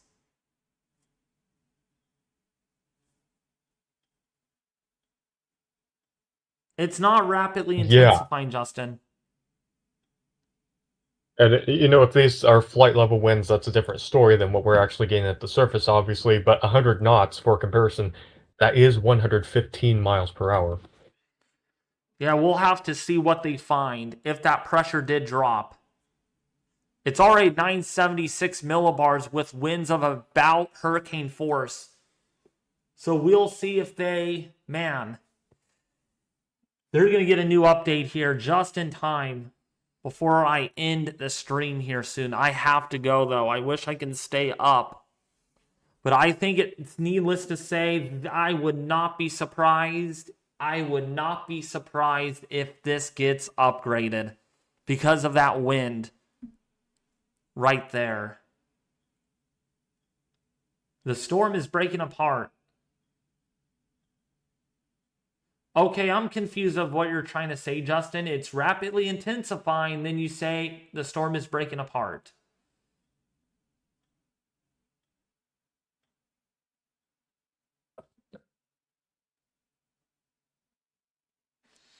Justin said 80 knots SL and 100 knots flight level mixes down to about 90 knots. What's up, David Ithram? How are you doing? Oh, he's in New Orleans. Not good.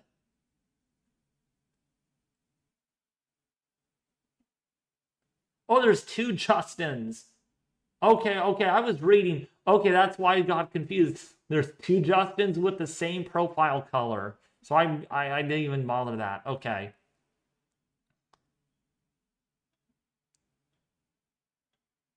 Interesting thing to consider too is we've got a special marine warning over Lake Pontchartrain, um, and that is for some water spouts that might actually happen. Yep, water spout potential.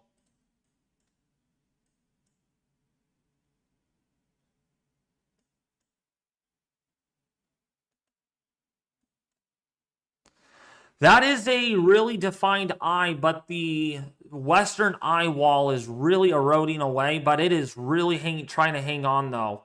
That whole western area right there, this circular motion. There's no rain on the southern end of this. That's incredible to see. No rain on the southern end of this.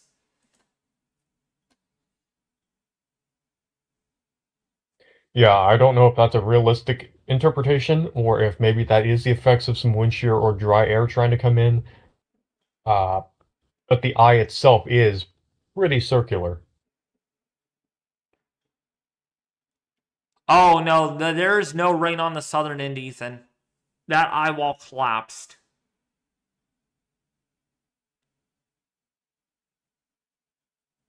Ah, okay. Yeah, that eye wall is collapsing on the southern end. Oh, they just got the center. Let's see what the pressure is like. Guess what the pressure is, Ethan? What is it? Guess. 974.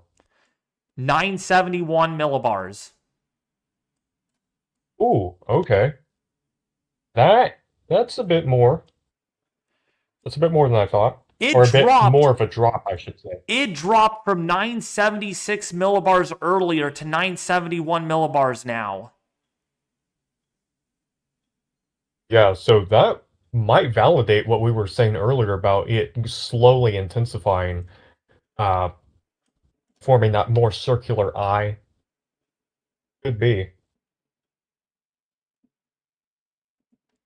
That is crazy. The center, Ethan, is way over here, though. I'm literally laughing at this. The center is way over here, and there's your eye. There is your entire eye, and yet you have. I don't know if the radar data is out. I don't know what it is, but that is really odd. Maybe it is that wind shear, definitely trying to tilt that vortex. Potentially so. That might have, yeah. It's just tilted.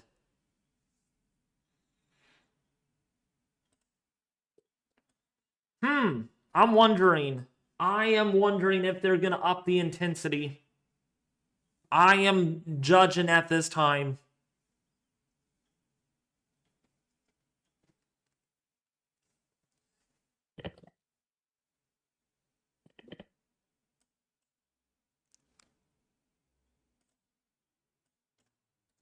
Okay, we got a gust up to 68 miles an hour. A gust there, sustained from the northeast.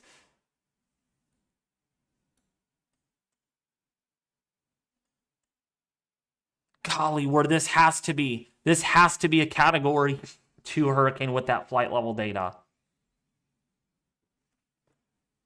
That literally has to be. Potentially so. Eye is just really circular. Yeah. Mm. Yep, almost a Cat 1 gust, DJ the Broke. We did get several Cat 1 gusts off the coast of Louisiana with one Category 1 force wind gust in Vermilion Bay-ish area.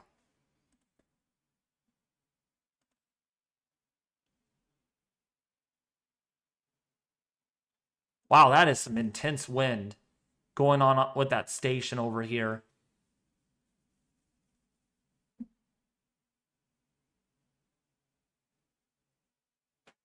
Yeah, and also our total customers without power in Louisiana is now up to 8,500, primarily focused on St. Mary and Assumption parishes, but also spreading into Iberia Parish as well. So outages are still on the rise in southern Louisiana. Wow. I want to let you know, Ethan, the pressure near the Golden Meadow area, the pressure is falling 4 to 6 millibars in 30 minutes.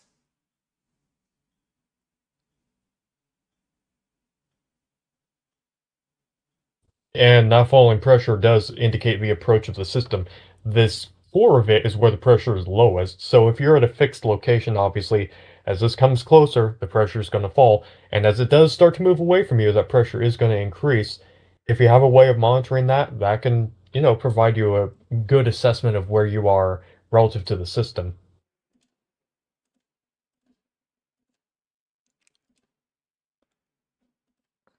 Oh, wow. Grand Isle's starting to get storm surge.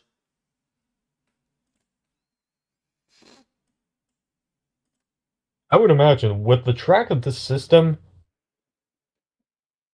Grand Isle and areas around there could be in a favorable location for maximizing some of the storm surge.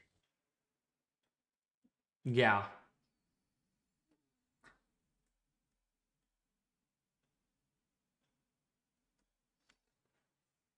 All right.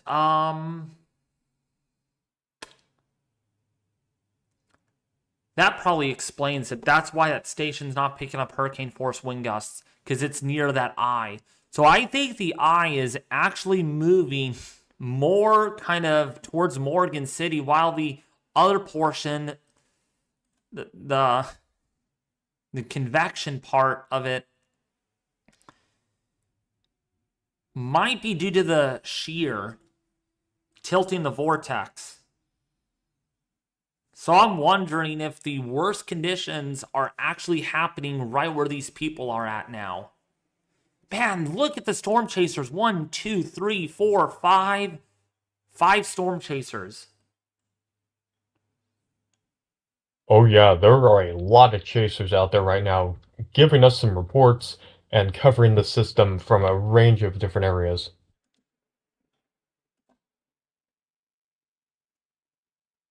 I would not be surprised if this is a category 2. And that would make it, Ethan, intensification up until landfall. Absolutely. That's one of the things we've seen with hurricanes. A couple of big hurricanes in recent years, actually, Michael being one of them, Hurricane Laura being another one, where it was just strengthening up to the minute that it made landfall. And that's easier to get in this part of the country where, again, we've got that brown ocean effect, and we've also got some incredibly warm Gulf waters to feed off of.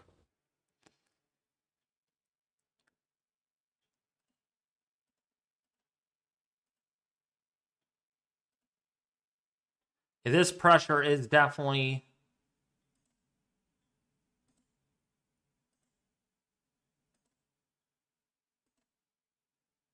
Yeah, the lowest pressure I could find is about 971 millibars. That's incredible. Local weather is saying it's a Cat 1. Yeah, for right now, it's a Cat 1. No official upgrade yet, but we're thinking It's called We Think It Is, not it is a Cat 2. We think it is because of the flight level wind. We'll see what the NHC does with that. But that is notable. That is a notable increase in wind right now.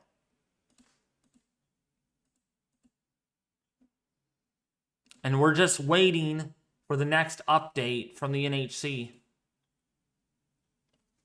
And I'm gonna have to head off though. I don't want to head off, but I am predicting it's a Cat 2. What do you think, Ethan? Because when in the stream, we're not going to get the latest NHC update. So it may be or may not be. I'm saying it's a Cat 2 with 100-mile-an-hour winds. Yeah, I'm kind of on the fence, but it is very possible. 95 to 100 miles per hour, that is possible. All right. Stay until advisory update. Fine. I will. If they need to get it out soon, though, they need to get it out soon. I mean, I'm hoping it's before 2 o'clock. I will stay up. I'll stay on until at least the advisory. They need to get it out. I don't have much. I need to eat and get ready for work. So I know it sucks, Ethan, that I have work today. Yeah, understandable. Yo, what's up, Tyler? TD7 Hey, advisory Tyler. is out. Oh, I guess it's not named though, because you said TD7 advisory is out. So it's probably not named yet. Or is it? Okay, no. It is not a tropical storm yet. We'll see. That could be Gordon, and then we might have Helene in the Carolinas in the next 5 days. No, it's not named yet. But yeah. Oh, wow, Ethan, they upped that chance on the Carolina coast to 30% now. Ah, okay. Yeah, that's something to watch for sure. So, yeah, we need to really keep an eye on the Carolina area. What's up, Tyler? You here, Tyler, still? What do you think, Tyler? Oh, they're going for another pass, Ethan. They're making a U-turn.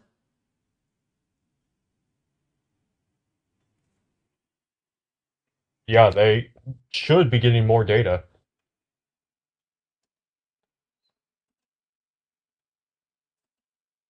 They're going to wait for that next pass, though. Who knows? So that just updated at the 40, right? Yeah, so we should get a new update here. I need to eat, though. I need to eat. I'm hoping they don't wait for that next second pass through the eastern Eyewall, because, I mean, it's going to be a little bit of time.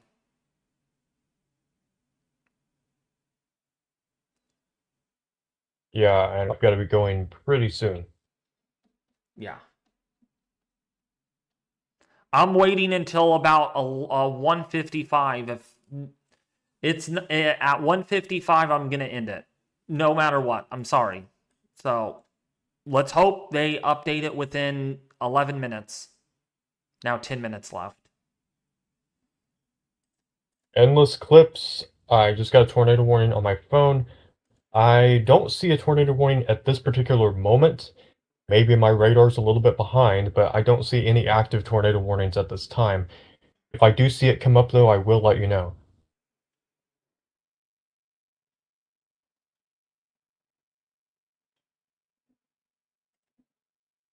That eye is extremely circular, though, Ethan. It is very, very, very circular. Indeed, it is. Tyler only said one thing in here and he's not here. Are you here, Tyler?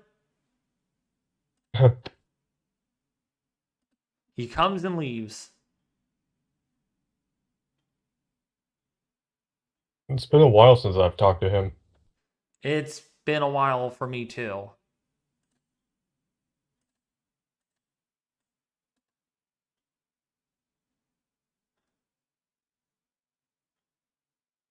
Oh, someone got a tornado warning and I see nothing. I don't know if there is any tornado warning yet. I don't see any.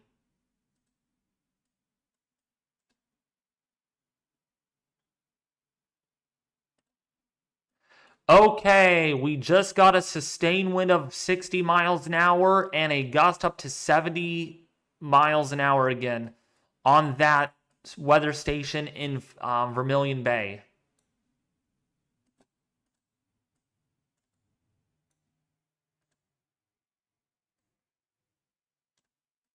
Ethan, you there?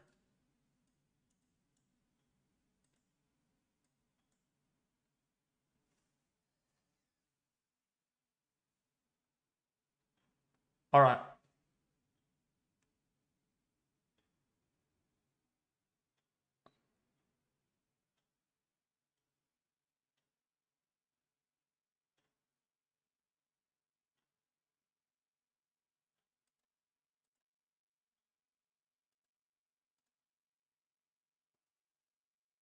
So, Ethan will be back. What's up, Amanda?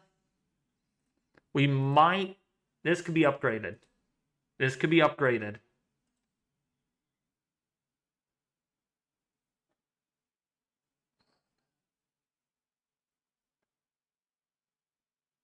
David, it's taking a hard right turn again.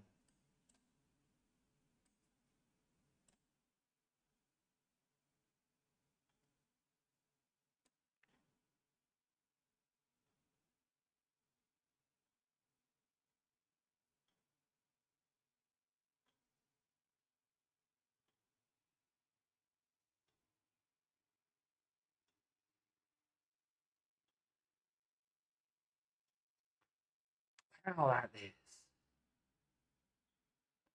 That is intense. Okay, I do see where the center is here. So this is definitely tilted.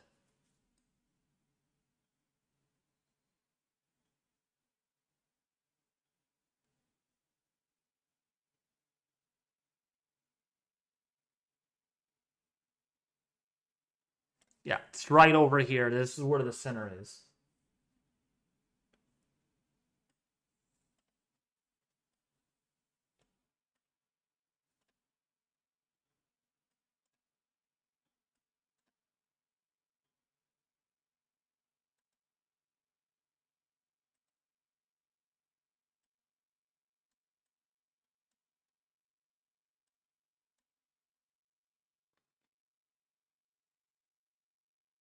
I'm using Radar Omega, Spirit. I am using Radar Omega. Also, I'm using WSV3 as well. So we got a lot of wind. This shows me what our wind gusts are like right now.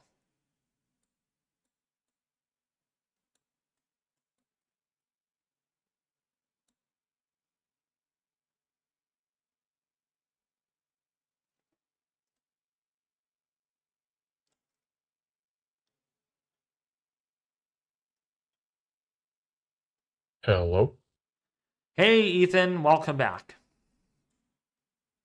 Yeah, I unfortunately I do have some things that I do need to go take care of, and they have to be now. So All right. unfortunately, I do have to be leaving. All right, see ya. All right, but yeah, I've been glad to be here. So thank you all, and stay tuned for next time. All right, see ya.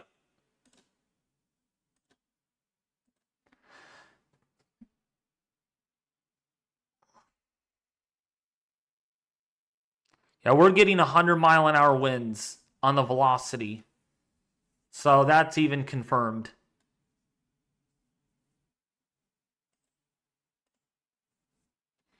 We'll just wait from what the aircraft finds. Thank you for tuning in again, once again, Ethan.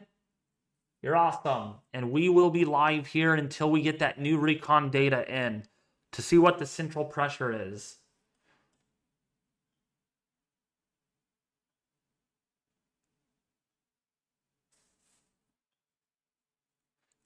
We should be able to get the new center.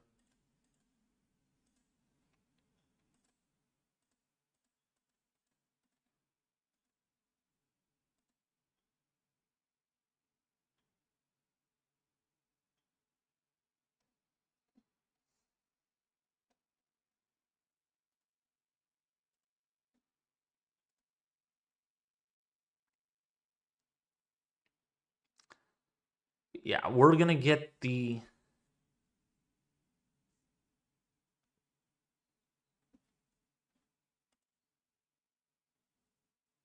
latest once we get that data in.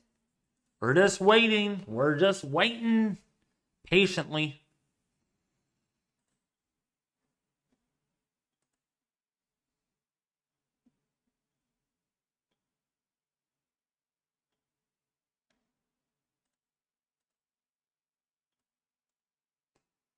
Should be coming out now at any time. We should get a new update from the Recon. We should be getting a new update.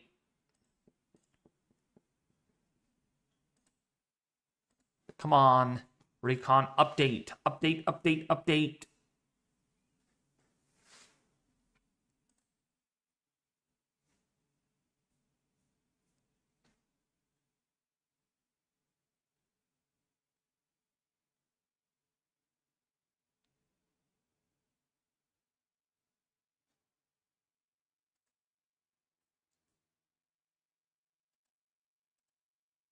Oh, okay, we just got the new update.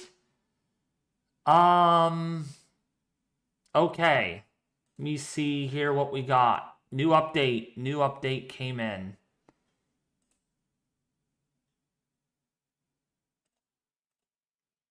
Guess what the pressure is, everybody? Guess what it is?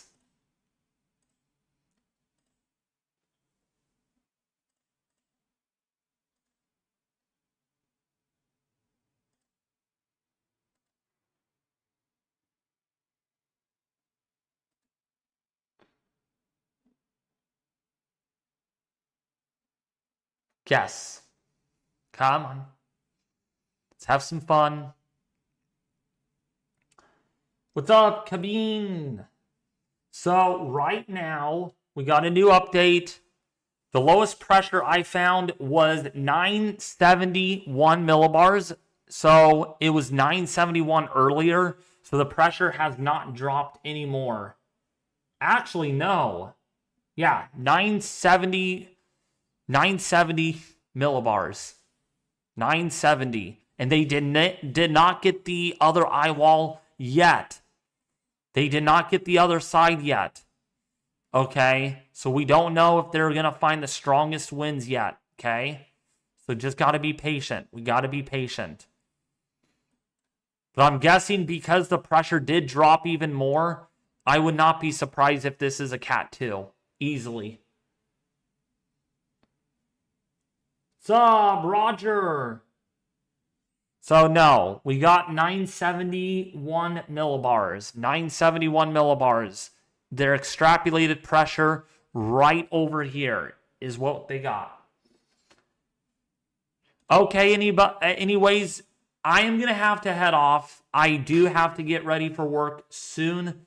I am not waiting. Actually, you know what? No, I promise I would wait for the next advisory. If it doesn't come out soon, I am going to have to head off. It needs to come out. It needs to get released. They're going to wait. They're going to be very patient and they're going to wait until they get the other side of that system. But I need to leave it in 5 minutes. I only have 5 minutes. Okay, only 5 minutes.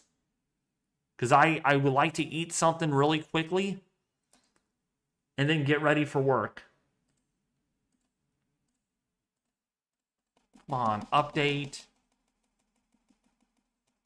Let's go. Let's update.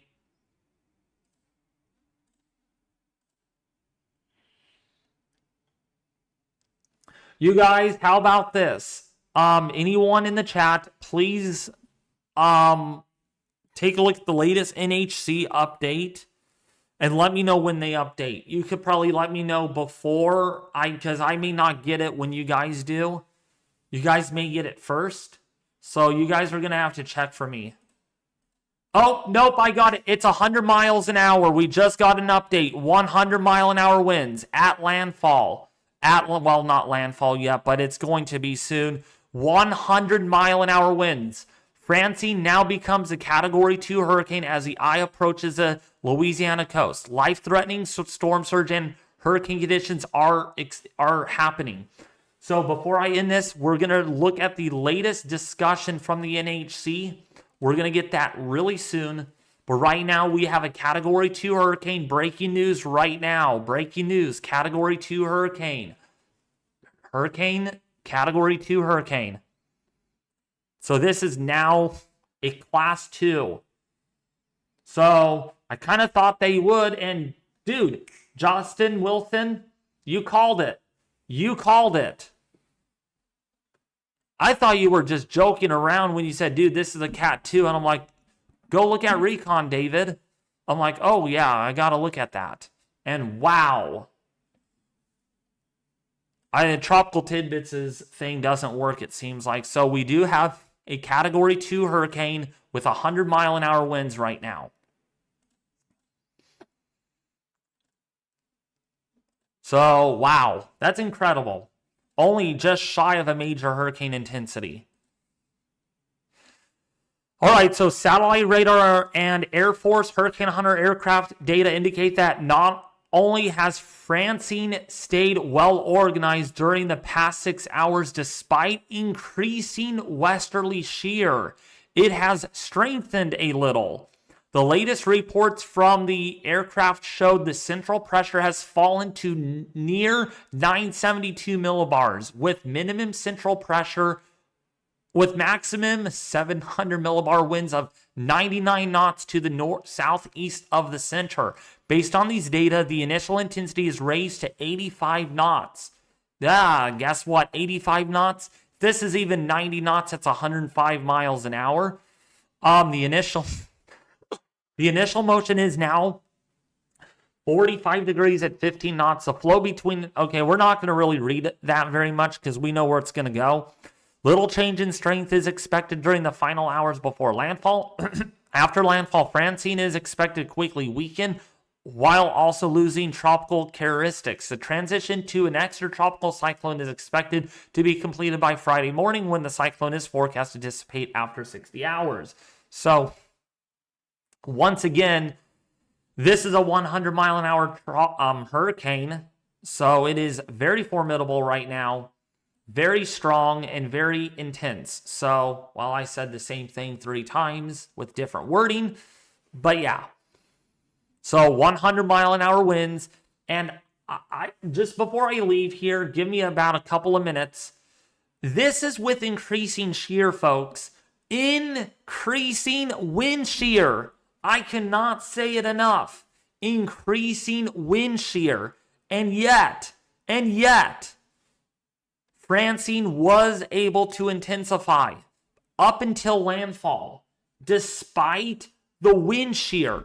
And I did nail that, by the way. I said this is going to probably end up being a Cat 2, and I nailed it because of satellite presentation. But I want to make it clear, with 40 plus knots of wind shear, this girl, she intensified. That goes to show you that wind shear doesn't always mean good thing to weaken a storm. It doesn't.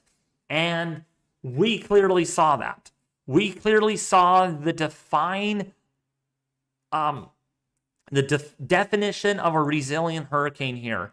While the southern eyewall is not organized, we don't have a southern eyewall really on this radar imagery. I'm telling you that right now, the northern portion of this eyewall is absolutely formidable right now. Exceptionally strong. I mean, it's bad. It's very, very bad. And I am literally praying that you all are going to be safe. Even so, I'm not live streaming in the next 1 or 2 minutes. You guys need to be safe. Please, please, for the love of Jesus, guys need to be safe. Please, last moment preparation. If you're in Covient, if you're in La Place, that is, you need to be taking shelter. You need to be moving to higher ground, perhaps. Or not higher ground, but move to the north. Go north, because the storm surge, now that this is a category 2, means that this is going to be a little stronger once it moves onshore. Okay, so please like, share, and subscribe, folks. I love you guys a lot. I just hope everyone's going to be fine. I really do. This is not no game anymore, that this is a category 2. Okay? Be sure to share, like, and subscribe, folks. But unfortunately, I am going to have to go because I have work here in about 35 or 40 minutes. All right? But I love you guys. Have a great night. And we're going to start talking about our disturbance off the Carolina coast. That's going to be the one to really watch. I'll probably do a broad tropical update tomorrow on my YouTube channel in the afternoon. So look forward to that. Please make sure you get notifications and updates. But we're going to narrow it down eventually as we are keeping an eye on the Carolina coast. That might become our next enemy to watch. Could be either Gordon or it might be Helene. One of those two names. We will see if it even gets to be a tropical storm. That is to be announced. But I need you guys to be safe. This is no joke, all right? And please refer to the National Hurricane Center for the latest information and updates. And please follow your local officials and your local authorities for more information. All right? As always, have a great rest of your Wednesday, and I'll be back with you more tomorrow afternoon on the tropics. Love you guys. Whoop.